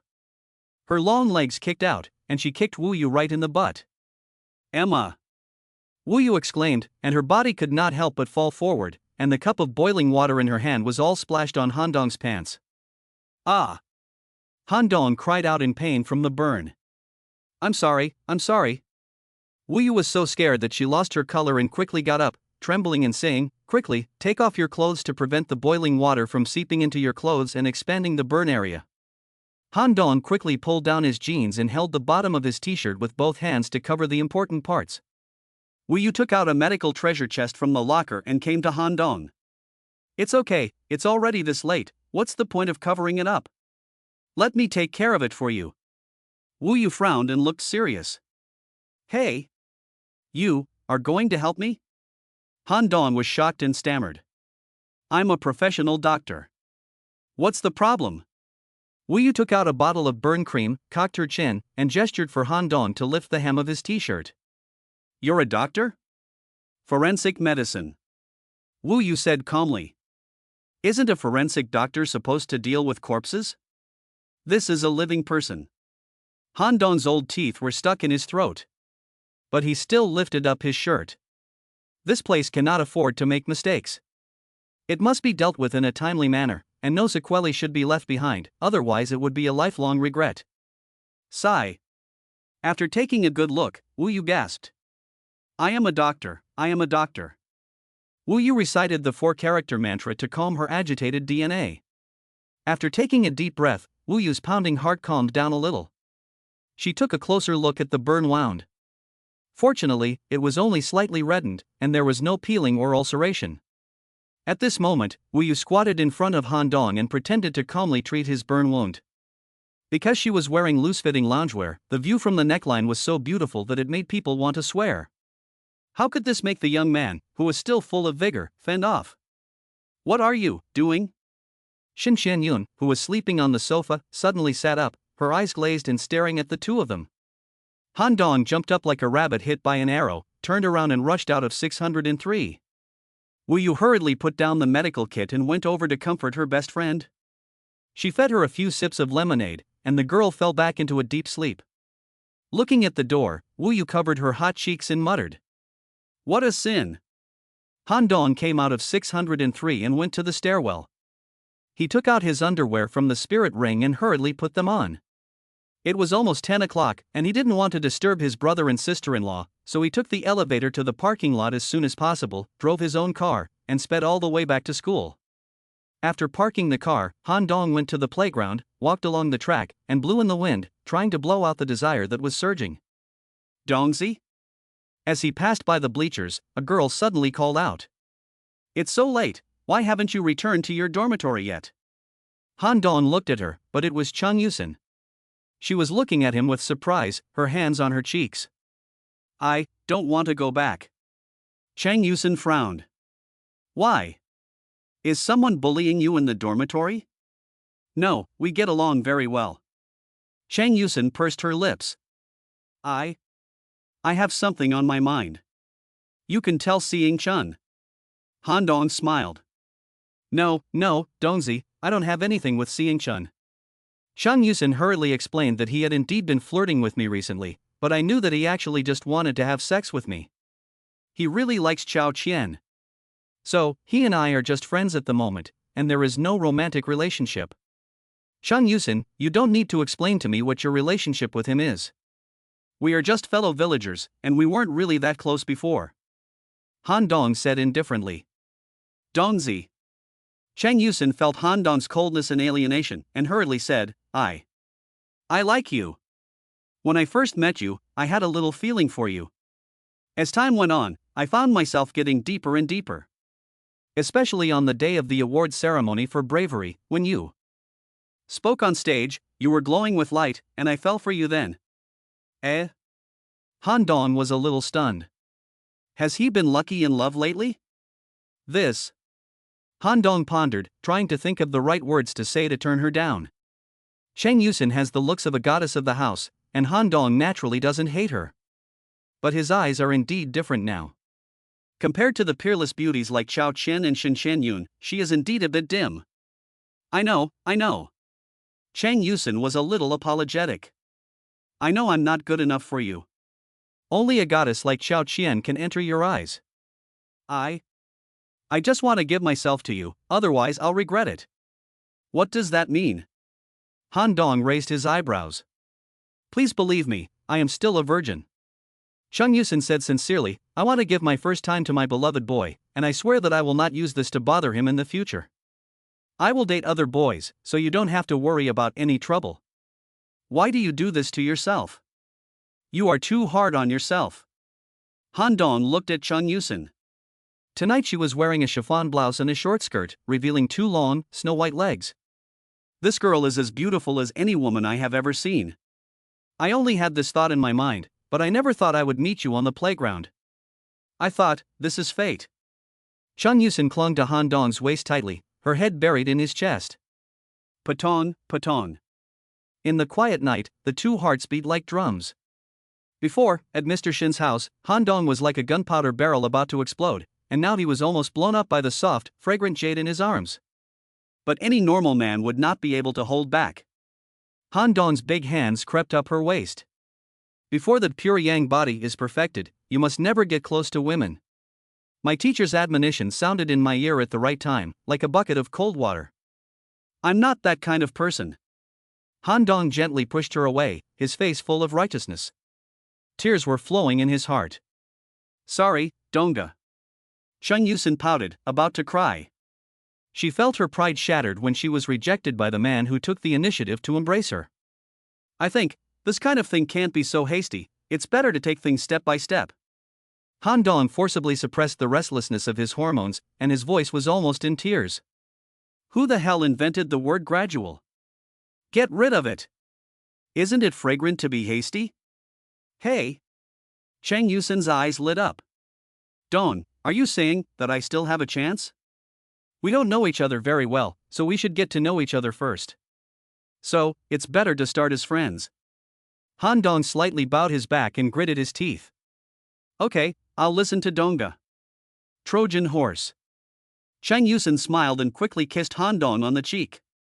Is it worth it? Han Dong looked at her. There is no such thing as worth or not worth in a relationship between a man and a woman. It's all about willingness. Chang Yusin said slowly, as long as I'm willing, the whole world can't do anything about it. Okay, I understand. I'll go home tonight and talk about it later. Okay, Donga. I'll leave first, you can leave later. I'm afraid someone will see us, it won't be good for you. I didn't realize that Chung Yusin was so understanding. I didn't realize that before. Chung Yusin looked around, but didn't see anyone, so she left in a hurry. About 5 minutes later, Han Dong also walked out of the darkness and headed towards the dormitory. A figure came out from a distance and arrived at the scene of the crime. The girl who just came out was clearly Chang Yusin, but I didn't expect her to be so proactive. This person spat angrily, but who was that guy? He was walking too fast, so I couldn't see his face clearly. I could only see that he was tall, at least over 180 centimeters. The man looked around, but didn't see anyone, and then he also walked in the direction of the dormitory building. Han Dong returned to room 513, and there was only Wu Fatso in the room, lying on the bed and eating chicken. Hey, where are they? Han Dong was surprised. Si Lao San must have gone out with a girl, and Hong Tao said he was going to run on the track, but he hasn't come back yet. Wu Fatso was so engrossed in his game that he didn't even look up. After a few minutes, Hong Tao pushed the door open and came over with a mysterious look on his face, whispering, "I found a secret." Not interested. Fat Wu didn't bother to respond. Han Dong smiled and didn't respond. Just now, Chung Yusin was hugging her boyfriend on the playground. Hong Tao emphasized his tone. Hey! She already has a boyfriend? Fat Wu sat up straight. Han Dong's heart immediately hung up. WC, no way, this was seen? However, I was afraid of being discovered, so I was far away and couldn't see who the boy was. Han Dong was slightly relieved. Could it be Si Ing Chun? Recently, I feel like he's been flirting with Chung Yusin. Wu Fatso mused. No, that boy is taller than Brother Chun. Hong Tao sighed. Brother Chun's head is destined to be a little green. If you want to get by in life, you need a little green on your head. Fat Wu sighed, but don't tell him. That kid has a strong sense of self-esteem. If it wasn't Brother Chun with Chung Yusin, then who was he with if he hadn't come back yet? Hong Tao's soul was tortured. This is a good question. Wu Fatso said seriously, young man, mutual green is the truth of life, you will understand later. I don't want to understand. It seems that it is better to be a single dog. Hong Tao went into the bathroom to wash up. Han Dong let out a sigh of relief. Damn, it seems that it's really not safe outside. Anyway, there's money in the bank, so it's time to buy a house. Chapter 29, the tree wants to be quiet, but the wind won't stop. After washing up and going to bed, Han Dong sent a WeChat message to Mu Wanji. Sister Mu, are you resting? I didn't expect Mu Wanji to reply so quickly. I just put my mother to bed and was about to rest. You saved my father, which is a great favor. I will definitely repay you in the future. The Mu family has already paid the consultation fee, so you don't need to thank me. I just have a favor to ask you. Tell me, if it's within my power, I'll definitely help you. I want to buy a house, preferably one that is close to the school. That's no problem at all. I have 2 friends who are in the real estate business. I'll ask them tomorrow. By the way, do you want a villa or a flat? It doesn't matter. If it's a flat, I'd prefer the top floor, with a roof terrace. Considering that you need to absorb the essence of the sun every day, it is most convenient to live on the top floor. Okay, I understand. Thank you, sis. You should get some rest. Good night. Exit the chat interface. Han Dong washed up and went to bed. Today was indeed a day full of events, the most eventful day of his life. He had thought that winning the 1 million prize was already a big deal, but he had no idea that he would go on to make 20 million from the medical skills passed down by the Golden Crow Emperor, and even win a luxury car. Since he inherited the legacy, his rate of success has been astonishing. He was looking forward to a happy life in the future. There was no conversation that night, and the next morning, he went to the roof to practice his body. Every day, he makes a little progress, accumulating changes in quantity, and when a qualitative change occurs, his realm will leap forward. After returning to the dormitory, he finished eating, changed his clothes, and continued to the training ground for military training. Because of the award ceremony yesterday, Han Dong became an overnight celebrity among the freshmen. Everywhere he went, the girls would give him a double take and even whisper to their friends. He is so handsome and has such a great personality. I love him so much. Handsome, good at fighting, and rich. He's the ideal type in my dreams. 1 million yuan is not that much money, is it? At least he can afford to make life comfortable for me for the next 4 years. I'm not going to marry him. Han Dong has excellent hearing, so he can hear all these comments. Some girls nowadays are so realistic that it makes your spine tingle. They are so greedy for pleasure that they have no bottom line. However, outstanding women have always existed in every era. It just depends on whether you can meet them. Donga. Donga. Yuli and Shang Yusen saw him and came up at the same time, smiling like flowers. Good morning. Han Dong smiled. These two girls have become so proactive. After all, they are the most beautiful girls in the school. When they were in Iha No. 1 middle school, they were the white moonlight in the eyes of the boys. At that time, Han Dong didn't even dare to think about it. It is true that only a strong person can attract a high-scoring girl. If you bloom, the butterflies will come. What happened last night had a big impact. Seeing Chun and Zhang Zikai deliberately kept a little distance from Han Dong and didn't hang out with him as usual. Wu Yuanda and Hong Tao were not affected at all, and they still surrounded Han Dong and played around. The two guys' eyes kept wandering back and forth on Shang Yusen, and their expression, knowing that the second week of military training included a target practice event. Yes, so what? We'll have a match during the big competition. Dare you? Okay, how do you want to play? Best of 3. If you lose, you're out of here and stay away from Xiaoxi. What if I win? You can't win. That's not necessarily true. If you're afraid of losing, forget I said anything. If you win, Chui Hao, will follow your lead from now on. So your name is Chui Hao. Is Hao with the character for water or with the character for sun? Ri Tian. Okay, you can just wait to kneel down and call me Dad. Chui Hao's face turned green. If he wasn't worried that he couldn't beat him, he would have slapped him long ago. Chui Hao's father, Chui Hongji, is a famous real estate developer in the Jiangnan region, with money and connections. He really has countless ways to deal with Han Dong. But he still hoped to defeat Han Dong directly through his own abilities, in order to score points in front of Xiaoxi. Otherwise, he would not bother playing games with him. See you at the shooting range. Chui Hao thought that if he talked to him any longer, he might have a heart attack. So he just stopped talking.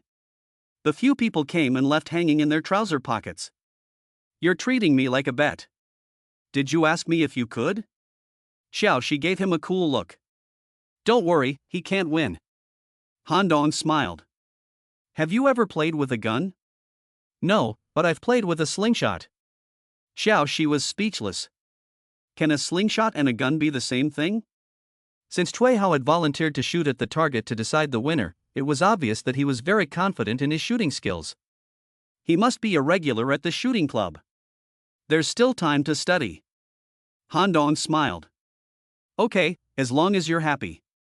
Xiaoxi didn't say anything. At this point, Fat Wu came over and said with concern, Donzi, this guy Chui Hao is a bit of a big shot.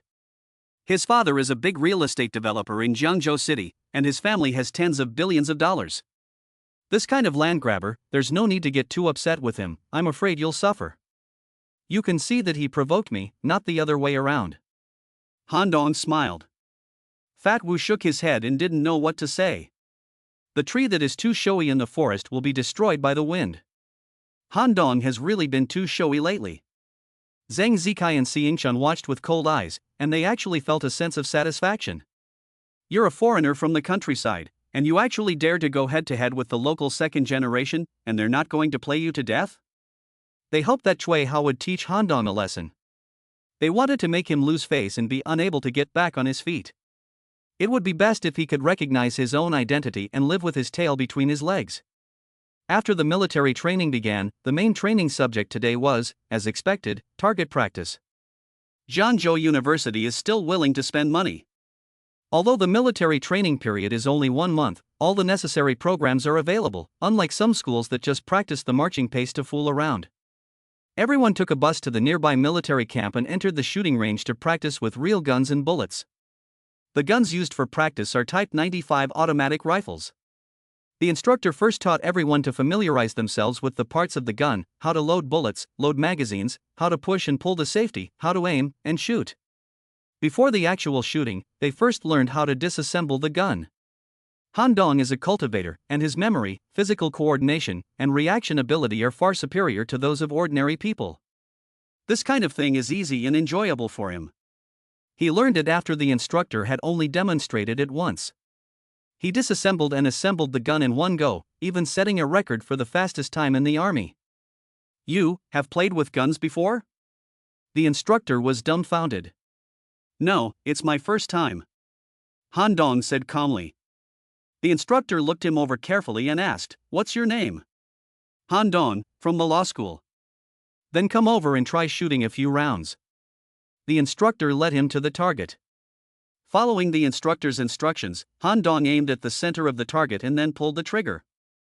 Bang bang bang, 3 shots in a row. All hit the bullseye. Chapter 31, I'm a good shot. As a cultivator in the tempering stage, Han Dong's eyesight, mental perception, physical coordination, and nerve reaction ability are all several times greater than normal people. Shooting is a trivial matter, and with a little coaching, he is a top-notch expert. Is this really your first time playing with a gun? The instructor asked carefully. Of course, in our rural area, we didn't have the opportunity to play with this before. I did play with a slingshot. The instructor instantly turned to stone.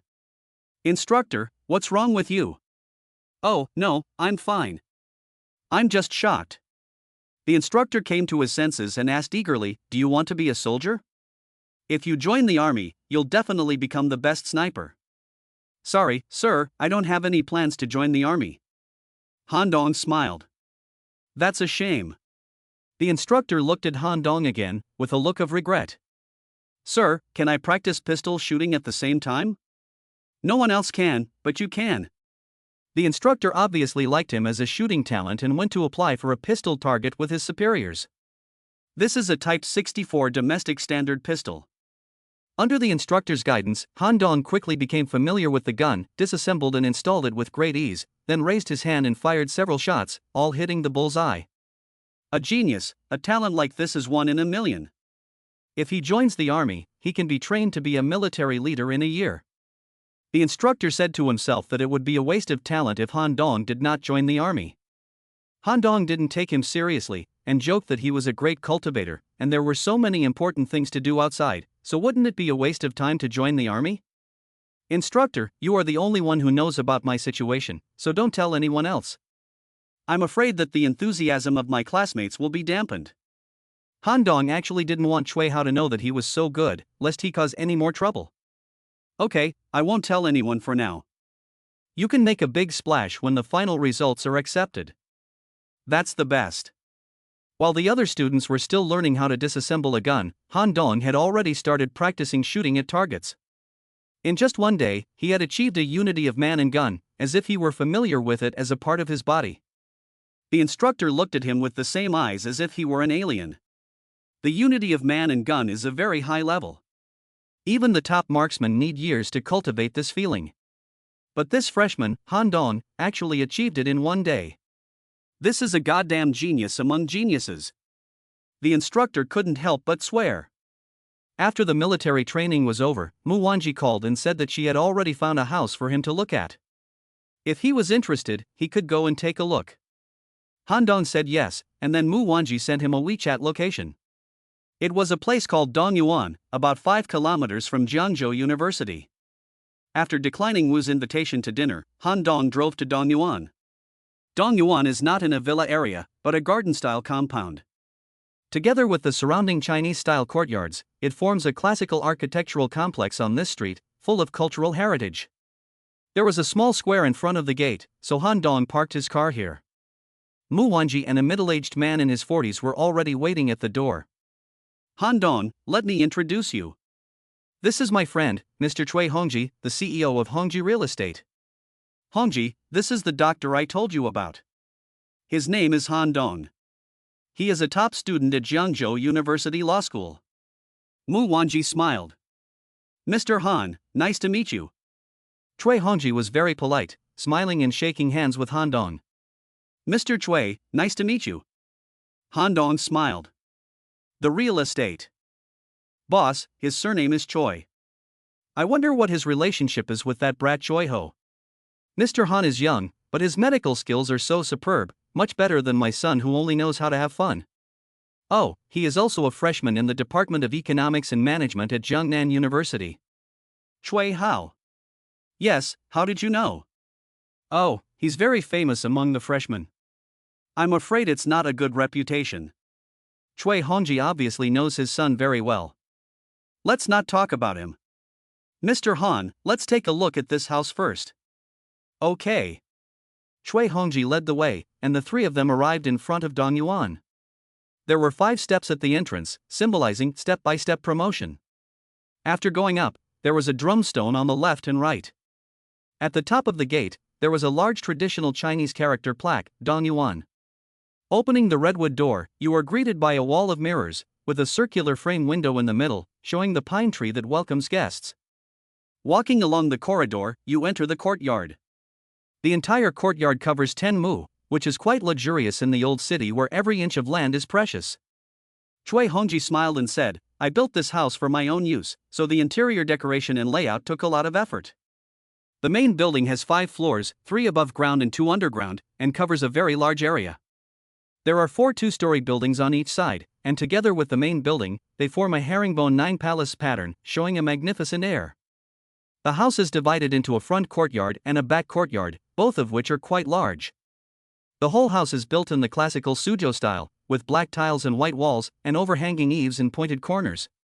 The courtyard is a typical Jiangnan garden, with rockeries, waterfalls, bridges, streams, pavilions, and winding paths. The interior decoration is extremely exquisite, with a large number of mahogany furniture, and all household items are complete. You can move in with just a bag. Mr. Han, what do you think of this house? After touring it, Chui Hongji asked. A Chinese-style garden house like this should be very expensive, right? Han Dong smiled. Frankly, the cost was over 200 million, and someone offered 500 million, but I didn't sell. That's far more than my budget. Han Dong said frankly. Mr. Han, I heard from Wan Ji that you are a doctor with magical skills. You cured the strange illness of Mr. Mu some time ago, is that true? Chui Hongji did not directly answer Han Dong's question, but asked another seemingly unrelated question. Han Dong glanced at Mu Wanji. The beautiful lady smiled gently and nodded. Mr. Chui, are you feeling unwell? Mr. Han is indeed very smart. Mr. Chui Hongji gave him a thumbs up. Han Dong opened his spiritual eyes and examined Chui Hongji's body. He found a black mass at the lowest part of his lower abdomen. Bowel cancer? He raised his eyebrows. Mr. Han, you really are a miracle doctor. You knew where the disease was just by looking at him. If I had any doubts before, now I really believe it. Only he knew that he had colon cancer, and Mu Wanji only knew that something was wrong with his body, but she didn't know where exactly. Mu Wanji looked at him in surprise. Hongji, you have colon cancer? The doctor said that he has terminal colon cancer and will only live for 3 months at most. Chui Hongji's face fell. So, you told me that a younger brother of yours wanted to buy a house and that he was a doctor who had cured your father's illness. That's why I insisted on meeting him. You told me that you haven't been feeling well lately and wanted to see a doctor, but I never imagined it would be this serious. When I was young, I pursued my career desperately and didn't take care of my body. Now that I've ruined it, I've learned a lesson. Without health, everything is a mirage. What luxury homes and cars, what billions of wealth, all have no meaning. Chui Hongji sighed. I let Mr. Han come to see this house, meaning that as long as you can cure my illness, this house will be the consultation fee. I hope Mr. Han won't be disgusted. Cancer, he. Han Dong smiled slightly. In my eyes, it's not a big deal. Chapter 32, Curing Colon Cancer. Mr. Han, you mean, you can cure my illness? Chui Hongji's eyes were about to pop out of his head. He was trembling with excitement. Even ants will try to survive, let alone a rich man like him who has everything he needs? Of course, Han Dong nodded slightly, but it will consume some of his yang energy. For the immortal methods of the Tianyi sect, cancer is not difficult. It will only consume the hard-earned pure yang qi in his body. If there is no good reason, he is not willing to do it easily. After all, cultivation also requires energy and time. However, if this house is used as payment, there is naturally no hesitation. Yang Qi? Mu Wanji and Chui Hongji said in unison. It's internal strength, the qi that I have accumulated through years of hard work. Han Dong deliberately exaggerated a bit, so that Chui Hongji would cherish it more. Otherwise, how could he exchange it for a Chinese-style mansion? If Mr. Han can cure my illness, in addition to this house, Mr. Choi will have another reward. Chui Hongji was so excited that he couldn't help himself. Han Dong stopped talking and directly grabbed Chui Hongji's wrist. A warm stream of energy entered Chui Hongji's body along the meridians. Under the guidance of his mind, it quickly surrounded the black energy below his lower abdomen. The spiritual eye of a cultivator is more precise than a surgeon's microscope, and can easily locate the location of the disease. The yang energy tightly surrounded the black energy and began to mercilessly strangle it. Although the black energy was very cunning and stubborn, it was helpless in the face of the yang energy refined by the essence of the sun. It took only a few minutes for the black gas to be completely destroyed. The yang energy flowed like water, washing through Chui Hongji's intestines. Soon, the tissues that had been eaten away by the cancer cells began to regenerate like spring grass after rain. This is the miraculous power of yang qi. Especially the essence of the sun refined qi is more conducive to the growth of all things. In just a quarter of an hour, Han Dong killed all the cancer cells that had been torturing Chui Hongji. He also repaired his damaged organs. Chui Hongji was oblivious to all this, thinking that Han Dong was just taking his pulse. However, because Han Dong had only been practicing for a short time, he was still in the Quan Qi stage and had not yet accumulated any qi in his body. The qi used to cure the disease was the pure yang qi that he had cultivated using the Tian Yi Men method, which was a far cry from the qi in the bodies of cultivators in the qi refinement stage. Therefore, the process of killing cancer cells was still quite difficult for Han Dong, and he was sweating profusely. If he had reached the stage of refining qi, using qi to heal would not have been so exhausting. How is it, Mr. Han? When Han Dong's hand left his wrist, Chui Hongji hurriedly asked. It's cured. Han Dong wiped the sweat off his forehead. What? Chui Hongji was a little stunned. The colon cancer has already been cured. You can go to the hospital to have a checkup. I will give you a prescription later.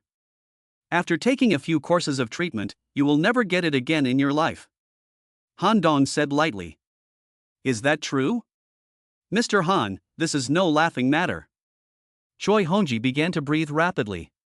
A terminal illness that the world's top doctors can't do anything about, and he cured it by just touching his wrist? No one would believe it. Do I look like I'm joking? Han Dong's expression was solemn. Chui Hongji was stunned for a full minute. Wanji, Mr. Han. This matter is too important to me, so I must go to the hospital to confirm it myself. Don't worry, Chui's promise is absolutely reliable.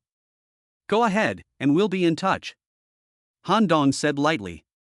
The three of them left Dong Yuan, and Chui Hongji left in a hurry. Can you really cure cancer? Mu Wanji blinked her eyes. Yes. Han Dong nodded slightly. I, Mu Wanji, am so lucky to have met such a wonderful person as you. It's just a small skill, not worthy of the table. How can you call it a small skill when you can cure cancer, which the whole world has been unable to solve?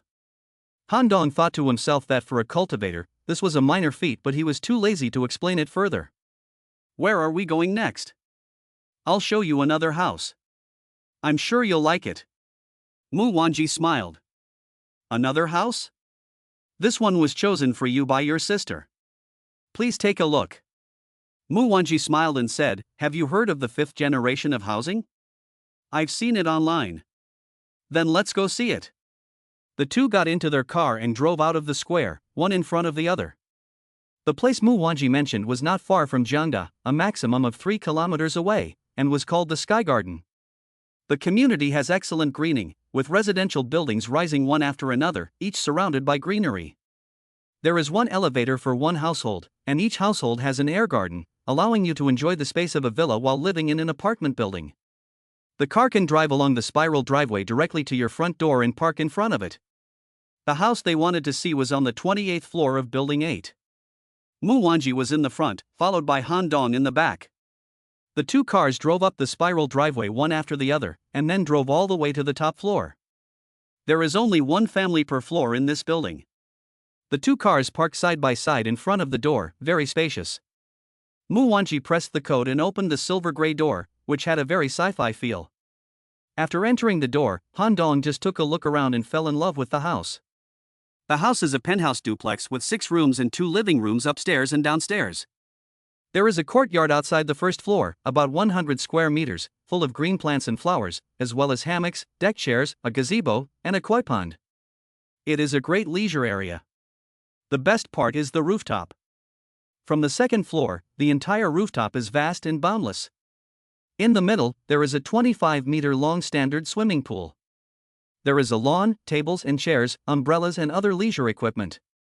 The community is built on the edge of a beautiful lake. Standing on the roof and looking down, you can see the lake in its entirety, vast and beautiful. Do you like it? Mu Wanji smiled. I like it very much. Han Dong couldn't hide his love for this house. Would you like to be neighbors with Mu? Eh? Han Dong was stunned. I also like the house here, so I bought 2 floors. I occasionally stay on the 27th floor. If you want to be neighbors with Mu, you can have this penthouse. It's second-hand, but no one has lived in it since it was renovated, so it's like a new house. No problem, Mu and V, Han Dong smiled, it would be great to be your neighbor. If you are willing, then it is no problem. Mu Wanji smiled and said, starting tonight, you can live here. I will find someone to handle the paperwork. The property ownership certificate will be in your hands in half a month at the latest. How much is it, Moon Yang? I'll transfer it to you. Han Dong said. If you recognize me as your sister, then don't mention money. Mu Wanji looked serious. On the bus, you saved my life, and later you cured my father and saved the entire Mu family.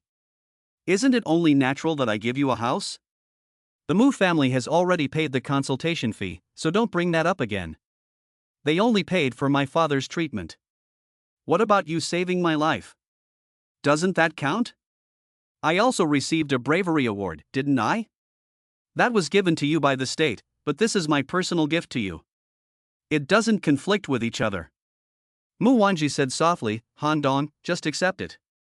Don't feel burdened. In this life, who can guarantee that there will be no illness or disaster? Just think of it as an advance payment for my medical treatment. If I get any bad illness in the future, I'll still have to rely on you to save my life. Han Dong pondered for a moment, and finally nodded. Okay, then I'll take it. The area of the house is 1,000 square meters, and the average price of this area is about 60,000 yuan. Overall, it is worth more than 60 million yuan. Mu Wanji gave him such a valuable gift, and the layout is really not small. On the one hand, it is to thank him for saving his life, and on the other hand, he must have something in mind in the future. But Han Dong wasn't worried at all. Since he dared to accept it, he was confident that he could satisfy Mu Wanji's needs. What mortals want is nothing more than health and wealth, and for immortals, these are not problems. That's good. Mu Wanji smiled like a flower. From now on, the rooftop will be your private space. Except for the top floor, residents on other floors can't go up there. You young people like to be lively.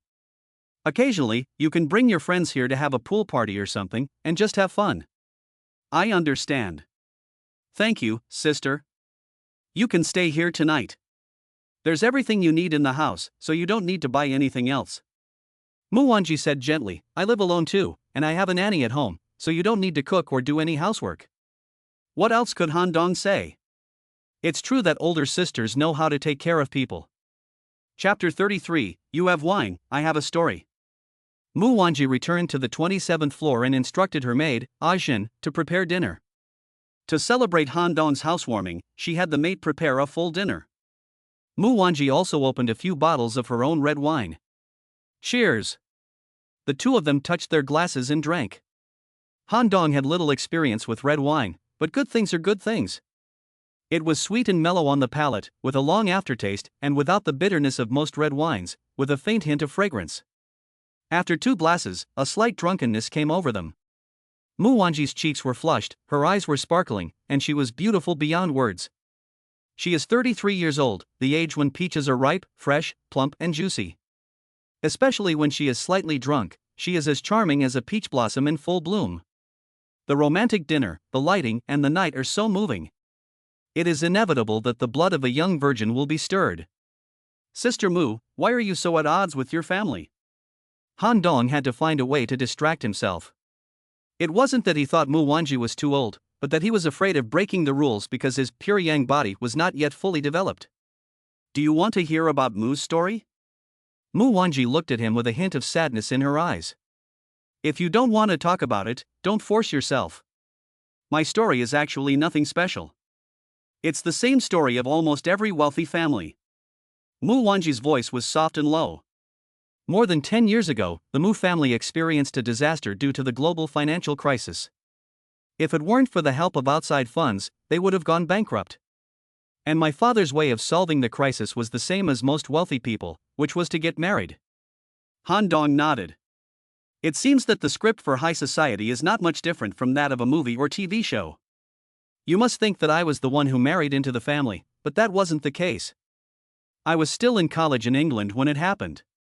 My sister was in her prime, and she was well known in the entire Jiangnan rich circles. So my father wanted her to marry the second son of the Zhao family in the provincial capital, in order to secure $1 billion in funding. But my sister, she already had a boyfriend. He was a university classmate of hers, a very good boy. Although he came from a normal family, he was very smart and ambitious. After graduating, he worked for a biopharmaceutical company for 3 years, and with his own courage and talent, he worked his way up to the position of vice president. Then, he started his own business. Together with like-minded classmates, he developed several new drugs, filling a gap in the domestic and international markets. They were an instant hit. He and my sister were also very stable in their relationship and full of hope for the future. However, in order to continue the family line, my father tried to break up the couple. My sister was a strong-willed person and would never agree to break up. So my father went after her boyfriend. First, he offered the boy 10 million to leave Jiangzhou and sever all ties with my sister. He refused. Then he threatened him, using the power of the Mu family to suppress him, but he still didn't give in. Later, my father set a trap for the boy, having him sleep with a married woman and taking pictures as evidence. When the husband came to catch him in the act, he broke both of his legs and splashed him with acid. He was crippled, disfigured, and completely demoralized. He handed over the company to his partner and left Jiangzhou overnight. My sister saw the so-called evidence and, in addition to being heartbroken and desperate, could only marry the second son of the Zhao family under my father's arrangement. The Mu family received assistance from the Zhao family and finally survived the crisis. But my sister was depressed and eventually fell ill and died 6 months later. My sister and I were very close, and her death hit me hard. From my mother, I learned the whole story, and I had a fierce argument with my father. I called him a monster with only profit in mind, a murderer who killed his own daughter. In a rage, he wanted to sever our relationship and kick me out of the Mu family. So, I left the Mu family like that. After graduating from university, I joined the company founded by my sister's boyfriend, and I've been working there ever since. Han Dong sighed. This is another tragedy of the rich and powerful. He couldn't judge who was wrong. From their respective positions, they were both right. Mu Tiancheng was trying to save the whole family, while the poor couple was trying to defend their love. What position does Mu have in the company? Han Dong asked casually. I am now the president of the company. Mu Wanji said in a low voice, the partners left by my sister's boyfriend are all technical nerds who are not good at business management. I happen to inherit my father's genes in this regard, so after several years of hard work at the grassroots level, I finally took this position. This company has carried the dreams of the two of them and has also witnessed my sister's love. Even if it is difficult, I cannot let it fall. Is the company in trouble? Han Dong sensitively captured the message in Mu Wanji's words. Mu Wanji looked at Han Dong in surprise. This kid is really smart. The company's development has indeed reached a bottleneck. It was okay in the previous years, but in the last 2 years, it hasn't developed any new hot-selling products. In addition, the industry is in a downturn, competition is becoming increasingly fierce, market share is gradually being eroded, and there is already some lack of follow-up. Mu Wanji sighed. Han Dong's heart stirred. The inheritance of the Tianyi sect contains countless magical prescriptions. If you take one out at random, it will make the current medical community go crazy. Sister Mu is a first-class person, and she treats him well. Even if it's just for the sake of the luxury house she gave him, it's worth helping her out. Of course, the main thing is that he needs a way to make money. It is not stable or sustainable to make money by treating the rich. At that time, he could take out a few rare prescriptions, use his technology as a stake, take a stake in Mu's company, let them run it, and just sit back and wait for the results. However, this matter needs to be discussed at length. Because his current strength is not strong enough, he will wait until he has mastered the pure yang body and has the ability to protect himself. After all, a random prescription from the immortal realm can be shocking, and if it arouses the envy of those with ulterior motives, the power of those predators is not something he can contend with now. In the case of insufficient strength, it is better not to bear the blame for having a precious gem. I am currently researching several medicinal formulas that benefit the people. If they work, I can hand them over to you to manage, and then we can resolve the current predicament, right? Han Dong smiled. Really? Mu Wanji's eyes widened. She had seen Han Dong's miraculous medical skills with her own eyes. Not only had he cured her father's strange illness, but he had also cured cancer. A prescription from such a great doctor must be extraordinary. Of course it's true. I wouldn't joke about such a thing. Han Dong said seriously. That's great. I'm looking forward to the results of your research. Mu Wanji's eyes lit up with excitement. Don't worry, I won't let you work for nothing. We'll discuss a suitable profit-sharing ratio, and I'll even transfer some company shares to you. That's easy. Han Dong smiled. As brothers, we are clear about our accounts. He naturally won't refuse. Let's toast to this good news, cheese. The next morning, Mu Wanji woke up from her sleep and realized that she was lying in a strong embrace. The male hormone sense stimulated her to have goosebumps all over her body. She was dying. The atmosphere was so good last night, the two of them talked and drank, and in the end they were both drunk. I don't know when we ended up in bed. Ma Wanji checked her clothes and was relieved that the worst had not happened. She was relieved, but at the same time, she felt a little disappointed. It is said that people lose control after drinking, but I never thought that Han Dong would be able to control himself. Could it be that she was really getting old? Had she lost her charm? The second daughter of the Mu family, who was famous in the circles of the upper class in Jiangnan, actually began to doubt herself. If Han Dong knew, he would probably even blow his nose. Do you think I'm not suffering? Holding a big magnesium aluminum with a soft jade fragrance, but not being able to touch it, my state of mind is about to explode. If he had already achieved the pure yang body, he would have eaten his fill last night. I don't know how much willpower it took, but I counted hundreds of millions of sheep before I could fall asleep. Chapter 34, The Leopard Print Girl. Because Han Dong is a pure yang body, Mu Wanji is very fascinated by the aura around him. She felt that she didn't want to go to work at the company anymore, and she just wanted to lie in his arms and be intoxicated. But she couldn't do that. If Han Dong wakes up, the two of them will be so embarrassed. The scene of a large-scale social death. With great willpower, Mu Wanji climbed out of bed. She opened the door and slipped back to the 27th floor as if she was being chased by hyenas. Even though she knew that no one was watching, she still felt like a thief. What's worse, after opening the door, she caught a glimpse of her own nanny, Ajin. Ms. Mu, what are you doing? Ajin looked at Mu Wanji suspiciously. You were drunk last night. Mu Wanji pretended to be unaffected. Oh, go wash up, I'll prepare breakfast. Ajin didn't dare to ask anymore. Prepare another one and send it upstairs. Make it a little more substantial. My brother is young and still growing. Mu Wanji said slowly.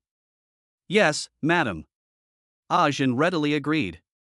After Han Dong woke up, he found that Mu Wanji had already left, and the smell of a woman like orchid in musk lingered in the quilt. He thought of the pain from last night and smiled helplessly. Until his pure yang body is perfected, he can only continue to endure. After getting up and washing, he went straight to the rooftop to face the rising red sun and perform his daily training. Looking down from the roof, the lake, under the red sun, was sparkling and reddish. It was so beautiful that it was indescribable. Practicing here is much better than on the roof of the dormitory building. After completing a full cycle of qi circulation, I returned home and wanted to drink some water, but I heard someone knocking on the door. It turned out to be the little maid downstairs delivering breakfast. "Hello, this is your breakfast." Ajin smiled kindly. It was specially ordered by Mr. Mu. Sister Mu has good taste, even the nanny she hired looks very elegant. "Thank you." "Where is Ms. Mu?" Han Dong took the plate from her hand and thanked her sincerely. "She's already gone to work. I'll be going home now." Seeing Han Dong with his shirt off, with his muscles between his chest and stomach, the whole person was like a sculpture. A pretty face suddenly turned red to the ears. She jogged back to the 27th floor, closed the door, and patted her chest against the wall. She was so nervous that she could hear her heart beating, thump, thump, thump. "Mom, I've seen muscular men before, why does this one make my face flush and my heart beat? It's too erotic." After eating breakfast, Han Dong put the clothes, shoes, and electronic products stored in the Lingshu ring at home. Since he had a permanent home, there was no need to keep all his valuables in the storage space. Of course, some things that need to be carried with you are still kept in the Lingshu ring. He changed into a new outfit and drove his own car to school. The distance from the courtyard to Jiangda University is less than 3 kilometers, and it takes about 10 minutes to get there. As soon as he arrived at the playground, he was caught by Wu Fatso. "It's true that men become bad when they have money. Did you go out last night?" "No, I'm not talking about you. As a studious and motivated young man of the new era, how can you do such a dirty thing? Don't go again next time. If you really have to go, can you take me with you?" Wu's fat man made a sharp turn, almost breaking Han Dong's back. "I won't take you." Han Dong's face was expressionless. Xiaoxi, Yuli, and Chung Yusin are all standing around, talking nonsense. "It's affecting my glorious and radiant image in the eyes of beautiful women." "Are you really going to a hotel?" Fat Wu asked with a cheeky grin. "Get lost, I'm going to my cousin's house." Han Dong glared at him angrily. Han Dong's cousin and his wife both work and live in this city, everyone knows that. It was a misunderstanding." Fat Wu smiled. Everyone gathered together and laughed and joked. Today's military training was the same as usual, shooting at targets. After the other students became familiar with the guns, they began to learn how to shoot. Han Dong, however, continued to enjoy the special training that the instructor gave him because he was far ahead of the other students. He was able to hit the stationary targets with both long and short guns, so the instructor began to teach him how to shoot moving targets. I thought it would be a challenge for him, but after a few practice sessions, he was able to hit the moving target every time. No matter how tricky the angle or the force of the moving target, Han Dong was able to hit it accurately. If he had been born in the war years, he would have been a fearsome killing machine on the battlefield. He was so eager to show his appreciation that he wrote a report on Han Dong's performance in target practice and submitted it to his superiors. He secretly hoped that the superior would take the high road and get Han Dong into the army. He was really a rare talent. With a little polishing, he would definitely be the top guard of the Republic. At 4:30 p.m., the military training ended on time. Han Dong received a call from Mu Wanji, saying that Cui Hongji was holding a banquet at the Yipin Royal Banquet to thank him for saving his life. Han Dong naturally would not refuse. Yipin Royal Banquet is the top high-end restaurant in Jiangzhou City. It is said that the owner's great-grandfather was a court chef and had the secret recipe for all the dishes served at the imperial banquets. Later, he opened a restaurant in Jiangzhou City and quickly dominated the city's high-end dining market. The people who come here to spend money are either rich or noble, and ordinary people can't afford to eat here at all. Cui Hongji's choice of venue for the banquet shows his sincerity. Yipin Royal Banquet is also in the Old Town, about 15 kilometers from Jiangda. Han Dong followed the map and turned on the navigation. When the car reached the intersection of Shitsi Street and Runmen Road, it stopped at the red light. The driver was a girl with dyed pink hair and heavy makeup. She looked young, but her face was defiant, and she was chewing gum. Han Dong had the window down, so the girl could see him when she turned her head. Squeak! After taking a good look at Han Dong's face, the girl playfully blew a rascal whistle. Han Dong felt a deep-seated disgust for this arrogant rich girl, so he just looked at her and ignored her. Handsome guy, nice car, want a race? The girl saw that Han Dong ignored her and directly provoked him. The red light was already in the final countdown stage and would soon turn green. Han Dong pretended not to hear. At the moment the countdown reached 0, the girl pressed the accelerator, and the Evo sports car shot out like an arrow. Han Dong started normally, accelerated normally, and simply ignored her provocation. After driving for hundreds of meters, the Evo sports car in front of him gradually slowed down.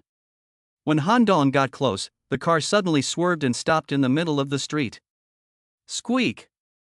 Han Dong reacted quickly and applied the brakes, stopping just before the front of the car hit the sports car.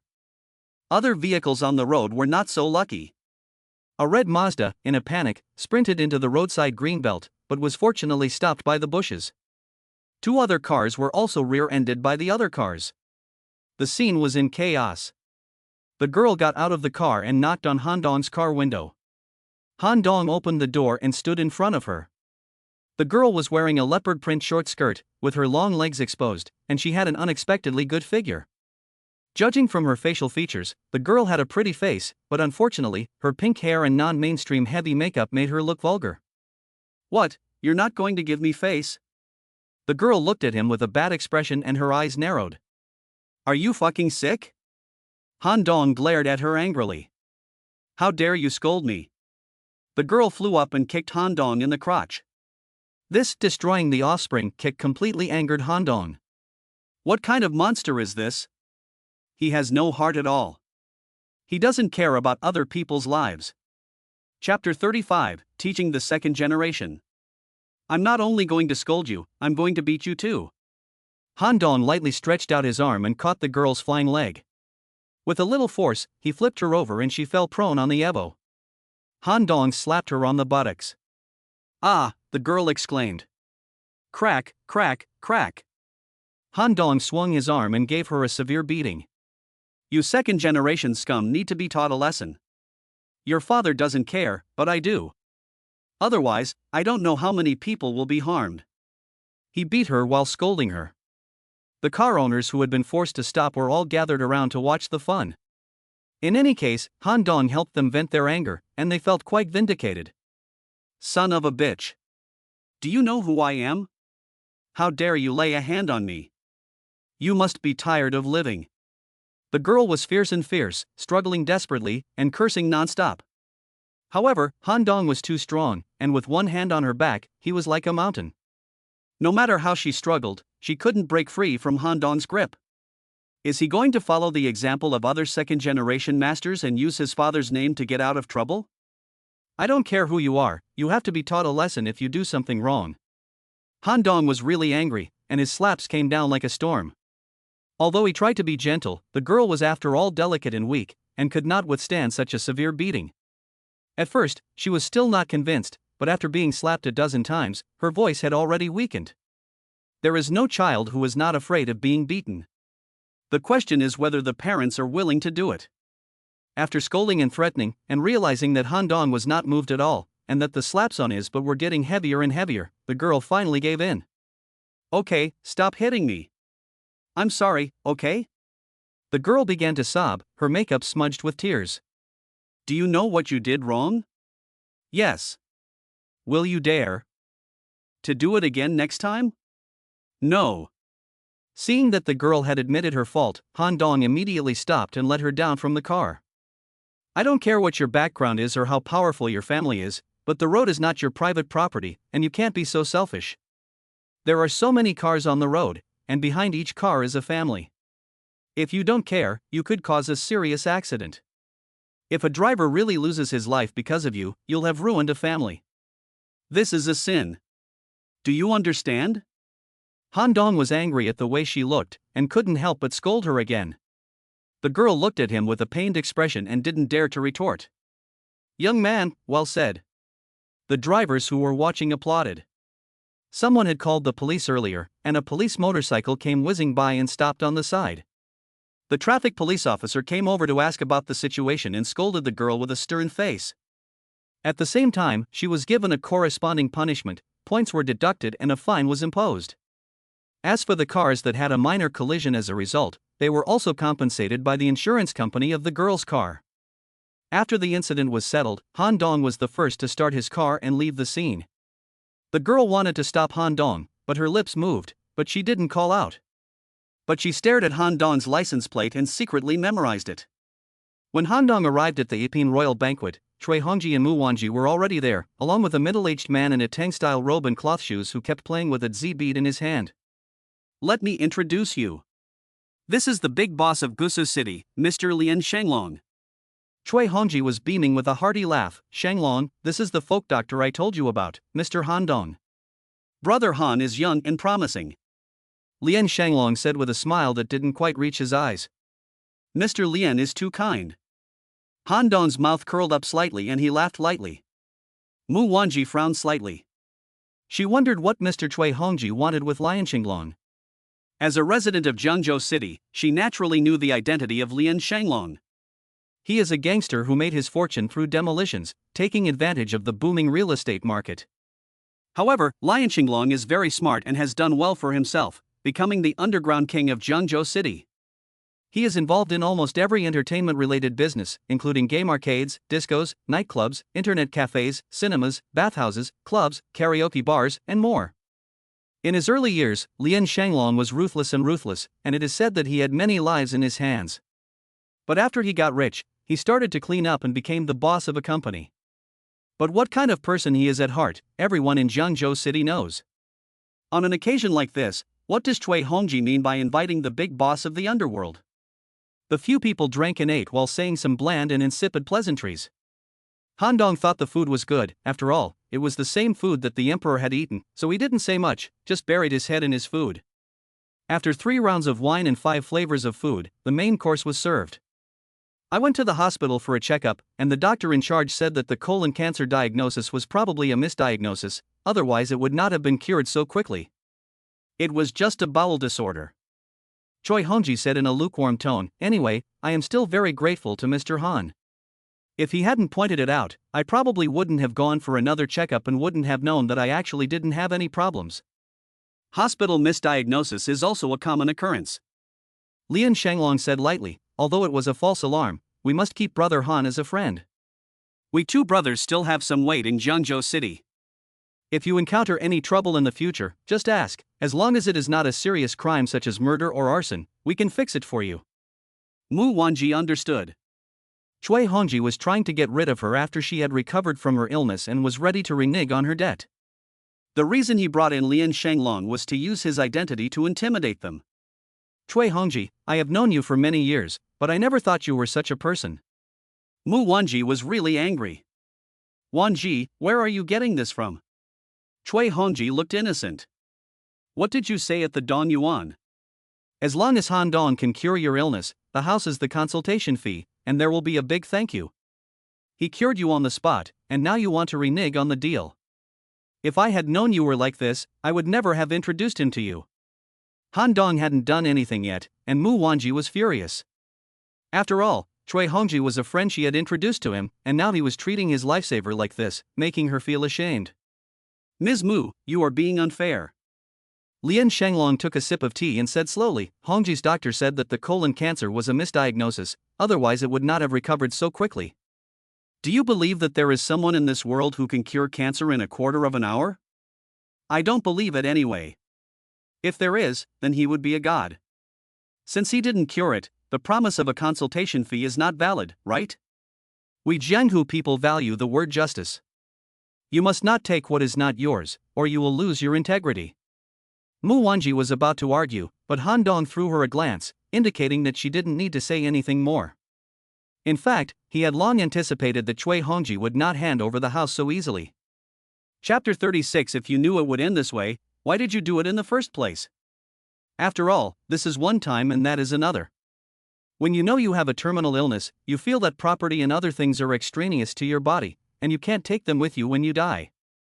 Not to mention a house. If you asked him for half of his property at that time, he would have agreed without hesitation if it could cure his illness.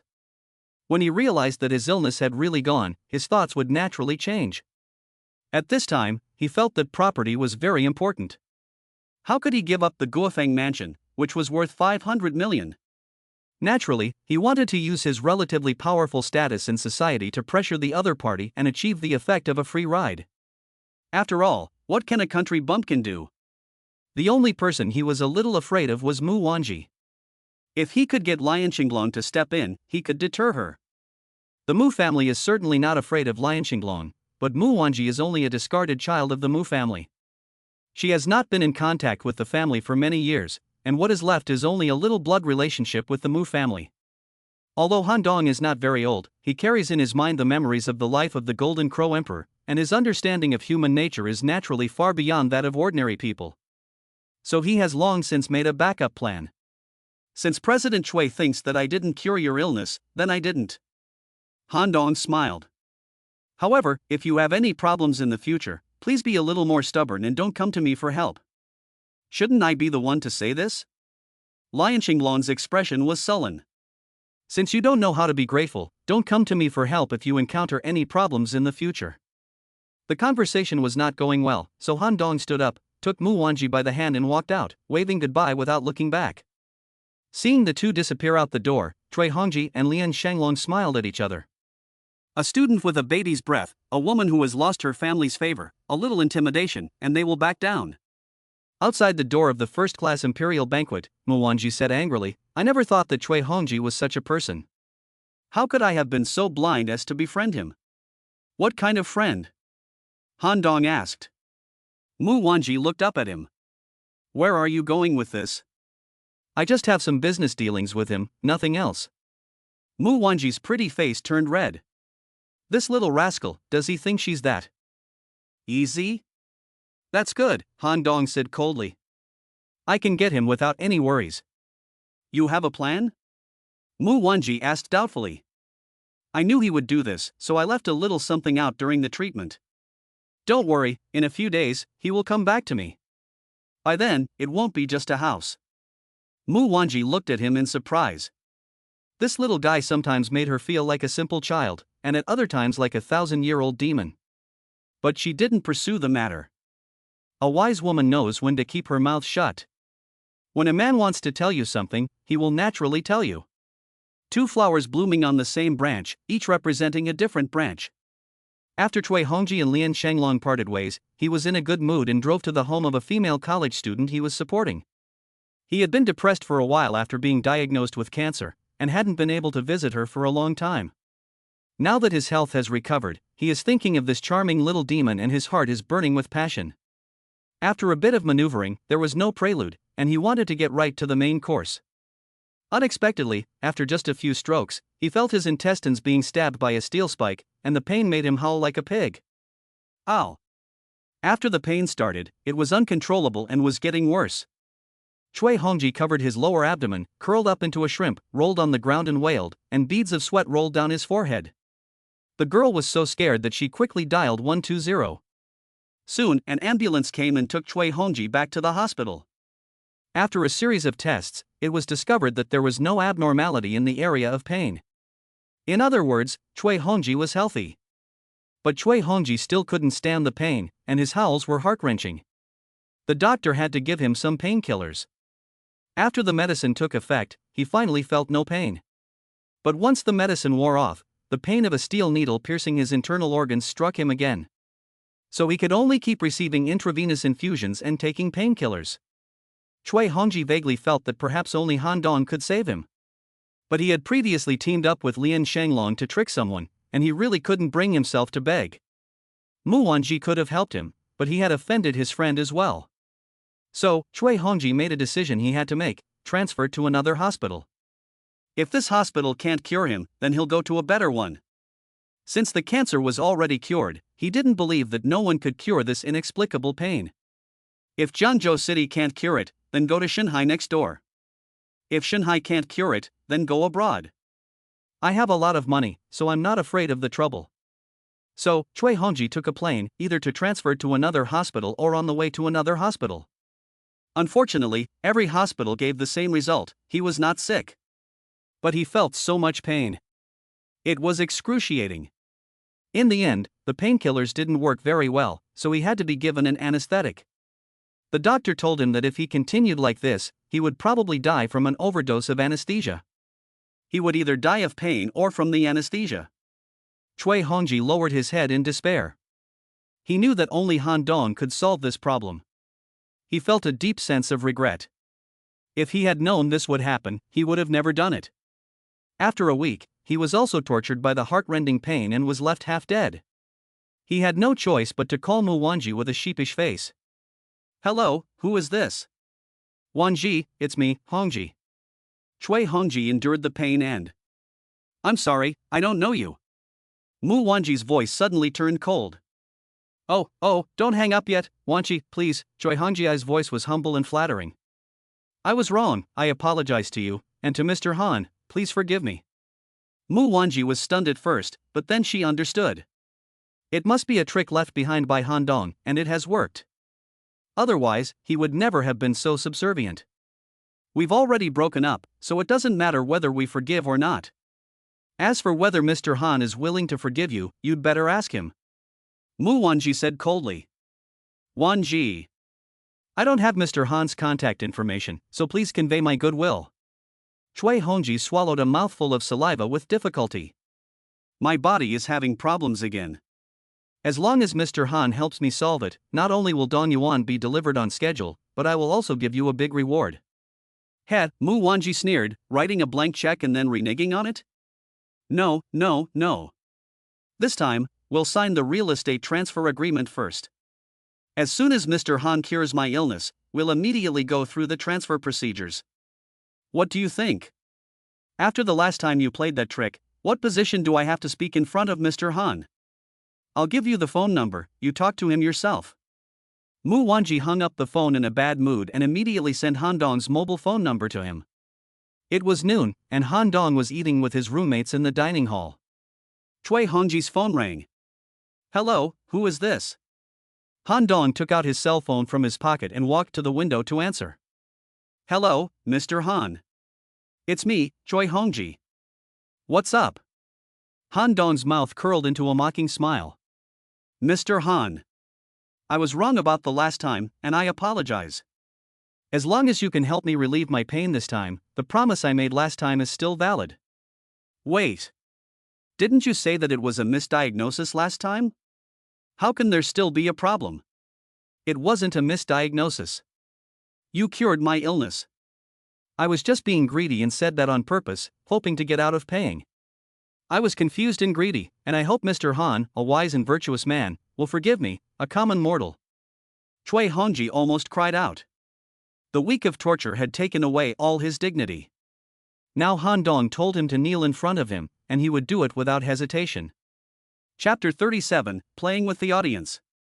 If you had known this would happen, why did you do it in the first place?" Han Dong said calmly, "Don't you think that cancer is so easy to cure? I only used my qi to destroy the cancer cells and partially repair your damaged internal organs, but to completely eradicate it, you need to take the soup I prepared and continue with a few more courses. Otherwise, the cancer cells will return and you will die even faster. Mr. Han, help! I was wrong. Forgive me this once." Chui Hongji was almost scared to death. Previously, he thought he was hopeless, and although he was unwilling, he could only accept it. Now that he sees hope for survival, it's like a drowning person grabbing a piece of driftwood. Where would he be willing to let go? "Sorry, I have to go to military training this afternoon, I'm busy." Han Dong hung up the phone decisively. Chui Hongji called back soon. "What else is there?" Han Dong was impatient. "Mr. Han, don't worry, I won't go back on my word this time. If you don't believe me, we can sign the property transfer agreement first, and once the problem is resolved, we can immediately go through the transfer procedures." "Is that okay?" "I said I'm busy. Don't you understand Chinese?" Han Dong said in a bad mood. "I heard that when you treated Mr. Mu's father, the Mu family gave you a Porsche Panamera, right? I'm giving you a new Lamborghini SUV. I hope you'll accept it." Chui Hongji smiled apologetically. His son had been begging him for 6 months to buy him this car. He had originally planned to give it to him as a gift for starting school. But as soon as it was delivered from the port, this situation arose. With his life on the line, he had no choice but to save himself first. "This is not just a Lamborghini. Of course, the car is just a small gift. If you give me a card number, I will transfer 50 million to your account as a deposit. At the same time, I will send the car and the real estate transfer agreement to your house. Is that okay?" I didn't ask for 50 million, and I didn't ask for the car, you said it yourself. Mr. Han, what do you mean by that? You have a bad character, I don't trust you, Han Dong said coldly, who knows if you will turn around and sue me for extortion. How could I? Chui Hongji, am not so bad that I would frame my savior. Chui Hongji said urgently, whether it's the real estate, the car, or the 50 million deposit, I paid them all voluntarily, and they have nothing to do with you. Chui has a net worth of billions of dollars, and I think I've made a profit by spending this money to save my life. Mr. Han has a noble sense of medical ethics. Don't argue with a profit-seeking businessman like me. I was indeed mean-spirited before. I'm really busy right now. If you want to be treated, come after 4:30. Thank you, Mr. Han. Choi Hong-ki thanked him profusely. Han Dong hung up the phone and ignored him. Choi Hongji waited for a long time, but Han Dong didn't send him the card number, so he had to contact Mu Wanji again. Mu Wanji had already planned to repay him, so when she transferred money to Han Dong at the Mu family, she saved his card number and a photo of the front and back of his ID card. So she sent Han Dong's account number and identity information to Choi Hongji. Choi Hongji was overjoyed and hurriedly instructed his subordinates to transfer the money. After hanging up the phone, Han Dong was about to return to his seat, but he found that a girl had been sitting in the window seat for some time, staring at him with a strange look. It was as if he had escaped from a mental hospital. This girl is quite attractive. Judging by her height, she must be at least 170 centimeters tall, and just sitting there, she was half a head taller than the other girls. Her hair was black and shiny, and she had an amazing amount of hair. She wore an orange sports headband, tying her long hair behind her ears and exposing her fair and smooth forehead. The girl's eyes are very big, bigger than the average girl's eyes, but it doesn't look out of place at all, but rather gives a very deep impression. These beautiful big eyes, coupled with delicate facial features, are very similar to the heroine who has just walked out of a comic book. She was wearing an orange short-sleeved shirt and white denim shorts, revealing a pair of round, snow-white, long legs that reached all the way under the chair on the other side. Her body is not as full and plump as mature women like Ruan Danqing and Mu Wanji, but it is full of curves and graceful and smooth, full of the vitality that a young girl should have. The collagen on her face and her lively eyes make this girl look like a freshly picked orange, fresh and juicy. Fresh, this is the word that came to Han Dong's mind in an instant, and it is the most appropriate word to describe this girl. Classmate, what's wrong? Do I have a rose on my face? Han Dong smiled. Freshman? The girl answered inappropriately. Yes, I'm in the law school. My name is Han Dong. And you? How do you know I'm a senior? If there was such a pretty girl among the freshmen, I would have recognized her. This sentence reveals at least one thing: you are a lecher. The girl gave him a sideways glance. You're wrong, sister. Confucius said, eating and sex are natural human desires. Even the sage was like this, let alone the rest of us. At our age, it's only natural to pay more attention to the opposite sex if they're good-looking. If everyone stopped being attracted to the opposite sex, how would the human race be able to reproduce? That makes sense. The girl smiled, at least you're honest. My greatest virtue is that I am not hypocritical. Han Dong smiled and said, a wise man does not speak in riddles. I think you would make a good girlfriend. Of course, if you can't wait, you can get married first. He remembered an actor in the Hong Kong entertainment industry named Su Jinjiang. The first time he saw his current wife on the street, he went up to her and asked her if she would be his wife. It turned out to be true. Most guys woo girls gradually, in a subtle way. This girl is so pretty, I guess she has encountered all kinds of tricks. Why not try Su Jinjiang's trick, which is a direct shot of strong medicine? At least it can give her a different impression. Humans are actually a kind of creature that is quite cheap at heart. The more you treat her with utmost respect and seriousness, the more she may look down on you. Being a bit more relaxed and slightly careless will instead arouse her desire to win. Puff, the girl almost spits out the sip of orange juice she just took. You want to marry me? The girl pointed at her nose in disbelief. What, you can't? You're only a freshman. Can you afford me? I think it should be possible. Do you have a house? Yes, it's right next door. The legendary fifth-generation housing, a 1,000 square meter penthouse, and a 10-acre garden-style Chinese-style mansion on Gusa Street. Do you have a car? Yes, a Porsche coupe and a Lamborghini SUV, which should arrive in the afternoon. What about savings? I have 20 million now, and if nothing goes wrong, it will be 70 million by this afternoon. What's wrong with you, sister? Why are you looking at me with those eyes? You should go. I'm not good enough for you. The girl was defeated. The reason she had looked at Han Dong strangely before was because he had talked about Lamborghinis and 50 million yuan on the phone, sounding like a psychopath talking to himself. Her first reaction was that this boy was pretending to be rich to get close to her. It's no wonder she had such thoughts, because there had been more than one person who had done this before. I'll decide whether I'm worthy of you. Han Dong smiled.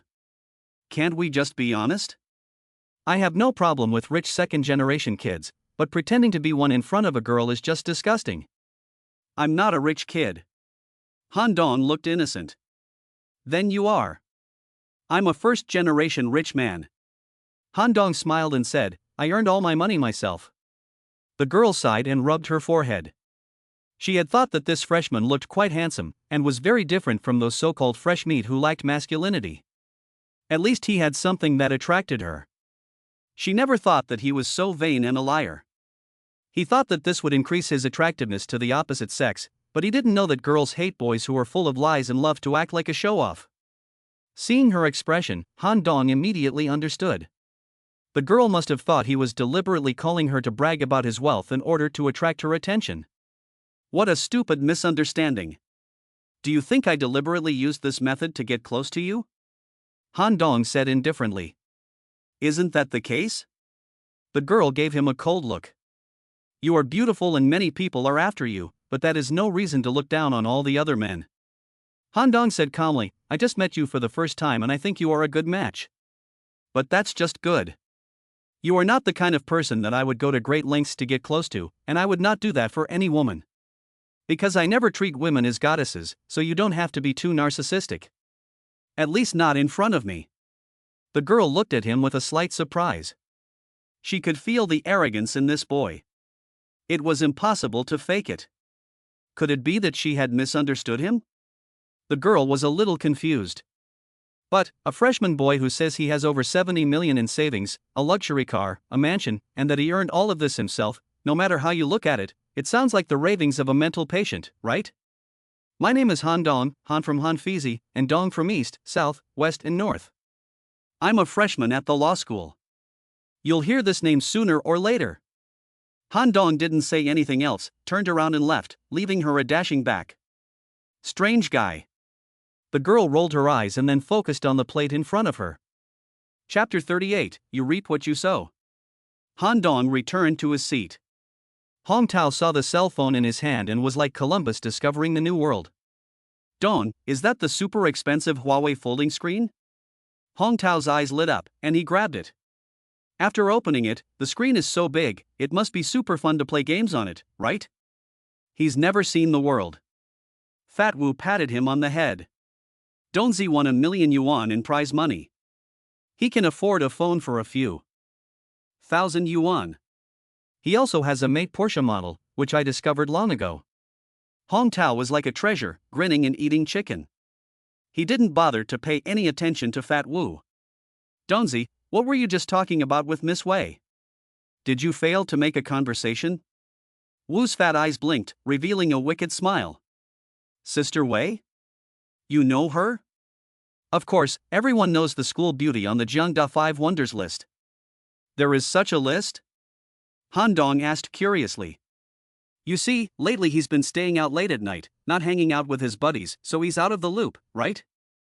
Fat Wu looked at him proudly. The 5 most beautiful girls list is voted on by a bunch of animals on the campus network. The girl he just talked to is one of the 5 most beautiful girls.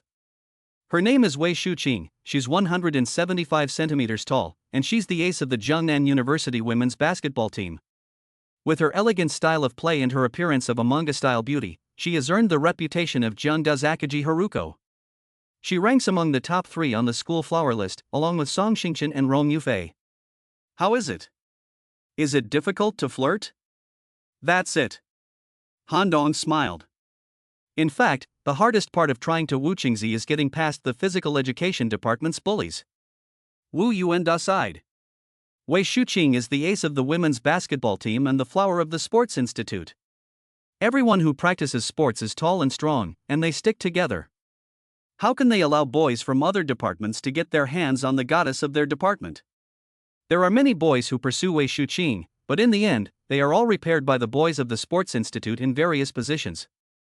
The boys from other departments were scared to get close to Wei Shuqing. They are just a bunch of paper tigers, nothing to be afraid of. Han Dong shrugged. Wu Yuanda thought of the heroic sight of Han Dong single-handedly defeating a group of thugs that night, and he didn't say anything more. After dinner, he heard the sound of a text message alert, and Han Dong took out another Porsche phone and looked at it. Yes, the 50 million deposit promised by Cui Hongji has arrived. It's true that you don't know what you're missing until it's gone. In fact, at first, Han Dong didn't want to receive any compensation. After all, Mu Wanji had given him a mansion worth tens of millions of yuan, so it wasn't a big deal to spend a little energy for her friend. But the trick that Cui Hongji played afterwards, going back on his word and prostituting himself, really disgusted Han Dong. He couldn't let go of his hatred without cutting him a deep wound.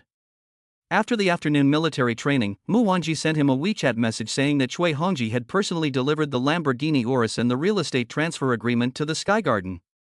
He also sent a photo of the car and a thumbnail of the agreement. Han Dong didn't know much about cars, so he searched Baidu for the picture. This is the latest Lamborghini Urus, which is said to be the fastest SUV on the planet. It is also a rare and expensive carbon fiber body. After the optional extras are added, plus taxes and insurance, it will cost at least 5 million yuan. Okay, let's say he's a little sincere. Han Dong walked back home, and Cui Hongji had been waiting for a long time. Mr. Han, look, his smile is full of flattery.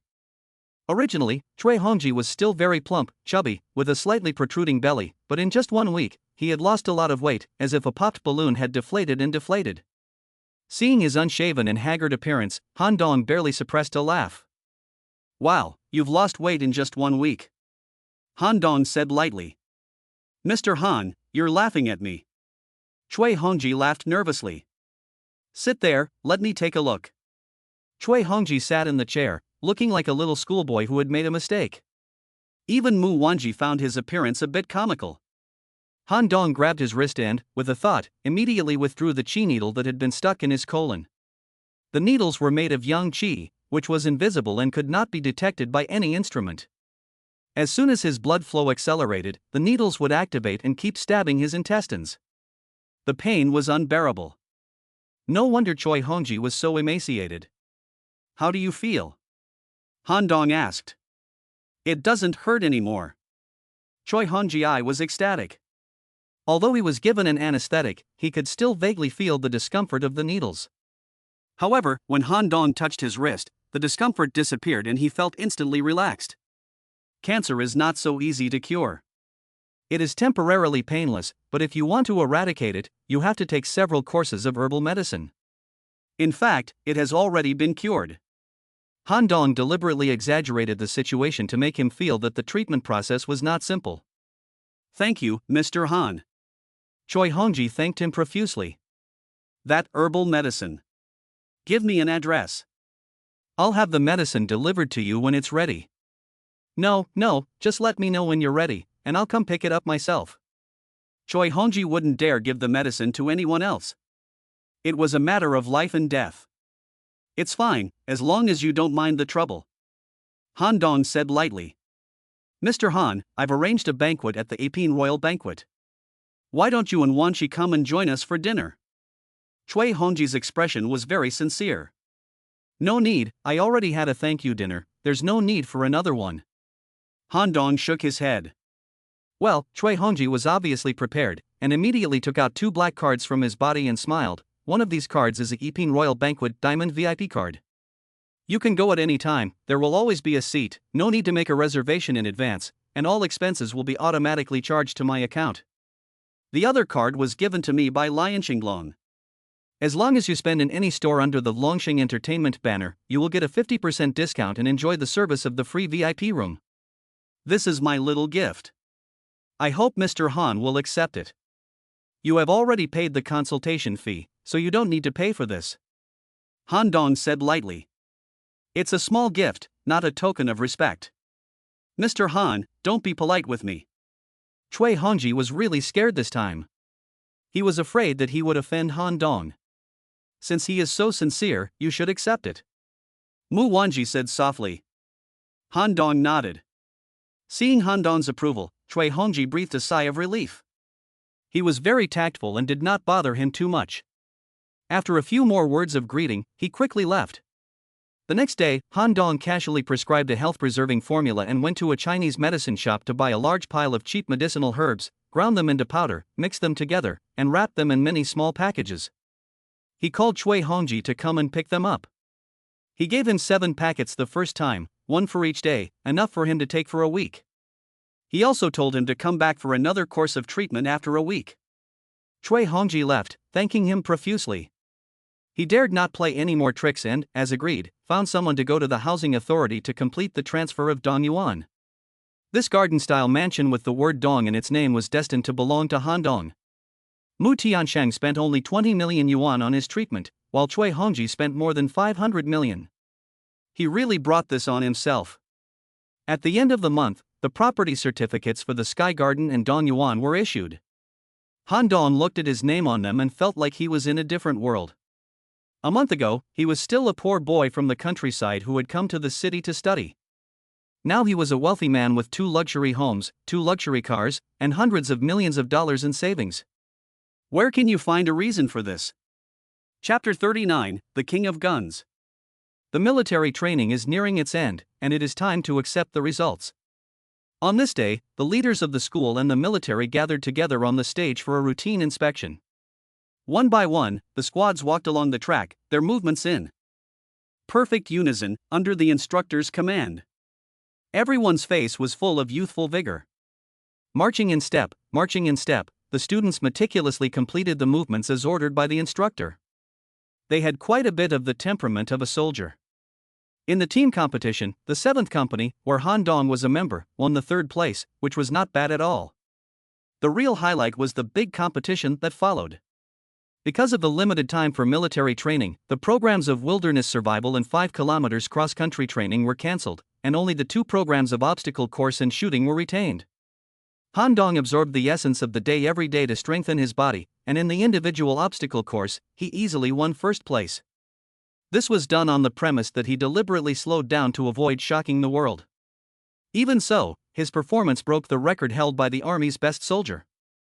The key is that his movements were lightning fast, as agile as a cheetah, whether it was walking on a single log, jumping over barbed wire, jumping over a 5-meter-high wall, or hanging from rings, crawling, all of it was done in an instant, from start to finish, with smooth and elegant movements, and was highly entertaining to watch. When he had overcome all the obstacles and reached the finish line, the cheers from the audience almost pierced the sky. The leader of the army whispered in Principal Zhong's ear, "This kid is of good quality, it's a pity that he's not a soldier. He has been practicing martial arts since he was a child, and he has a good foundation." Not long ago, he even helped the police catch a few armed robbers. Principal Zhong smiled throughout the whole process. Han Dong is a good kid who can handle himself in critical situations and really makes me proud. But he can't be a soldier. He's the school's most precious treasure. In the final shooting competition, all the students participated. However, in the end, only Cui Hao and Han Dong were left, and everyone else had been eliminated. "I can't believe you've made it this far." Cui Hao looked at Han Dong with a look of great confidence in his eyes. The fact that the instructor had given Han Dong special training had not been leaked to the outside world, so not many people knew Han Dong's true strength. "There are still many things you can't imagine." Han Dong smiled calmly. "Your father was completely screwed by me. Can you imagine? Really? Shooting at a fixed target is boring. Let's shoot at a moving target. Dare you?" Cui Hao challenged. "Come on, who's afraid of who?" When they heard that the 2 little guys were going to shoot at moving targets, the leaders on the podium were also very interested. So they were arranged to shoot moving targets in the style of the training that special forces often do. Within the time limit, they had to shoot 100 moving targets from all angles and directions. According to the order of the draw, Cui Hao started first. He took his assault rifle and charged into the field. He hit a human target that had appeared from behind a broken wall, and then, after a few more steps, he hit a dog target that had appeared from underground. He was really quick, and it was obvious that he had played a lot of real-life shooting games.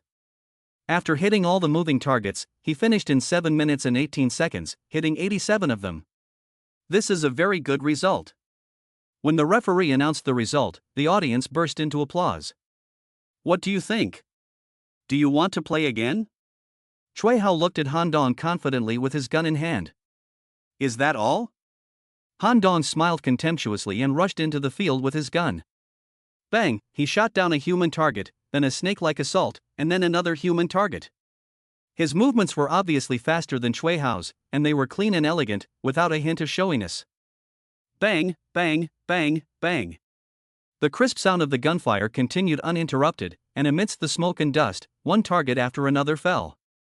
No matter how tricky the angle or how abnormal the speed, he could hit the target accurately. His shooting movements were smooth and elegant, much better than Chui Hao's. When all the targets were finished, the instructor looked at the timer and saw that it had taken 3 minutes and 17 seconds. The most shocking thing is that Han Dong hit all 100 targets and hit the bullseye every time. Where the hell did this freak come from? The judge's jaw nearly dropped.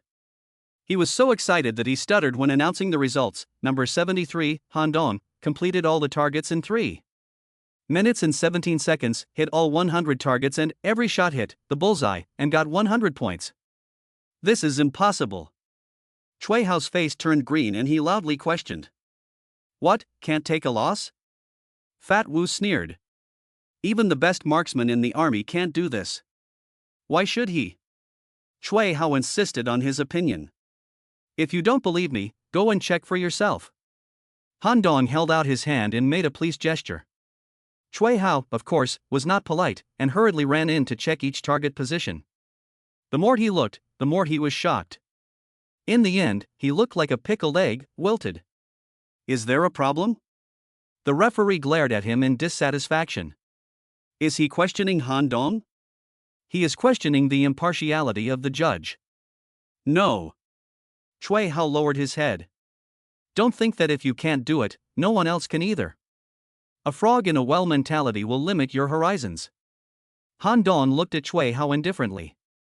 Chui Hao did not retort. In front of thousands of classmates, he lost in the project he was best at, and to this country boy he despised, the blow was indeed unbearable. If you want to bet, you have to accept the consequences. Han Dong said slowly. What? You want to be like your father, who goes back on his word? Chui Hao looked at him strangely, not knowing where this father came from. Boss. Chui Hao clenched his lips and let out a word from between his teeth. Although it was embarrassing, Xiao Shi was watching from the square. If he went back on his word, people would definitely look down on him even more. So he bit his teeth and bowed his head in front of Han Dong.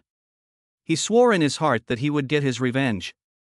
Han Dong nodded in a restrained manner. You're better than your father, you know how to keep your promises.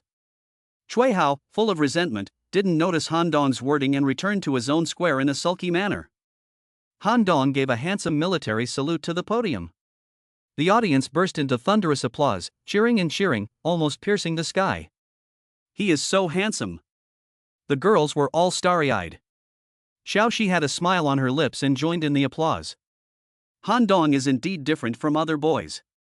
He looks so handsome when he is serious about his work. Yuli and Chang Yusin were both moved to tears. Who would have thought that this kid who grew up with them in the small county town would turn out to be so outstanding? Zhang Zikai and Si Yingchun were even more jealous. They had deliberately distanced themselves from Han Dong during this period, but they never expected that this guy would become stronger and more dazzling, and directly turn them into slag. All the girls' eyes were focused on him, and there was no time to pay attention to anyone else. With this pervert around, it's going to be hard to get girls in the future. After the military training was over, Han Dong received the individual award for the Model Military Trainee of this year at Jiangda University, and was once again praised by the military and the school. The head of the military asked him on the spot if he would like to join the military family and serve his country.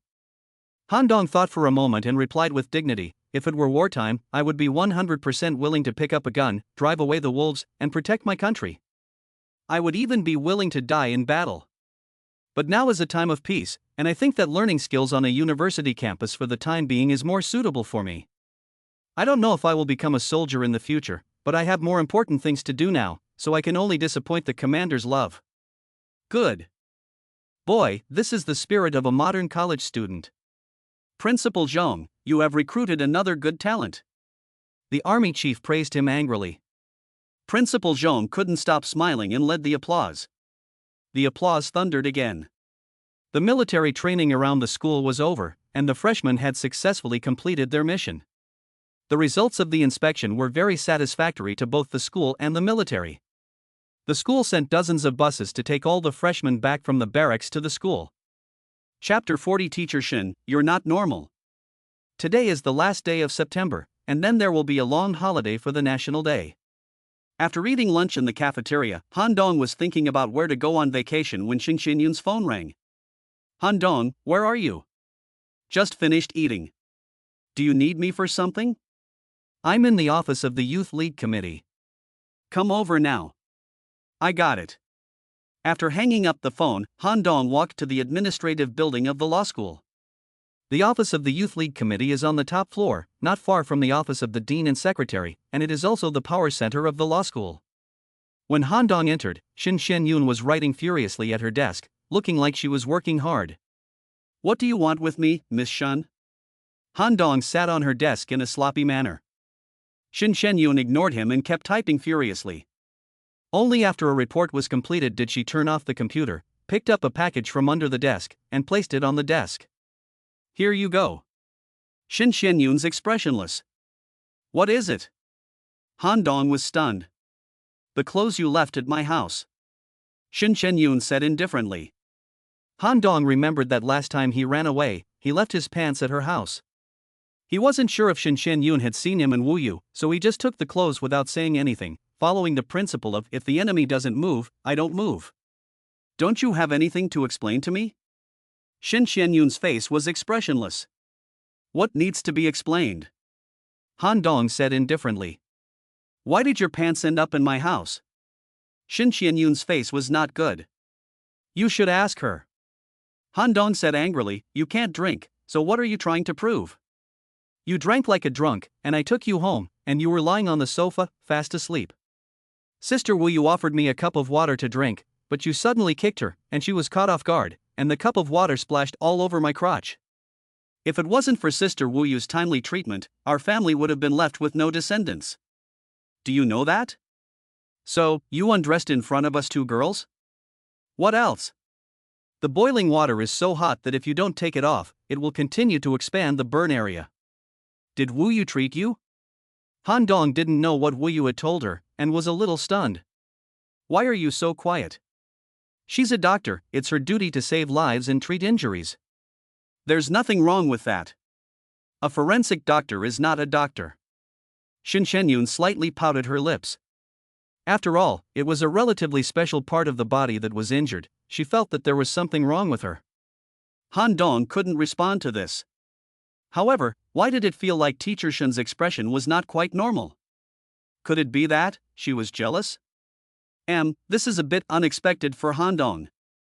Could it be that Sister Wu Yu's analysis was true, and Teacher Shin was interested in her? This is really interesting. It seems that I can't drink in the future, or I'll get into trouble. Seeing that Han Dong didn't pick up on her hint, Shin Xinyun quickly changed the subject to ease the awkwardness. You'd better not drink anymore. You're obviously not a strong drinker. Han Dong said slowly. Are you okay now? Shin Xinyun lowered her voice and blushed. Cough cough. It's fine now. Han Dong was still a little embarrassed. That's good. Is there anything else, Miss Shun? If not, I'll be going. Go home first. We can talk about work after the holiday. Okay. Goodbye, Miss Shin. Han Dong waved goodbye and left the administration building. Shin Xinyun stared at Han Dong's tall back, her eyes unfocused, not knowing what she was thinking. During the 7-day holiday, many students chose to go home, but Han Dong decided to stay. The winter vacation is long, so it's not too late to go back and reunite with your loved ones. Freshmen are far away from home for the first time, and they are generally more homesick, so most of them go back during the National Day holiday, and none of Han Dong's 3 roommates in the dormitory are exceptions. Zheng Zikai, Zheng Pang, Yuli, and Chung Yusin had also returned to their hometown in Iha County. The two girls even invited Han Dong to go with them, but he declined. The 7-day holiday was still a bit short. He couldn't stay home for long before having to return, and the time would be wasted on the road. He called his mother, who also didn't want him to go back. She told him to rest up at school and get ready for his college life. There was no need to waste time on a few days of vacation. It just so happened that Mu Wanji was on a business trip, and Han Dong suddenly realized that he had become the sole commander.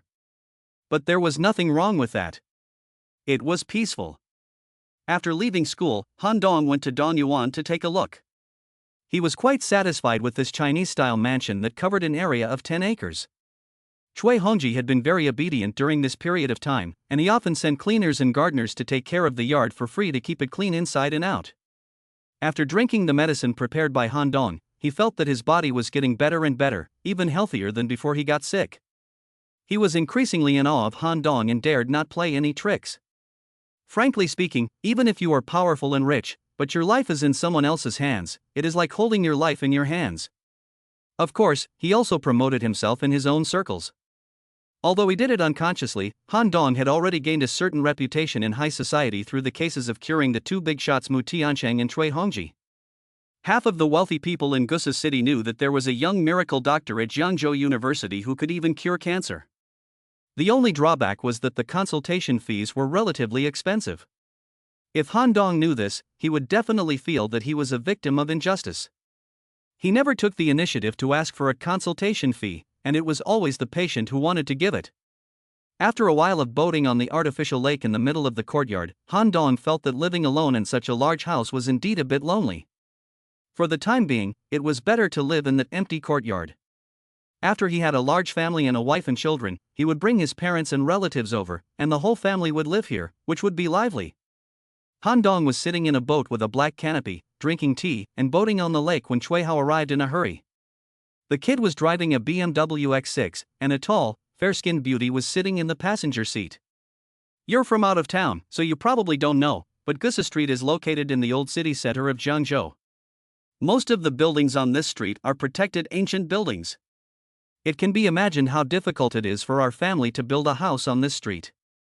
Dongyuan covers an area of 10 mu, has 3 courtyards, and 9 buildings.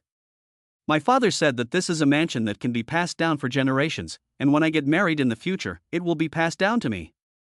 After the two got out of the car, Cui Hao introduced the mansion to the beautiful woman next to him, and he was full of superiority in his conversation. Hey, whose car is this? The beautiful woman looked at the Lamborghini Urus parked in front of the gate. Cui Hao's BMW is also $1 million luxury car, but compared to the Lamborghini, it pales in comparison.